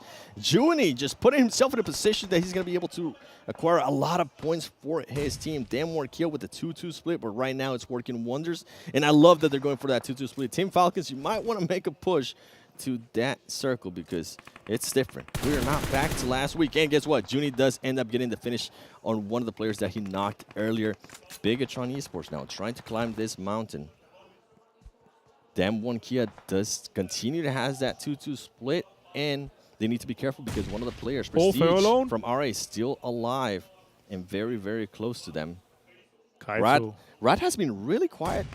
Yeah, super quiet. Oh my God, they're just next to each other. Rad hears him with the UMP, takes him down. That's another elimination for them. But Rad now have given the information to everyone on the high ground. And that next circle has shifted as well, and it's insane. It's gone northwest towards Damwon Kia once again. Back to back to back high ground, hard shift. It's crazy. They should be able to hold on to this. But they should be able to. Bigetron has 3 guys strong. They could make it the big dream happen here in this case. If they do make a push to the Damwon Kia guys that are currently by themselves outside of that circle, this could be huge for Bigetron. But I think right now they're just so focused on the guys that are within that circle. Damwon Kia decides to back off. Judy, Forrest, you can see them right there. They're like, okay, I think it's just one player over here. I think it's just going to be 1 point. And they're going to back off to try to hold off the teams that are going to be coming into that circle, which is going to be Bigetron. Bigetron laying down Luxy, Suxy, and Misiri still alive, trying to get some spot. You can see Rod right there. They've been quiet. He's going to get spotted by Juni. Can Juni get this knock? He is going to be able to get that elimination. 11 for them so far, 7. That is so impressive. The question is, can they hold off the Bigetron guys? We see Soxy jump out. Juni goes down, and Soxy could be pushing onto this rock and take control of that. Fabian trying to defend. Soxy goes around. Fabian also puts a lot of damage. More pushes coming in towards the... Oh, Misery goes down. This is huge. Soxy putting in more damage. Takes down Fabian. Soxy getting the knock right there. Now it's going to be a 1v2. Can he pull this off? He does have one Molotov. He's going to make the other players push up for it. That's perfect. Does it hit? Oh, it doesn't hit. It does back him off soon. Throwing the grenade. Is this grenade going to hit? Oh, barely 2 HP for Soxy. They're going to make the push. Can he get the knock? Forrest going with the high ground on top of that rock. Back it up, but guess what? It's too much. It's too much. That DBS is just too much. And guess what? Who's going to be happy right now? Team Falcons, because Team Falcons actually decided to continue on with that Hail strat, and it worked out for 5 them. more. And now Damar's trying to see if he can maybe get an angle and possibly get some elimination points for his team. I doubt it. He has 5 more first aids, though, or 4 more after that one. Song could be looking at his general direction, but Damar is slowly walking towards that circle. He has to constantly heal, move super slowly when you have this first aids popped. Song does try to molly some of these angles. Damar, he knows that he potentially is second place already, or is quite sure. He has 3 helmet and a 3 vest. Could potentially get 1 down, but there are 3 guys alive. There's absolutely no chance that he survived this one. But it will be 6 points guaranteed for Falcons after this heal strat working up. And now we see a little bit of dance. No more. He's going to deny the points. Super well executed by Falcons with the split strategy after that. But that means Damwon Kia takes the chicken dinner and $10,000. That 24 points, and you said the $10,000, I'm pretty sure they might have taken also some of the other match rewards because they eliminated a lot of teams with that 2-2 split that they had with the high ground that they had after getting the control of the north of that circle. Overall, Damwon Kia, what a match. We're talking about how they only had some money from the chicken dinner. They were able to just absolutely just shut us up and get a lot more rewards. Very surprised how this shift of focus on how the teams are approaching the games here is very, very interesting. Obviously, 6 less teams.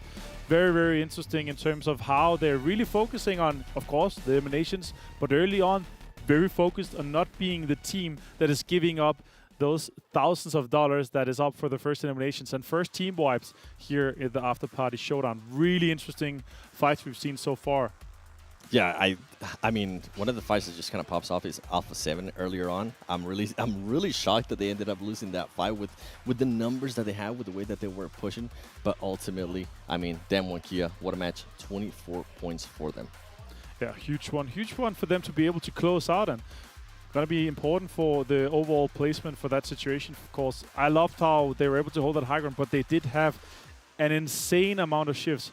But that end game is going to be talked a lot more about with our dashing desk here after this short break.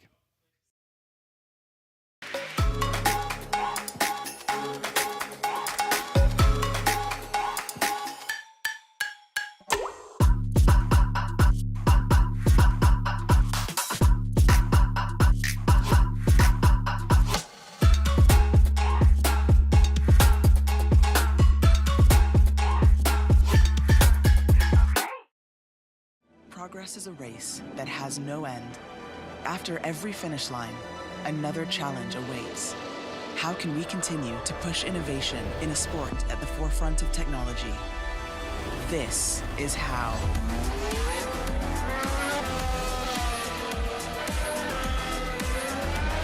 Discover how Aramco and the Aston Martin Formula One team aim to meet Formula One's sustainable fuel targets. Aramco, powered by How.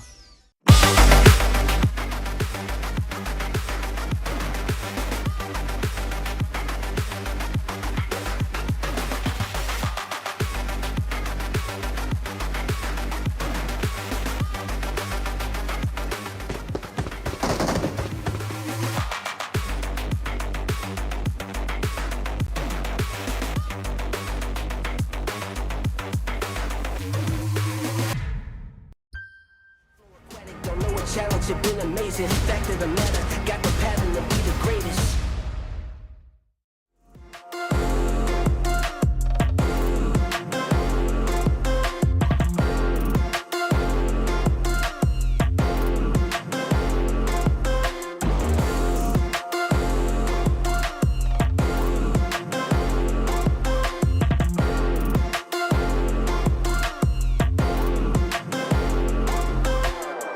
Welcome back to PMWI, the Afterparty Showdown, as Damwon Gaming Damwon Kia, I should say, take themselves their second chicken dinner of the day, join the likes of S2G, who have been able to get two themselves. Jason Kaplan still joined by Maxman and Kalaris as we're breaking down Sanhok by first taking a look at our match rankings brought to you by STC.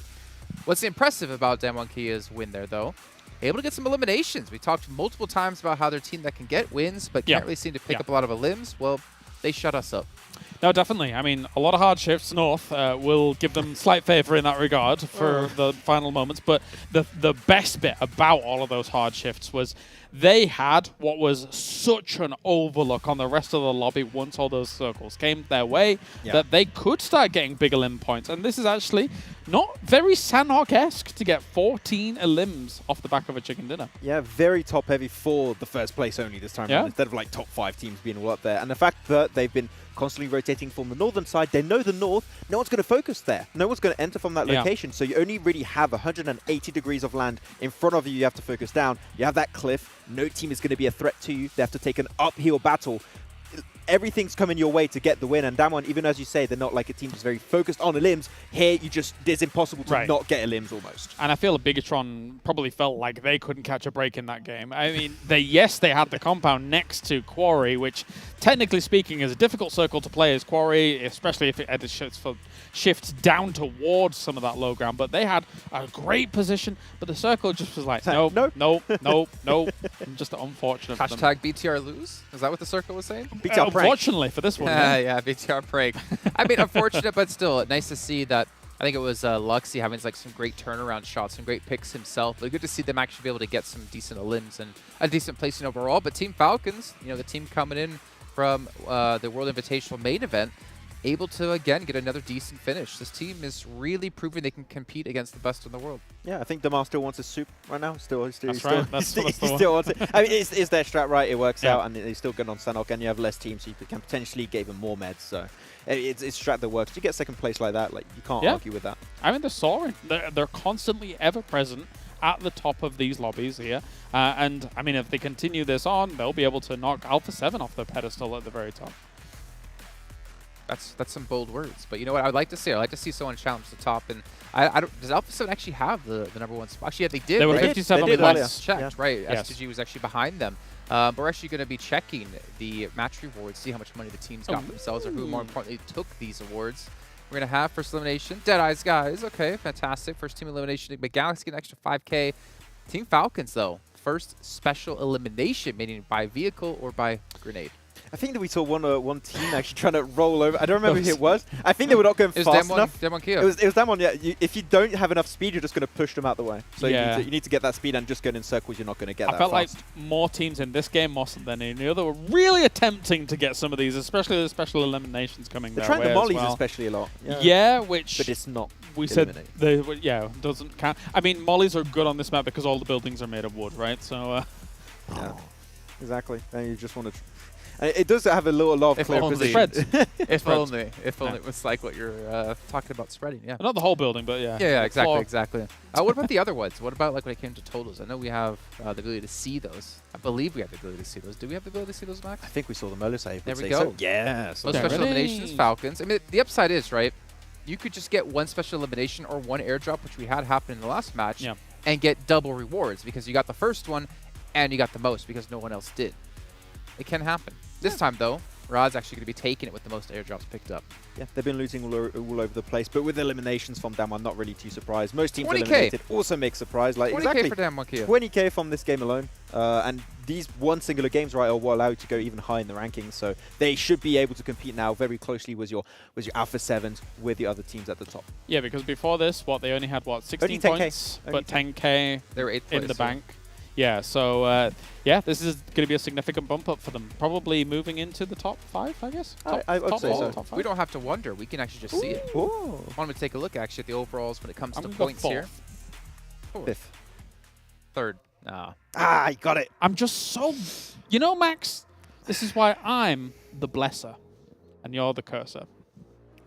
Yeah, I mean, it's not by choice, but... It's true, though. Yeah, it is. Yeah, okay, definitely. It's not, I mean, it's not when bad. Kalaris looks at the overalls before we get to see it, yeah, it's a little unfair. I didn't look at the overalls at all. Max, did you see him look at the overalls before we came on in? Yeah, he's checking right now. He's got himself his Xperia phone under the desk, and he's taking a look every single time. It just loads so fast. Yeah, I know, right? Exactly. Well, I mean, it's got to be fast when it's made in collaboration with professional players. That's right. Yeah. Got to load those stats in quickly. And it's actually our partner here at PUBG Mobile Esports as well. I'm so happy about Team that. Falcons, you can see here second place with 45 points. No chicken dinners, though, which makes it even more impressive. They're able to be so high up when you have teams like S2G, Damwon Kia, and then Alpha 7 above them in chicken dinners. Like to kind of be sandwiched between those. I mean, that's the different strats, right? You're going to have some from some of the teams. Some are definitely not going to be aiming for those wins, even though the win's still 10k. That is a very huge increase. Some are just looking for that consistency. Can get some airdrops, can get those special eliminations, maybe the first elimination if you have a hot drop. Like, you have a lot of different ways to be first place without getting a single win. And it seems like Falcons, that's the route they're approaching here. And you look at S2G and Damwon Kia getting themselves the 2 wins throughout the day here each. This is 2 teams that we saw S2G get the win off a central position. Damwon Kia is very good about their long rotations. These 2 teams are very adept and proficient when it comes to looking for position. I mean, as we were touting all the way through for Damwon Kia when it came to PMWI as a whole. So, yeah, it's definitely working out for them considerably in this first day. Yeah. I do remember working out. Oh, what do you remember? I remember when like we're talking a lot about S2G in the past, you know, in like those global events also, and also Damwon when they do get into those finishing moments, they are a team that very rarely the win will escape them if they have the man advantage, if they have a good position, and we saw it happen already 4 times today for the 2 teams. R8 Esports though. Oof.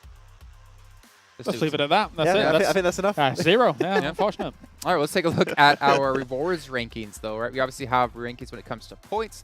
We also have rankings when it comes to how much money has been won. So S2G sitting in first place with 36k. And Damwon Kia, I mean, that last game was a 20k game for them. It's the biggest. It's probably the biggest game, right? Oh, maybe we I think Alpha 7 on Vikendi. Oh yeah, maybe. Oh. It's close. But I mean, regardless, 20k in a game. You know what? I'll take that. And that's extremely impressive here from Damwon Kia. I think they're coming in to this stage of with the Afterparty Showdown. I think they're coming in relatively relaxed almost about their approach to the game with all these teams around them. I think they're pretty confident here. You know what I'm happy to see about Damwon Kia is the fact that I wasn't a believer in other South Korean overlords, to be honest. You know, at PMGC, I was like, it's kind of a fluke that they won the East League. But to be honest, like with how they played then, with how they're played in last week, and how they're playing now, like I'm starting to become a believer. Damwon Kia definitely proven to be an insanely strong team. They know their identity, and you know, when you were saying you were skeptical about their previous successes, etc., and things like that, that was over a long-form tournament where they were able to gather so much information about all the other regions, bring that together, and then actually still continue to play their identity, which is find themselves a central spot, go for those very wide splits. Once they know they've got control, push out with 3 and make sure that those people are not getting to the circles, and it's continuing here. Yeah, I mean, you remember in 2020 PMGC, right, when the only South Korean team really used to struggle. I think it was Archer Gaming, and they had a really tough time. But that's when their ecosystem was not even put together by them, right? And now they have their official esport ecosystem in South Korea. They are getting so much more talent being brought in the scene, brought internationally at that. So as time goes on, you're going to see more and more South Korean domination.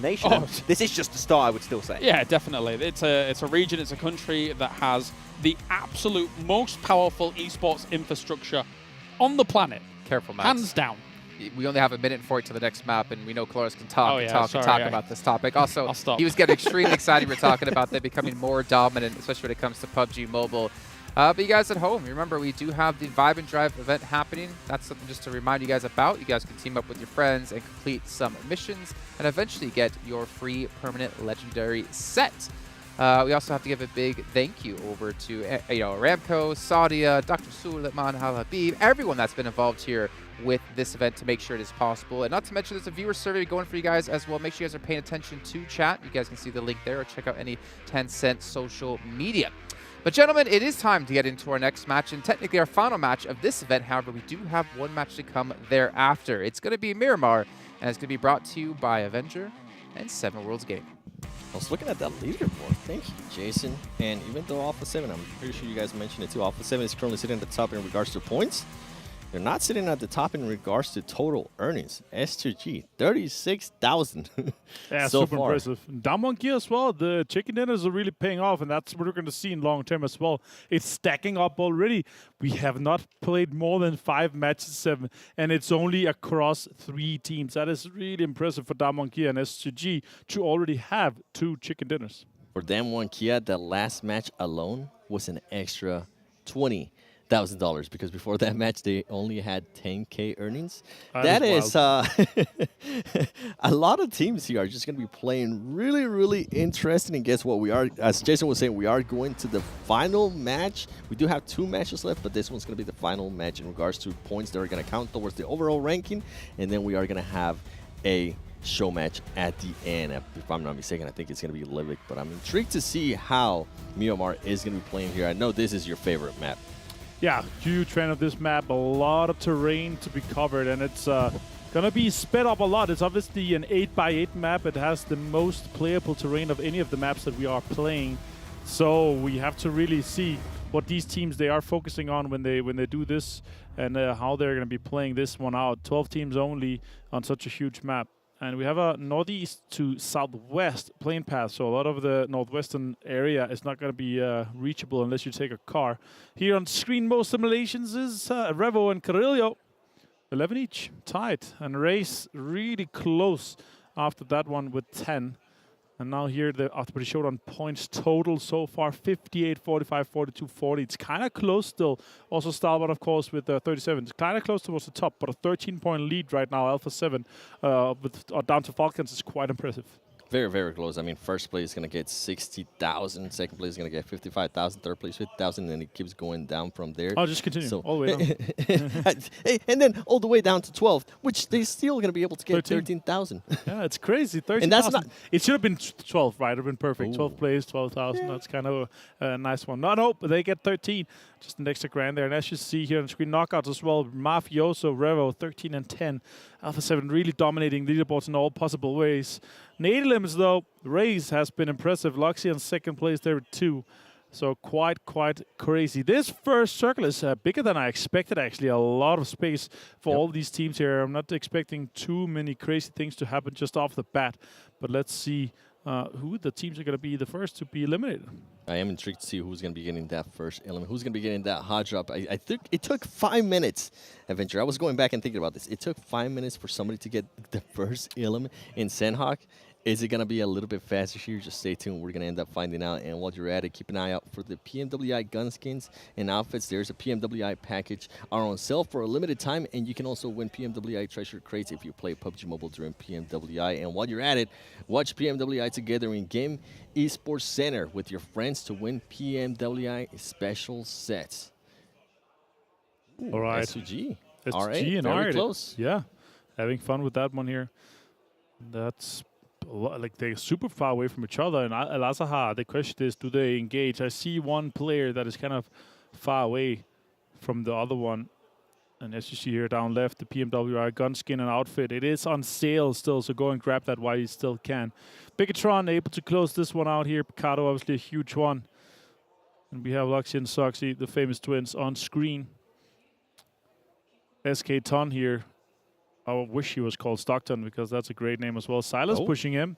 Oh, Silas did not know that he was here, but has a Vector in hand. He has a 3 helmet and a 1 vest. He kind of wants to be hit in the head, rather. Nature coming out. They're trading. I think Silas pulled it out earlier. He's jumping off that one. He's going to try to pre-nade that corner. Does take some damage here. They're trading nades around the corner. Silas with another nade in hand. And I'm surprised the RA player wasn't able to get that knock. I think both of them were not expecting it. The RA stun. He was just waiting patiently, laying down, and then Silas was like, "Oh, I'm getting shot. You know what? I'm just gonna head back a little bit more. Wait for my players to just push up." SK Ton has a 3 helmet too. He's pushing with the 2 vest, so technically he does have the upper hand in case they are shooting at the same time. Kalsi is helping from the high ground with this mini. That is quite impressive. He put some damage onto Prestige, who's on the backside of that warehouse. He sees him. Oh, more shots are coming in. I think could be Banda. Some of the other guys helping. Oh, connecting a headshot on him on that little 1 helm. Oh, look at that. It's beautiful there from ID7. That's Silas does end up getting knocked and eliminated. We do have the first elimination here with before 5 minutes. Okay, we got that out of the way. You can see Skyton being able to get the first elim there. $2,000. That's just crazy. It makes me wish that I was a pro player and being able to play. But guess what? Hamsi is going to try to make a push here on one of the RA players. Nope, never mind. He's going to decide to back off a little bit. It's not going to be able to cover him anymore. Remember, he did end up getting shot by Ida. He is going to play a lot slower in S2G. 1 man down. How are they going to be approaching this? They were being very aggressive earlier. Racy, you can see them trying to throw a grenade. Is he going to be able to connect? He is able to connect a little bit. But Kasi also getting some knocks on Ida7. Now the tables have turned. Ida7 almost knocked him earlier. And guess what? Ray getting the shotgun and the finish right there. Bandar getting the knock now on Hamsi. And the finish can be a 2v3 if RA is going to be able to get this pickup. And I think S2G, I think this would be the best choice. Just back off. You don't really need to continue on with that fight. What you guys might have been hoping for to happen with the first elim has already happened. So don't get eliminated this early on. Yeah, and especially for this situation here now, S2G with one guy on the high ground, Kalsi, and Raze on the low ground, they're going to have a hard time just getting together in this situation. They're obviously a big map here, so they do need a vehicle of some sort to make this macro rotation that they want to do. It looks like Ray is just running up. He's running up. He's just trying to completely disengage from this fight. Kalsi and the guys have made a call. All right, let's disengage. Let's get away and just try to survive this man as a 2 and salvage a little bit of points if possible. Again, map, huge map, a lot of terrain that they can potentially hide in. Hamodi with a first aid pickup here from Nigma Galaxy. All 4 guys strong, looking good for them. They are on the edge of the circle there in El Paso. And with Miramar, I mean, 12 teams, we're going to go from 18 teams to just 12 teams. This is going to just slow it down a lot, and I'm intrigued to how some of the other teams are going to be rotating, what they're also going to be doing. You see Alpha 7 currently right now at the top. What are they going to be able to do? Mafioso, I mean, who was it? Carrillo? He had 11 elims, and one of the other players too had 11 elims. I feel like when Alpha 7 pops off, usually Carrillo is attached to that. So good to see that he's currently wanting to perform here on the PMWI after party. Top, shooting out a bush right now, trying to see if his aim is going to be locked in. And talking about Carrillo, there you go. You're going to see Rod, a team that has been very, very quiet with Rod, but so far, I feel like they are able to squeeze some points here and there. Yeah, exactly. Carrillo and the buggy trying to move in early. 3 vest on the body. That's good to see. 7 grenades on Carrillo. That is crazy. The other guys are also moving. He's trying to just get some information here on the high ground. And I like to see that they're locking that down early on. It is far away in the zone, but the high ground here you can get a lot of information from. We were wondering if some of the match rewards were going to change how some of the teams were going to be playing. The circle does end up shifting north. Demo and Kia starting to make the push up north. But what I was going to say, I think we just got our answer right there. Carrillo with 7 grenades. I don't think that's usually something that we tend to see out of just one player, maybe out of a whole team, but just one player. And as I was talking about there earlier, most eliminations, Revo and Carrillo, 11 apiece. And if they continue, if nobody stops this momentum for Alpha 7 between those 2 players, they're just going to keep battling each other. And I know those 2 players, and I know they definitely have egos, and they're going to be wanting to one-up each other. For sure. And now with this circle here on the northern side, going in early, and circle moves earlier, it's faster, and it's potentially later going to be smaller. So let's see what the teams decide to do in these cases here. The circle is closing in just less than 10 seconds. See 7C in the distance on Bigetron here on screen misery. Bigetron trying to figure out. They are going to be seeing 7Cs rotating there towards the north of them. Deadeyes currently trying to start the rotation as well towards this circle. You see Nigma Galaxy, everybody. That circle is going to be closing in a lot faster. This is a Miramar that they're not used to playing.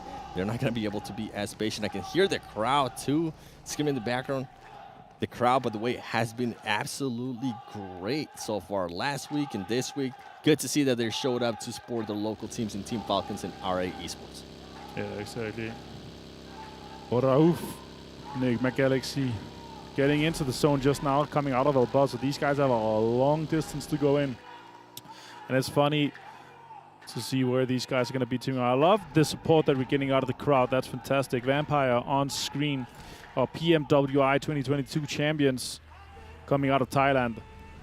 And exactly these guys are going to be moving in early as well, trying to get some better locations. They actually already have a decent spot inside the circle, but they want to get further north and want to take more terrain for them.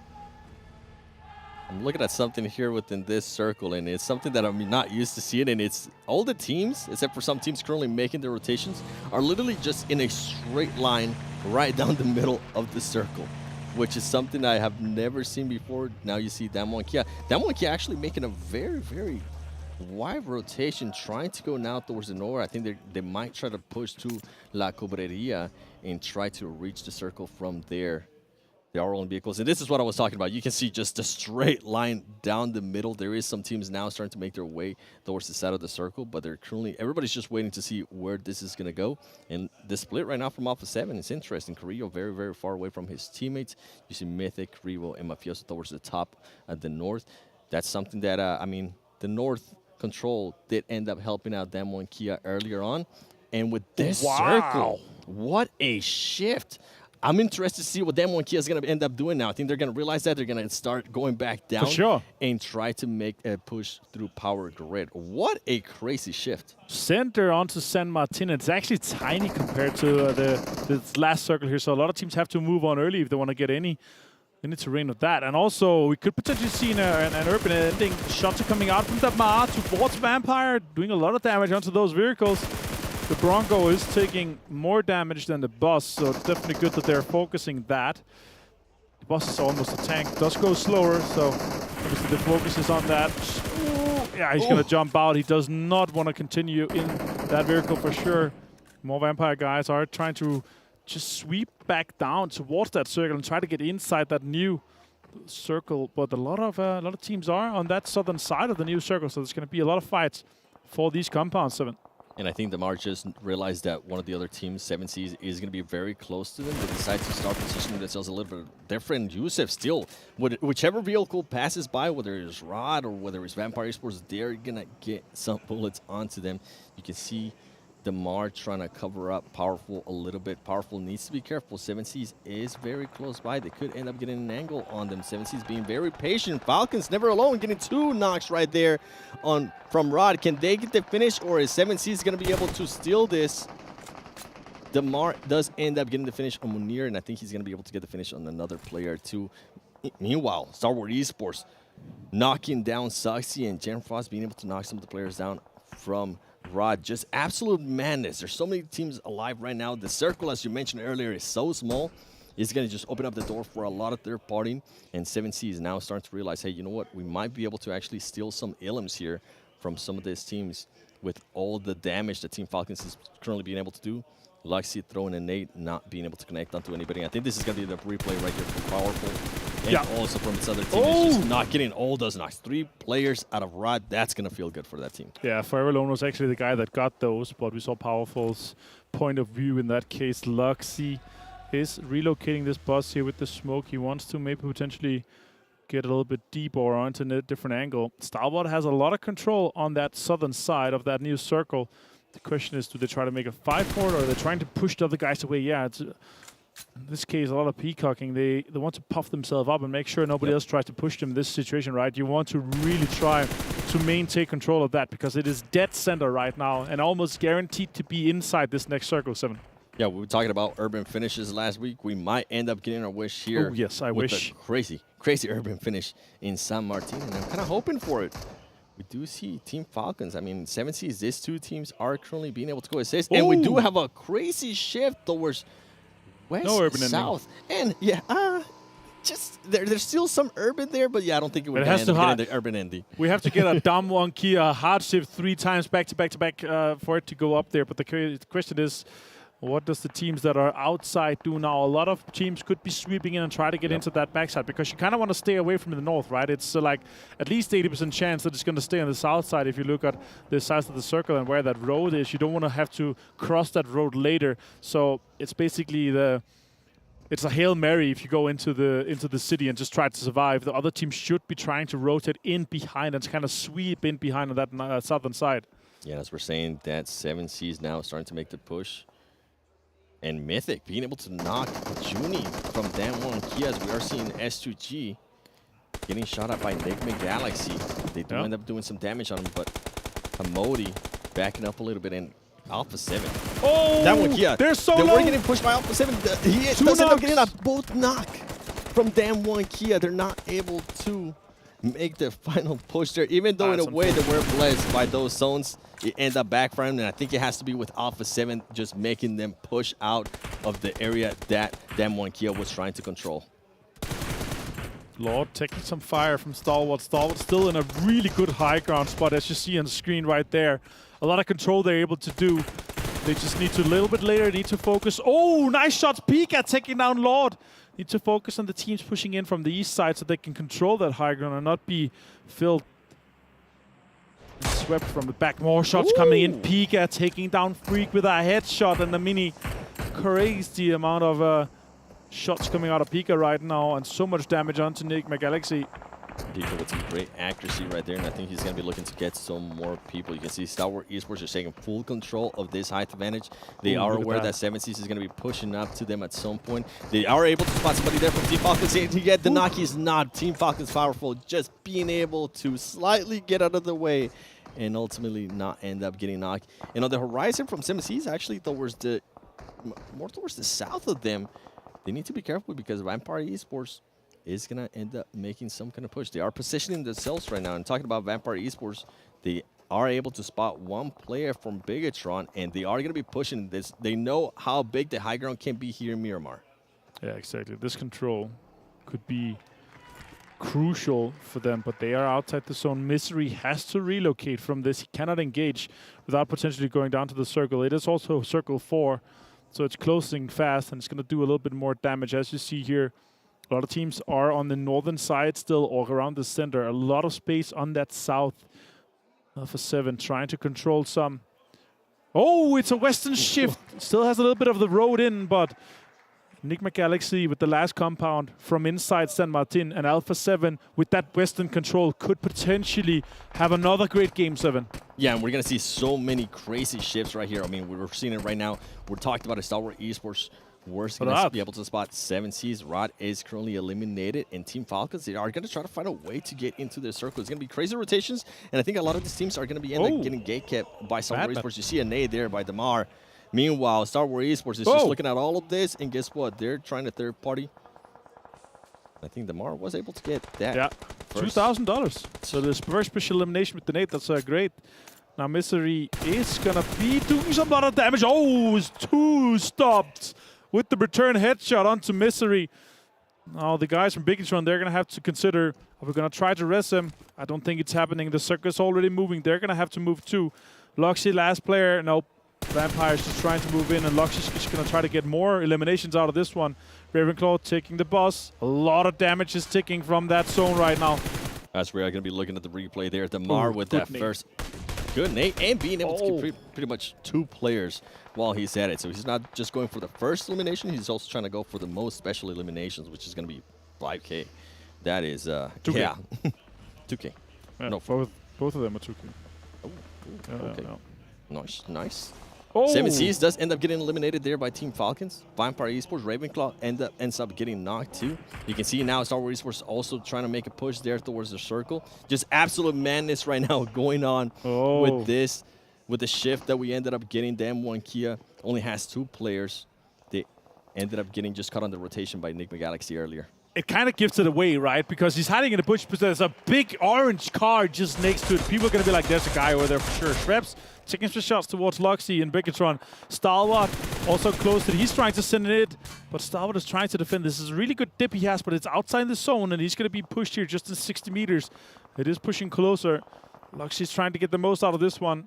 He's going to have a hard time. He's going to have to smoke just now. Circle is doing a lot of damage already, taking so much. He's trying to get some first aid off of that body. He's going to have to heal already just now. Stalwart inside the circle. Next circle, as you see on screen, is going to pop soon. Nobody's really taking that center control except for Nigma Galaxy. The next circle is going to shift, and it's a northwestern shift. It is crazy. It's maintaining 50% of the road right straight through the middle. That's crazy. Deadeye Guys taking some damage here. Chari. It's Alpha 7 putting in some damage towards them. Alpha 7 currently has 1 player down in Revo, Luxy, you can see he's still trying to make his way into the circle. He is healing. He is going to be able to maybe spot some people from Stalwart Esports after he gets in. He might be able to get some extra points for his team in regards to just eliminations, but they need to... Oh, ultimately, he ends up getting just eliminated there by this zone. Luxy not really being able to do much there for Bigetron. Ooh. Meanwhile, Vampire Esports getting shot at by Stalwart Esports. These two teams, I know they... I mean... From what we saw last week, they really, really want to get at each other, and if they're going to get a chance, they're going to see if maybe they can eliminate each other. Alpha 7 able to revive the player that was down earlier in Revo, and this is going to be an interesting rotation because they're going to be pushing into R8, and all the players are going to just have to be just having amazing chemistry to try to make that push and worry about all these teams. Vampires will ultimately get eliminated by Deadeyes.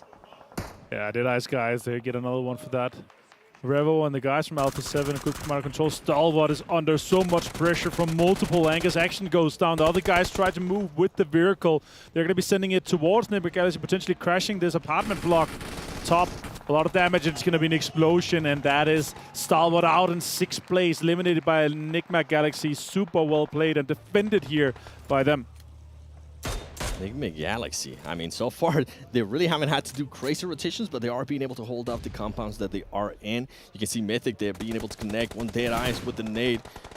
Deadeyes are almost getting some action on Mythic back, trying to do that trade. He's not going to be able to. He is going to throw the nade. That nade is actually looking promising. Mythic is able to heal himself just in time to not get knocked. And you can see Nigma Galaxy Freak there being able to spot some players from Deadeyes. He's going to be able to get that finish, and Deadeyes is trying to hop on that vehicle and get out of there. Can he make that full rotation? Can he actually maybe run over a player? No, he's not. He's too much. There's just so much going on there within those. Yeah. Turulov gone down. Alpha 7 are maintaining control of that southwestern side. Nigma Galaxy have had the blessing and support by this apartment block, and now R8 with just 2 guys alive. They're trying to see if they can survive this. Nigma Galaxy is going to have to push out soon. They potentially could have done this a little bit earlier. This could be rough for them. Damage is coming in. Raouf goes down. Mythic finds another one.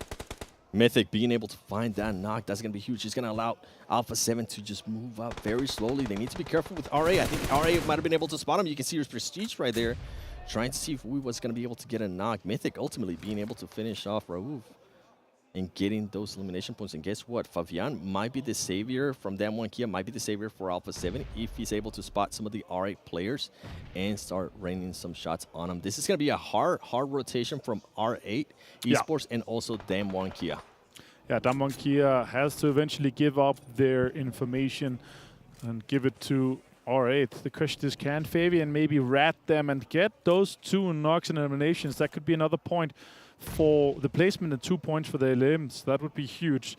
Alpha 7 looking good right now. Only 4 eliminations for them, but still they have a lot of control right now over that circle.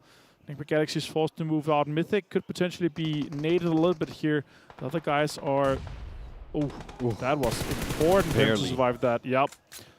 The Alpha 7 players are just getting super lucky right now, being able to just evade on some bullets. And as I said, that Mythic does end up getting knocked. And I think he is going to end up getting finished there by Freak. But it could have been a lot worse there for Alpha 7. Hamodi does end up making a push. Who's going to be able to get some knocks here? Hamodi does end up getting knocked by Revo.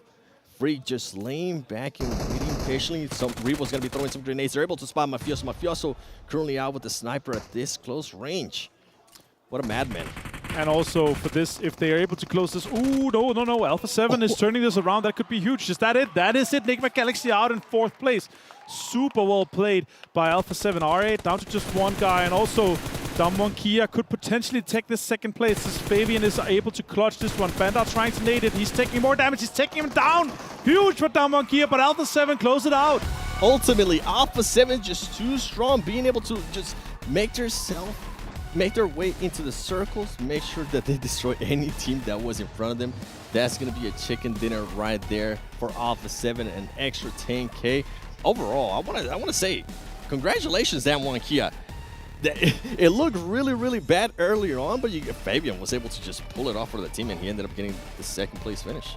Yeah, able to close that one out here for Alpha 7. Huge amount of points. They are gunning for that 1st place spot overall for those placements. That would be crazy. So well played by the Brazilian squad on Alpha 7. Able to close another chicken dinner is just insane and unheard of. I did not expect that, to be honest. Yeah, I was not expecting for Alpha 7 to be this strong, especially on day one, especially with the way that they started off the day. And I was kind of smiling a little bit there from what I saw with Mafioso. He's probably saying, this is Brazil. Oh, yeah, for sure. But yeah, again, Circus was rough for them. Nigma Galaxy, they had their apartment control for a long time. I actually expected them to push out really, really early on. But we are going to be going straight to the match standing, and the desk is going to be throwing you through these games here. We have played 6 of them. But guys, have fun with this one. Yeah, as we take a look at the match rankings brought to you by STC, Alpha 7, 18 points, able to get themselves a second chicken dinner on the day, which means we've had only 3 winners throughout the entire day.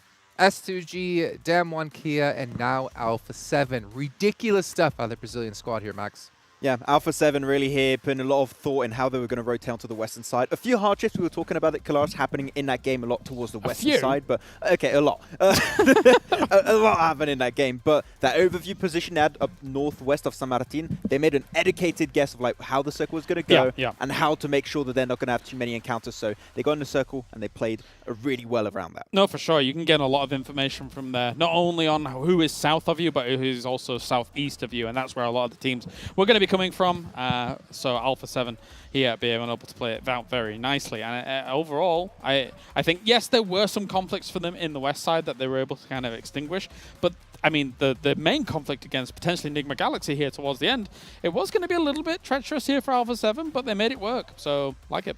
Yeah, really good stuff from them. And actually, Aura Esports, we were looking at it earlier. We believe before this game they had zero, like they had no money in the bank, right? I believe that was.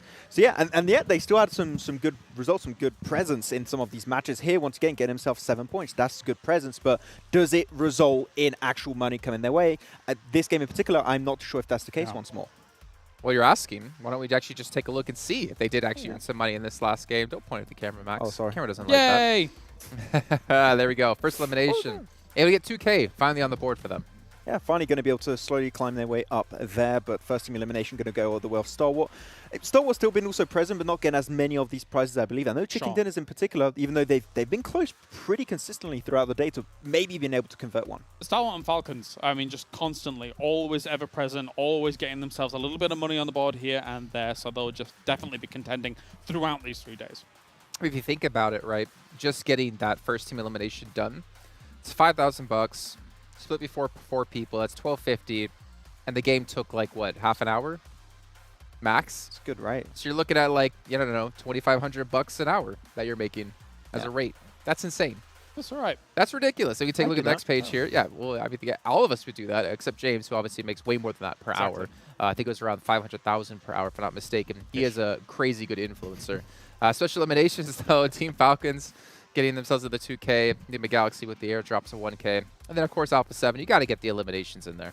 Yeah, I mean, when they get those positions right, they just pop off. You have that Vikendi game, central position, 3 teams breaching you. They still survive as a 4-man. They're doing something not very similar, but they're playing Edge in a really, really strong fashion. It shows that, like, the extent of what they can do and how well they can execute. They can play central, they can play Edge, and they can convert it in a win. That's the most important part. Yeah, I mean, even before this game, I think 2 of their players were top eliminators. Yeah. Eliminators. So very, very impressive so far by them to continue this on as well, where I'm going to be a little bit honest, I was kind of had question marks around how Alpha 7 were going to come into this stage, but seems like they're very well prepared for it.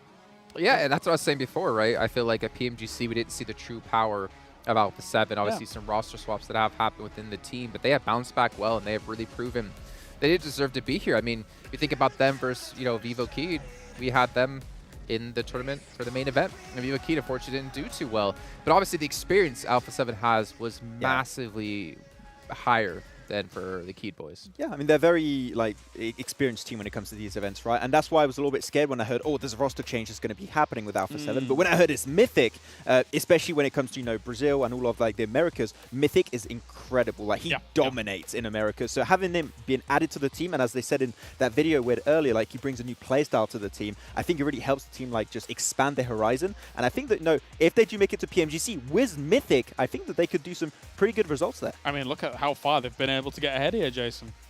Yeah, not only by points, but also by money. $40,000 picked up, 20 of that from Chicken Dinners alone, and 20 outside. Alpha 7 has started to run away with this event, and I'm curious to see what they're going to do tomorrow, because obviously that was the last match here for the Afterparty Showdown. We still have the duo show match to happen after this.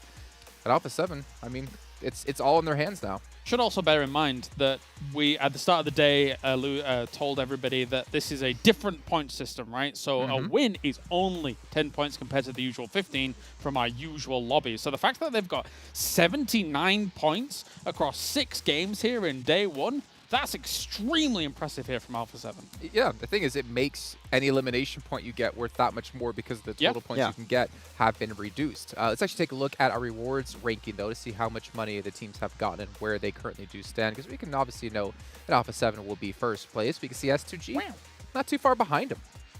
Yeah, S2G really close. I mean, after those, they have those 2 big banger games right after that. They're a little bit more transparent. They do come back. When they get those banger games, they tend to perform really well, so I'm not really too surprised. But I'm still really happy that we are seeing Damwon No getting those eliminations off, mostly off the back of that, what was it, Sanhok game, right? Yeah, doing good. And yeah, of course, a lot of teams here are going to want to contend, but the fact that only 3 teams got chicken dinners today, it is pretty wild. Anybody want any chicken dinners? Haha, just kidding. If you're not the top 3, and that's a very strong statement, especially since I think, as I say, for 2 of those teams, we alluded to it before this game, I feel like they're playing kind of similar playstyles. For Alpha 7, they are also fragging out with these wins, so that is a powerful combo here, a 1-2 punch.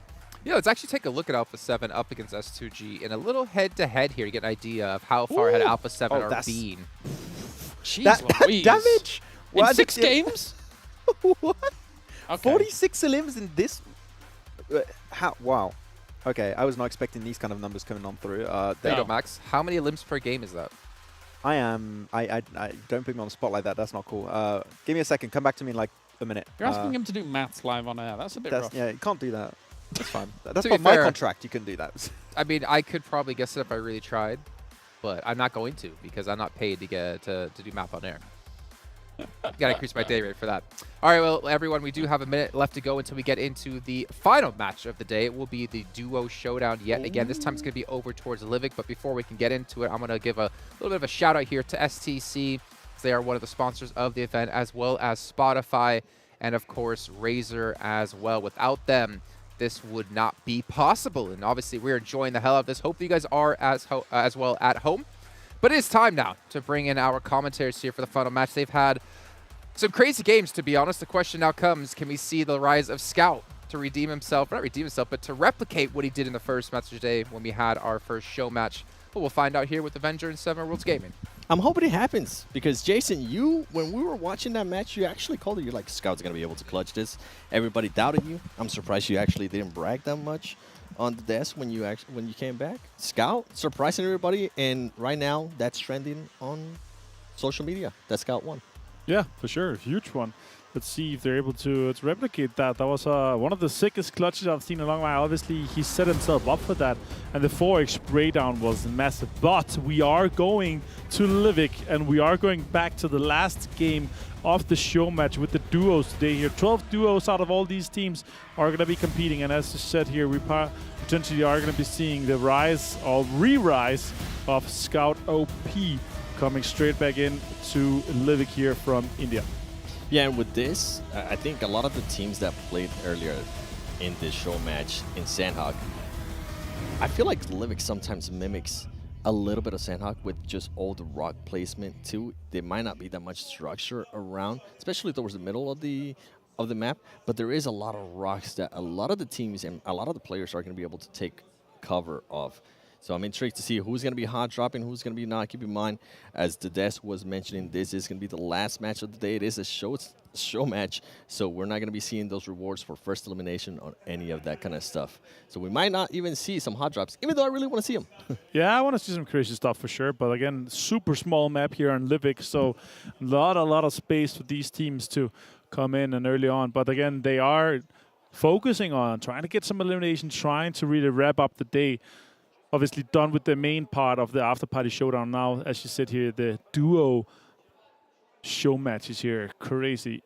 I think the duos format are super fun, of course, but it's a tiny map, a 2x2, but there's still a lot of space considering we only have 24 players on this map right now. A lot of space. You can see just R8 on that southeast side. They have in like the entirety of the dry dock and the waterfall and the logistics as well. That is That is crazy. Circle goes west. The vast majority of the players are already inside. S2G has to move. Bigetron has to move.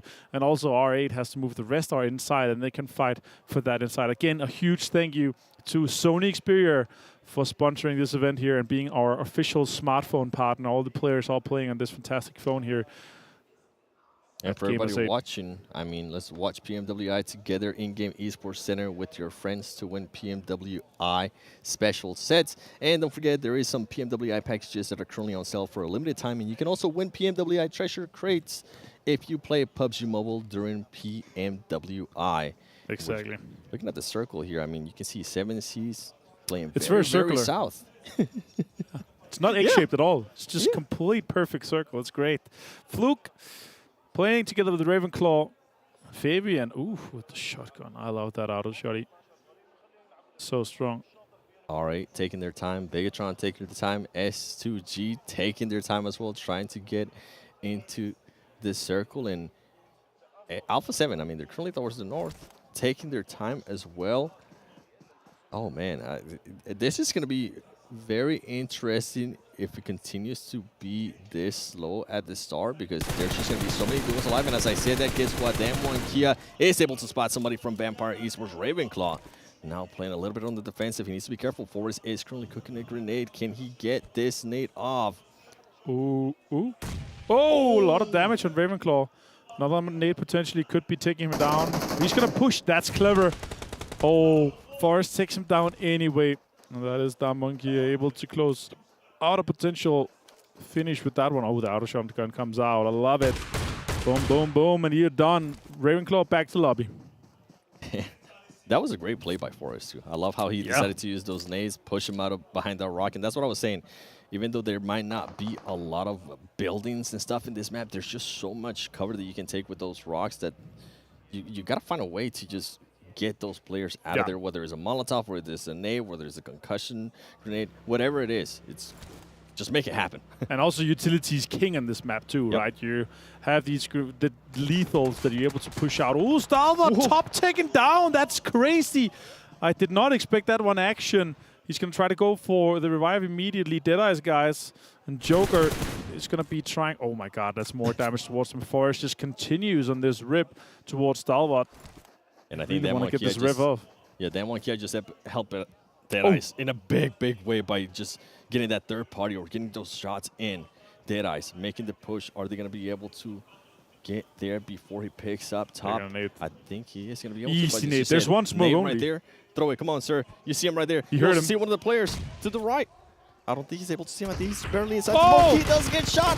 Top. Almost being able to get the knock. He did get one knock with the grenade. He's going to go for it, too. He switches guns, and he ultimately ends up getting the best of Deadeyes. Stalwart Esports top, showing them who's the boss.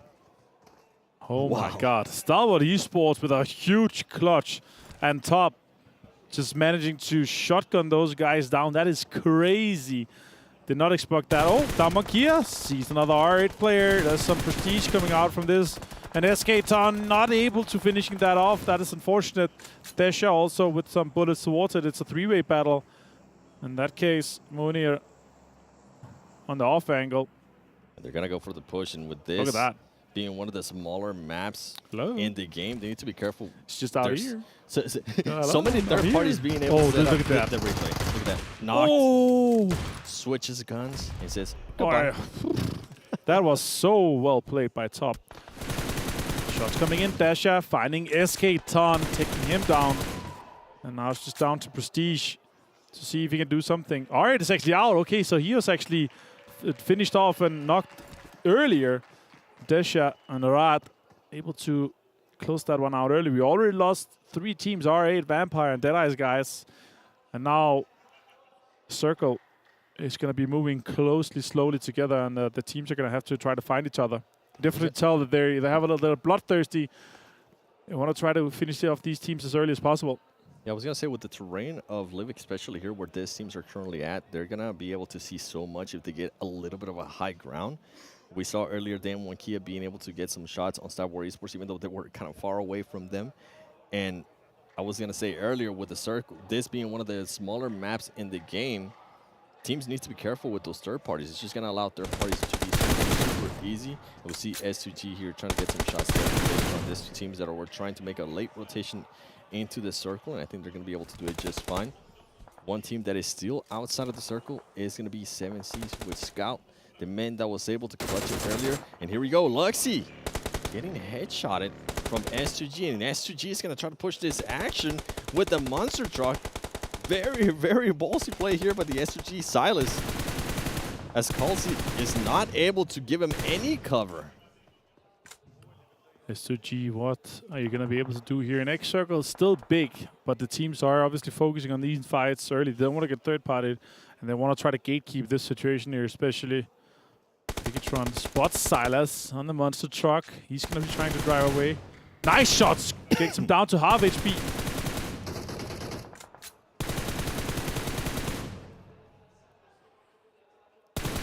Shots coming in again. Oh, Liquid. Can he connect? S2G are pushing. See, S2G just decided to back off. They were going for that crazy play with the monster truck. I respect it. Okay, I respect it. And as I said, this is a show match.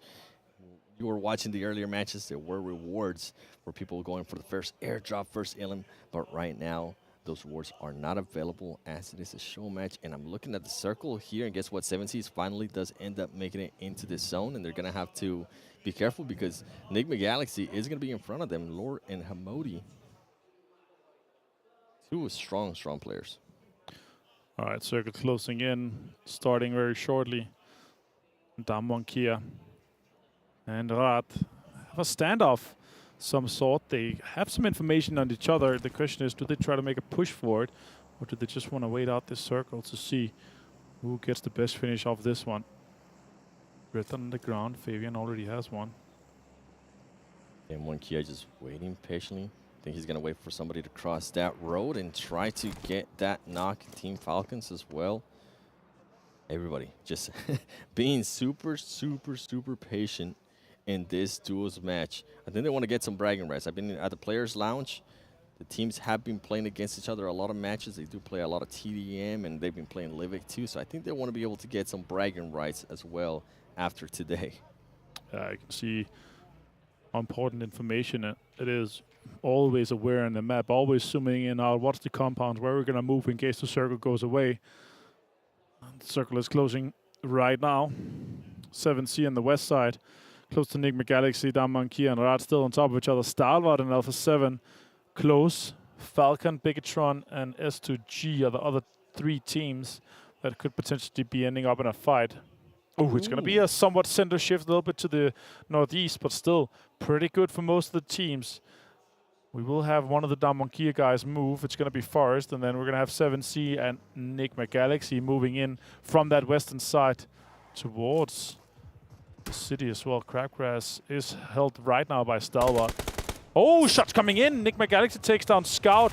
Can they recover? More shots coming in from Lord. Trying to get Sarang down. He's going to push in. Oh, that's an outer shotgun. Gets him low. HP. Sarang almost getting the knock right there. Ultimately, though, Lord being able to position himself. Hamodi as well. Destroying 7Cs. And I was surprised 7Cs actually decided to go for that fight. It was Scout that stopped the car, and I think he might have heard some footsteps or something. Decided to go for the action there, even though his teammate wasn't close by. Ultimately, 7Cs, the winners of the first show match, are going to be getting eliminated here in Livik.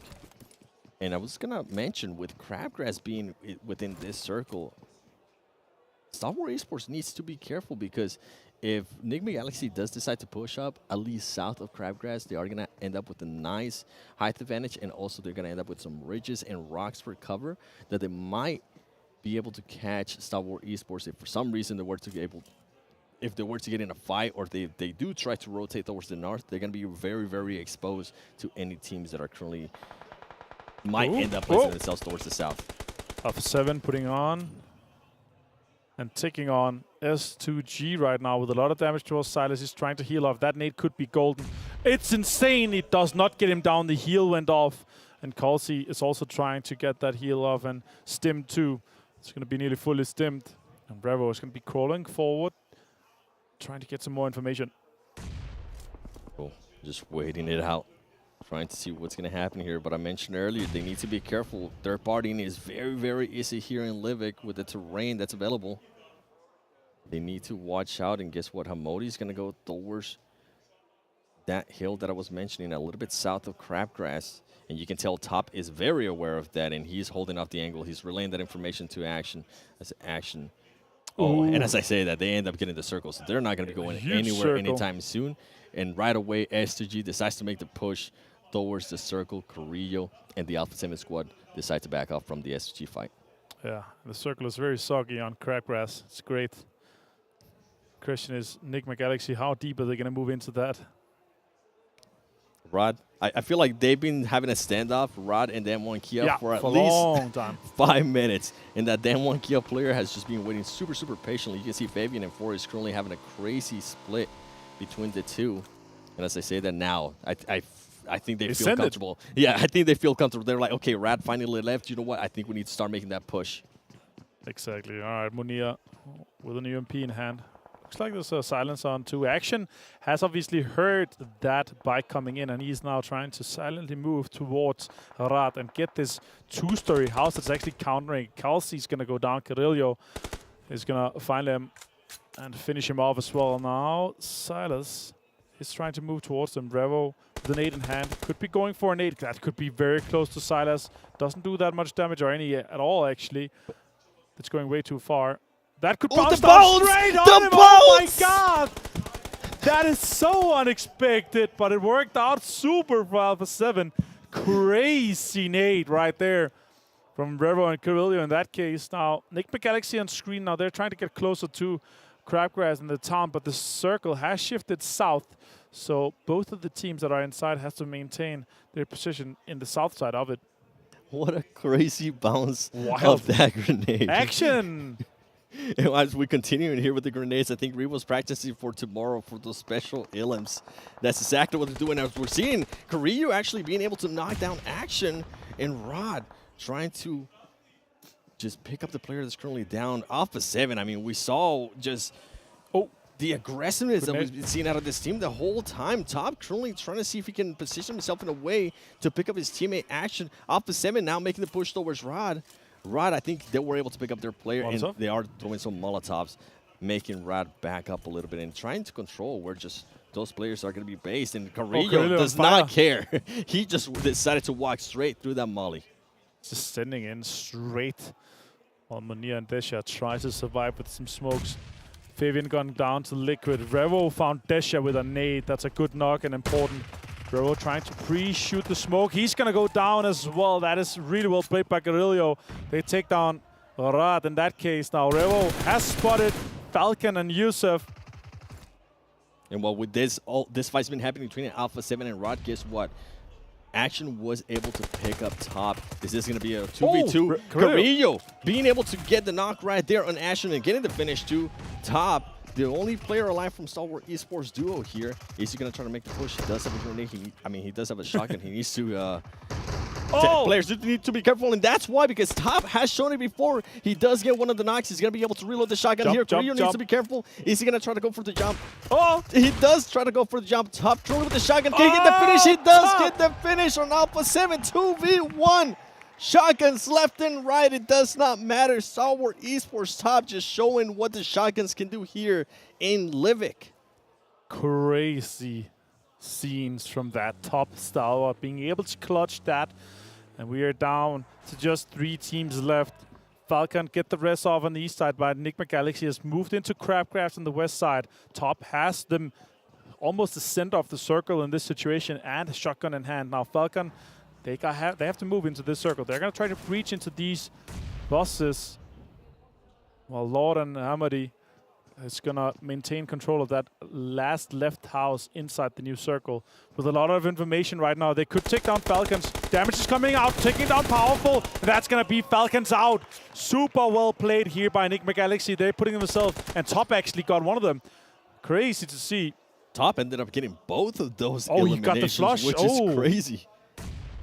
Can really Top win this? I mean, we already seen one, the first show match. We saw Scout being able to clutch that 1v2. Can Top now for Stalwart Esports clutch another 1v2? I mean, he did it earlier against Alpha 7. Can he do it again now against Nigma Galaxy, Lore, and Modi? Oh, Top! That is huge. And a 1 versus 1, Hamodi knows exactly where he is with the nade here. Cooked perfectly. Could take top out there. Trading nades. Top ran out. Hamodi versus top, shotgun in hand, both of them. And top end start taking it. It is Stalwart Esports that take the show match in the duo here of the last game of the day 7. That was insane. I wasn't sure about the show matches before today, but after what I seen from certain of these players, I absolutely love this show matches. Top just being able to continue on a tear with the shotgun. It didn't matter if it was Nigma Galaxy, Stalwart Esports. What a finish there by Top. Yeah, the show matches here ended up being super crazy. Livik paying off here. You love Livik, obviously. I love the shotguns on Livik, and I know Kalaris obviously loves the shotguns too, and also loves Modi. That was beautiful, but Top ended up being able to clutch it, and that was insane. Another situation where we have a 1 versus 2 clutch. Yeah, and I think a lot of these teams are going to be careful about that tomorrow with what happened with Scout, with what happened here between Alpha 7, Nigma Galaxy, Stalwart Esports saying, Top was like, okay, you know what, I still have a shotty, but let's look at the match standings. I'm pretty sure that this is going to want to break this down because that was crazy. Yes, our match rankings by STC. Don't forget about them as they have Stalwart Esports getting 18 points. Well done by them again. Top clutching things out. I mean, we saw them obviously lose the 1v2 or the 2v1 in their sense up against Scout, but at least redeeming themselves here to get the victory. Nigma Galaxy, unfortunately, coming in second with 9 points. But it seems to be a pretty telling tale for what we've had for the majority of today. Alpha 7, Team Falcons in 3rd and 4th, but Stalwart not really showing up today. Nigma Galaxy not really showing up today. And Bigetron, unfortunately, the same as well. True vindication. In my mind, Stalwart won both of these duo games if it wasn't for Scout. But you know what? Actually, just when we came into the duos, especially here, Max, we looked at Top and Action. We're like, oh my days, that is a strong duo. And they've shown it. I mean, after getting themselves a decent spot in the first one and now winning out the second. Yeah, exactly. I mean, Top taking himself a 1v2 there versus Nigma. And also the fact is that they had a split, technically. They had 1-1 split, and they had 2 off angles. Nades one angle, perfect nade, then instantly shifts over to the other player. It's the great execution on this side. So really, the Top seen as one of the top players, also MVP of his home region. So are we surprised? Not really. And you said it should have been 2 wins, but they get one at least. Well, we did get to see the weapon as well at the very end, which I believe, Claris, you made a jingle for, if I'm not mistaken. Yes, I say M1014. Really? You're looking at me like that and with your little smile, but... Okay. I just never knew you to be so shy. I'm the jester of jingles, but, you know, not for stream for now. Even though we just saw a Modi from... That's fine. Max. Actually, I think Max actually is the one that came up with that, if I'm not mistaken. Yeah, that's true. We might have a new master of jingles here. Nah. You can be the master of math, because we haven't had one of those on the desk ever. No. Not you. Oh, okay. Oh, don't worry, I already knew exactly what was happening. But gentlemen, I mean, again, we've had our 2 show matches. I would imagine Stalwart would be #1 after getting second and then losing. We'll actually take a look right now to see where the teams currently do stand here. Remember, the winner of this takes home $15,000. Okay. Okay, now, I mean, yeah, of course. Taking himself a 2nd place and after followed up with a chicken dinner. Not too surprised to see them up there. But the points do not really add up. This is very lopsided. For Stalwart to be able to get themselves in this kind of place. Yeah. Pretty impressive stuff. No. What's wrong, Max? You trying to do math in your head? Yeah, I'm like, I was, okay, no, I got it now. It's not like 15 points for chicken dinner. Yeah, no, I was like, 14 plus 1 does not make 30, but like, I put everything together, I was like, okay, I understand now. Well, 15 plus 14 doesn't make 30. Yeah, exactly. So. Makes more sense. Da-da-da-da. But anyway. And now you see why we haven't had a math expert when it's come to the desk here. Nigma Galaxy 2nd place with 15 points. 7C off the back of Scout with the 10 points he got for that chicken dinner gets him up to 3rd. And there is prize money from, I believe, 1st to 4th. So there is still stuff to win here for these teams. But we still have, what, 3 matches left to go? Yeah, 3 more matches, and one thing you've seen is that Falcons still not able to get himself a win, but they're still present. They're still there, lingering in the shadows. One good game, and they can just leap up in 1st place. So Falcons are just the lingering threat of the entire tournament here. Oh, absolutely. Always a present threat, for sure. Okay. Well, it is time to head down to the stage here for an interview with one of our teams. Welcome back to the main stage, where myself and Fancy are joined by Never Alone from Team Falcons. Congratulations on Day 1 of the Afterparty Showdown. You're currently sitting in 3rd position, which is very good. You're showing a lot of consistency throughout the day. I just want to ask you, you know, how did you manage to get this kind of consistency on maps that aren't really used in competition or competitive PUBG Mobile? حياكم الله من جديد اعزائنا المشاهدين والحضور. معنا نفر الون على المسرح، نسوي معه مقابله سريعه بعد المباريات اللي شفناها منهم اليوم. السؤال الاول نفر الون، كنا ودنا نتكلم عن المابات اللي لعبنا فيها اليوم في البطوله، مختلفه عن المابات اللي تلعبون فيها بالعاده واللي متعودين عليها في باقي البطولات. هل الشيء هذا خلاكم تغيرون البلاي ستايل حقكم ولا انكم تستمرون على نفس الوضع؟ للامانه في الخرائط الجديده ليفيك وكراكن وفيكندي كان صعب يعني التاقلم فيها. يعني حاولنا يعني نقدم يعني اكثر شيء نستطيع نسويه يعني بالجيم. اما بالخرائط الثانيه ما اشوف يعني فيه تغير، بس يعني يمكن فيه اندفاعيه اكثر من الاتيان بسبب الجوائز. ويعني الحمد لله قدرنا نجيب توب 3 في اليوم الاول. Okay, so the player is saying that the main focus that they were trying to do is to adapt through all the maps, but the first 3 maps that they played, it was hard for them to adapt because they're not used to it that much. But then they had to stick to the same playstyle that they were doing, even though the new maps, they had to play a little bit defensive than they would usually do. Well, I mean, speaking of the maps being new, but also the situation in which you're playing, like we're standing on the main stage right now. This is your second week on the main stage. So are you starting to get used to it? Are you starting to feel a bit loose? Are you getting more comfortable now? السؤال الثاني للاعب، كنا بنركز على نقطة انه الاشياء اللي قاعدين يسوونها في المسرح اشياء جدا رهيبة، لكن الشيء هذا نحط ببالنا نقطة انه هذا ثاني اسبوع لهم في المسرح، ما راح يكون اول اسبوع، فهل الاجواء يعني تأقلموا عليها، عرفوا انهم يتعاملون مع الضغط، ولا الشيء هذا تغير معهم بنسبة كبيرة؟ للامانة يعني كلاعبين يعني محترفين ولاعبين يعني بطولات لان قبل هالمرة كنا داخلين يعني بس يعني بدون ضغط او بدون يعني اي شيء. بالاسبوع الثاني الوضع يعني صار يعني اريحيه اكثر، فهمت؟ صار يعني نفس الروتين. الحمد لله يعني. Okay, so the player is talking about how the team is experienced in LAN tournaments, and this is not the first LAN tournament that they have played in. So they are getting more used to it. They are getting more comfortable in playing in tournaments LAN. And the first week they didn't have a lot of pressure, and coming into the second week they don't feel any pressure at all, and it's way more comfortable compared to the first week. See, the pressure of the main stage, it just kind of dissipates after a while, but you just got to get used to it. The hot lights, it is very difficult. Now, we've talked about day 1. It's done now, it's dusted. Now let's look to tomorrow. Let's look to day 2. What are going to be your main focuses between now and the beginning of day 2 between you and the rest of your team? زي ما احنا عارفين نفرلون اليوم الاول خلص وطلعنا بالنتيجه حقتكم، لكن بنفس الوقت اليوم الثاني راح يبدا بغدا ان شاء الله على نفس التوقيت، لكن ودنا نعرف ايش الاشياء اللي بتغيرونها وايش الاشياء اللي ممكن انكم يعني تغيرون منها مقارنه بلعبكم في اليوم الاول. مثل ما قلت الخرائط الجديده الثلاثه لازم نشوف يعني اسلوب لعب يناسب يعني طريقه لعب الاتيام. اما الخرائط الباقيه يعني الامور يعني ما راح تكون صعبه باذن الله.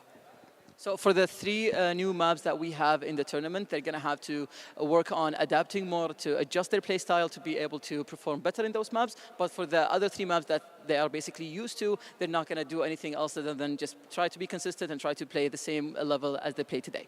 Well, the consistency is definitely working, so congratulations on all your success so far, and good luck for the remaining days of the Afterparty Showdown. Everyone in the Gamers8 arena, please put your hands together for Never Alone and for Team Falcons.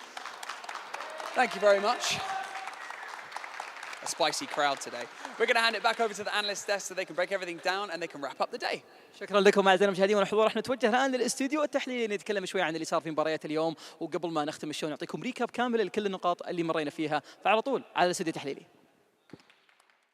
Yes, round off the day is exactly what we're going to do here, gentlemen. Great little interview with Never Alone. I feel like he's getting a lot of spotlight in this event. Yeah, true. I think it's deserved to have Falcons up Yeah, there, right? yeah. It's good to see, and we had some good representation from the Nigma Galaxy today. We had Falcons doing well, and we also had some good presence from R8. So like, it's really good if you are, a KSA fan right now. You have a lot of good representation. It's funny actually with you mentioning R8 as well, because we felt like throughout the day they've been present, they've been doing stuff, but because they've not been like hitting the very high highs, they've not been able to rack up too much money just yet. So I think as the days go on, I think we'll see them get a bit more for sure.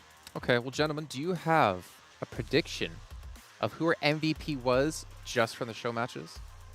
Just from the show matches. I feel I'd say top. I'd say top. Oh, from the show matches. You mean show the matches. 2? Yeah. Oh, okay. Well, yeah, it has to be action or top. I guess I'll go top as well. Especially top with that game, yeah.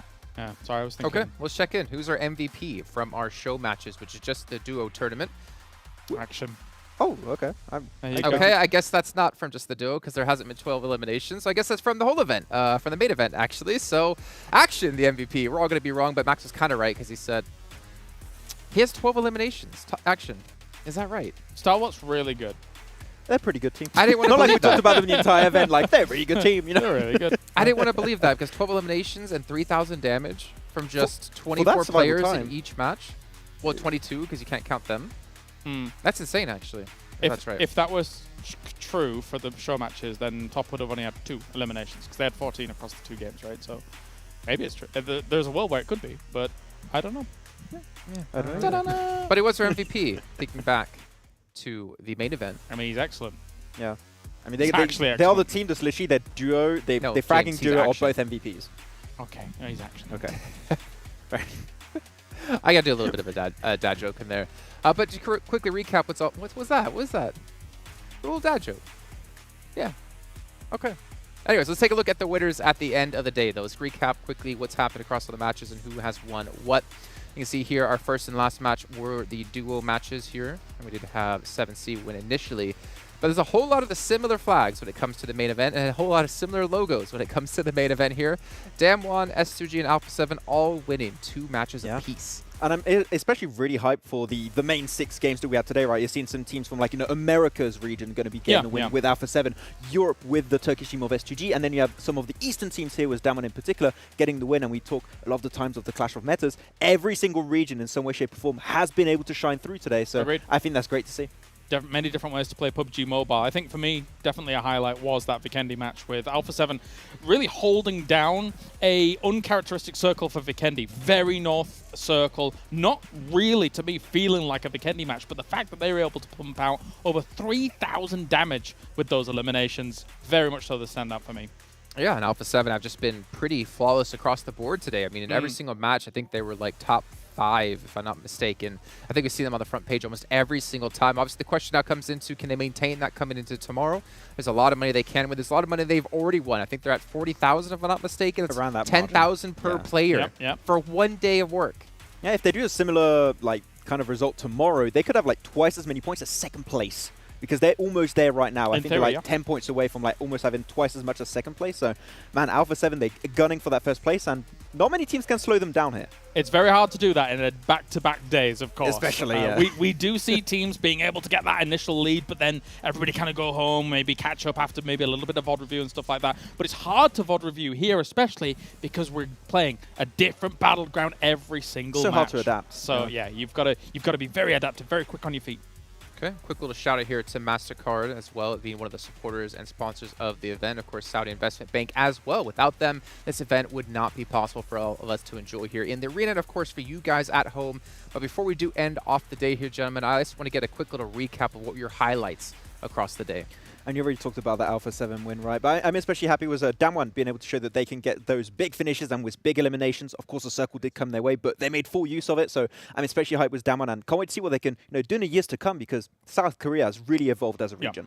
For me, we don't get to see too much competitive play on your Vikendi, your Livik, your especially Karakin. I like to see kind of what loadouts people go for. We were talking about muscle memory. We think like a lot of people are probably just going to navigate straight to the M4, but we've seen a good amount of the G36C. We saw a good amount of the M1014 on the very end there. I did it. I got to get the jingle in, which is actually nice to see as well, because, sometimes, actually the DBS is completely changed out for Livik in for the M1014, and it blasts. So love it. No P90. No P90 Still yet. Not. No P90. Can I give my highlight? Is that okay? Yeah. You guys interested to hear what my highlight was? My highlight had to have been when I called Scout was going to actually clutch that and win in the first show match. That was your highlight? And then he did. Yeah, that was my highlight. The highlight indirectly has to be me being correct. How many followers did you win from that, actually? 0. He forgot to post. He's forgot to post. He forgot. I might have forgotten to post. Well, ladies and gentlemen, that's going to do it here for our first day of the Afterparty Showdown live at PMWI 2022. Hope you guys enjoyed. Remember, we'll be back tomorrow at the exact same time, though, to kick off another 8 matches for you before we can get into our final day. We'll see you then.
levels up, take them to the way beyond. All endeavors never settle when the play is on. Turning measures from a little to a major one.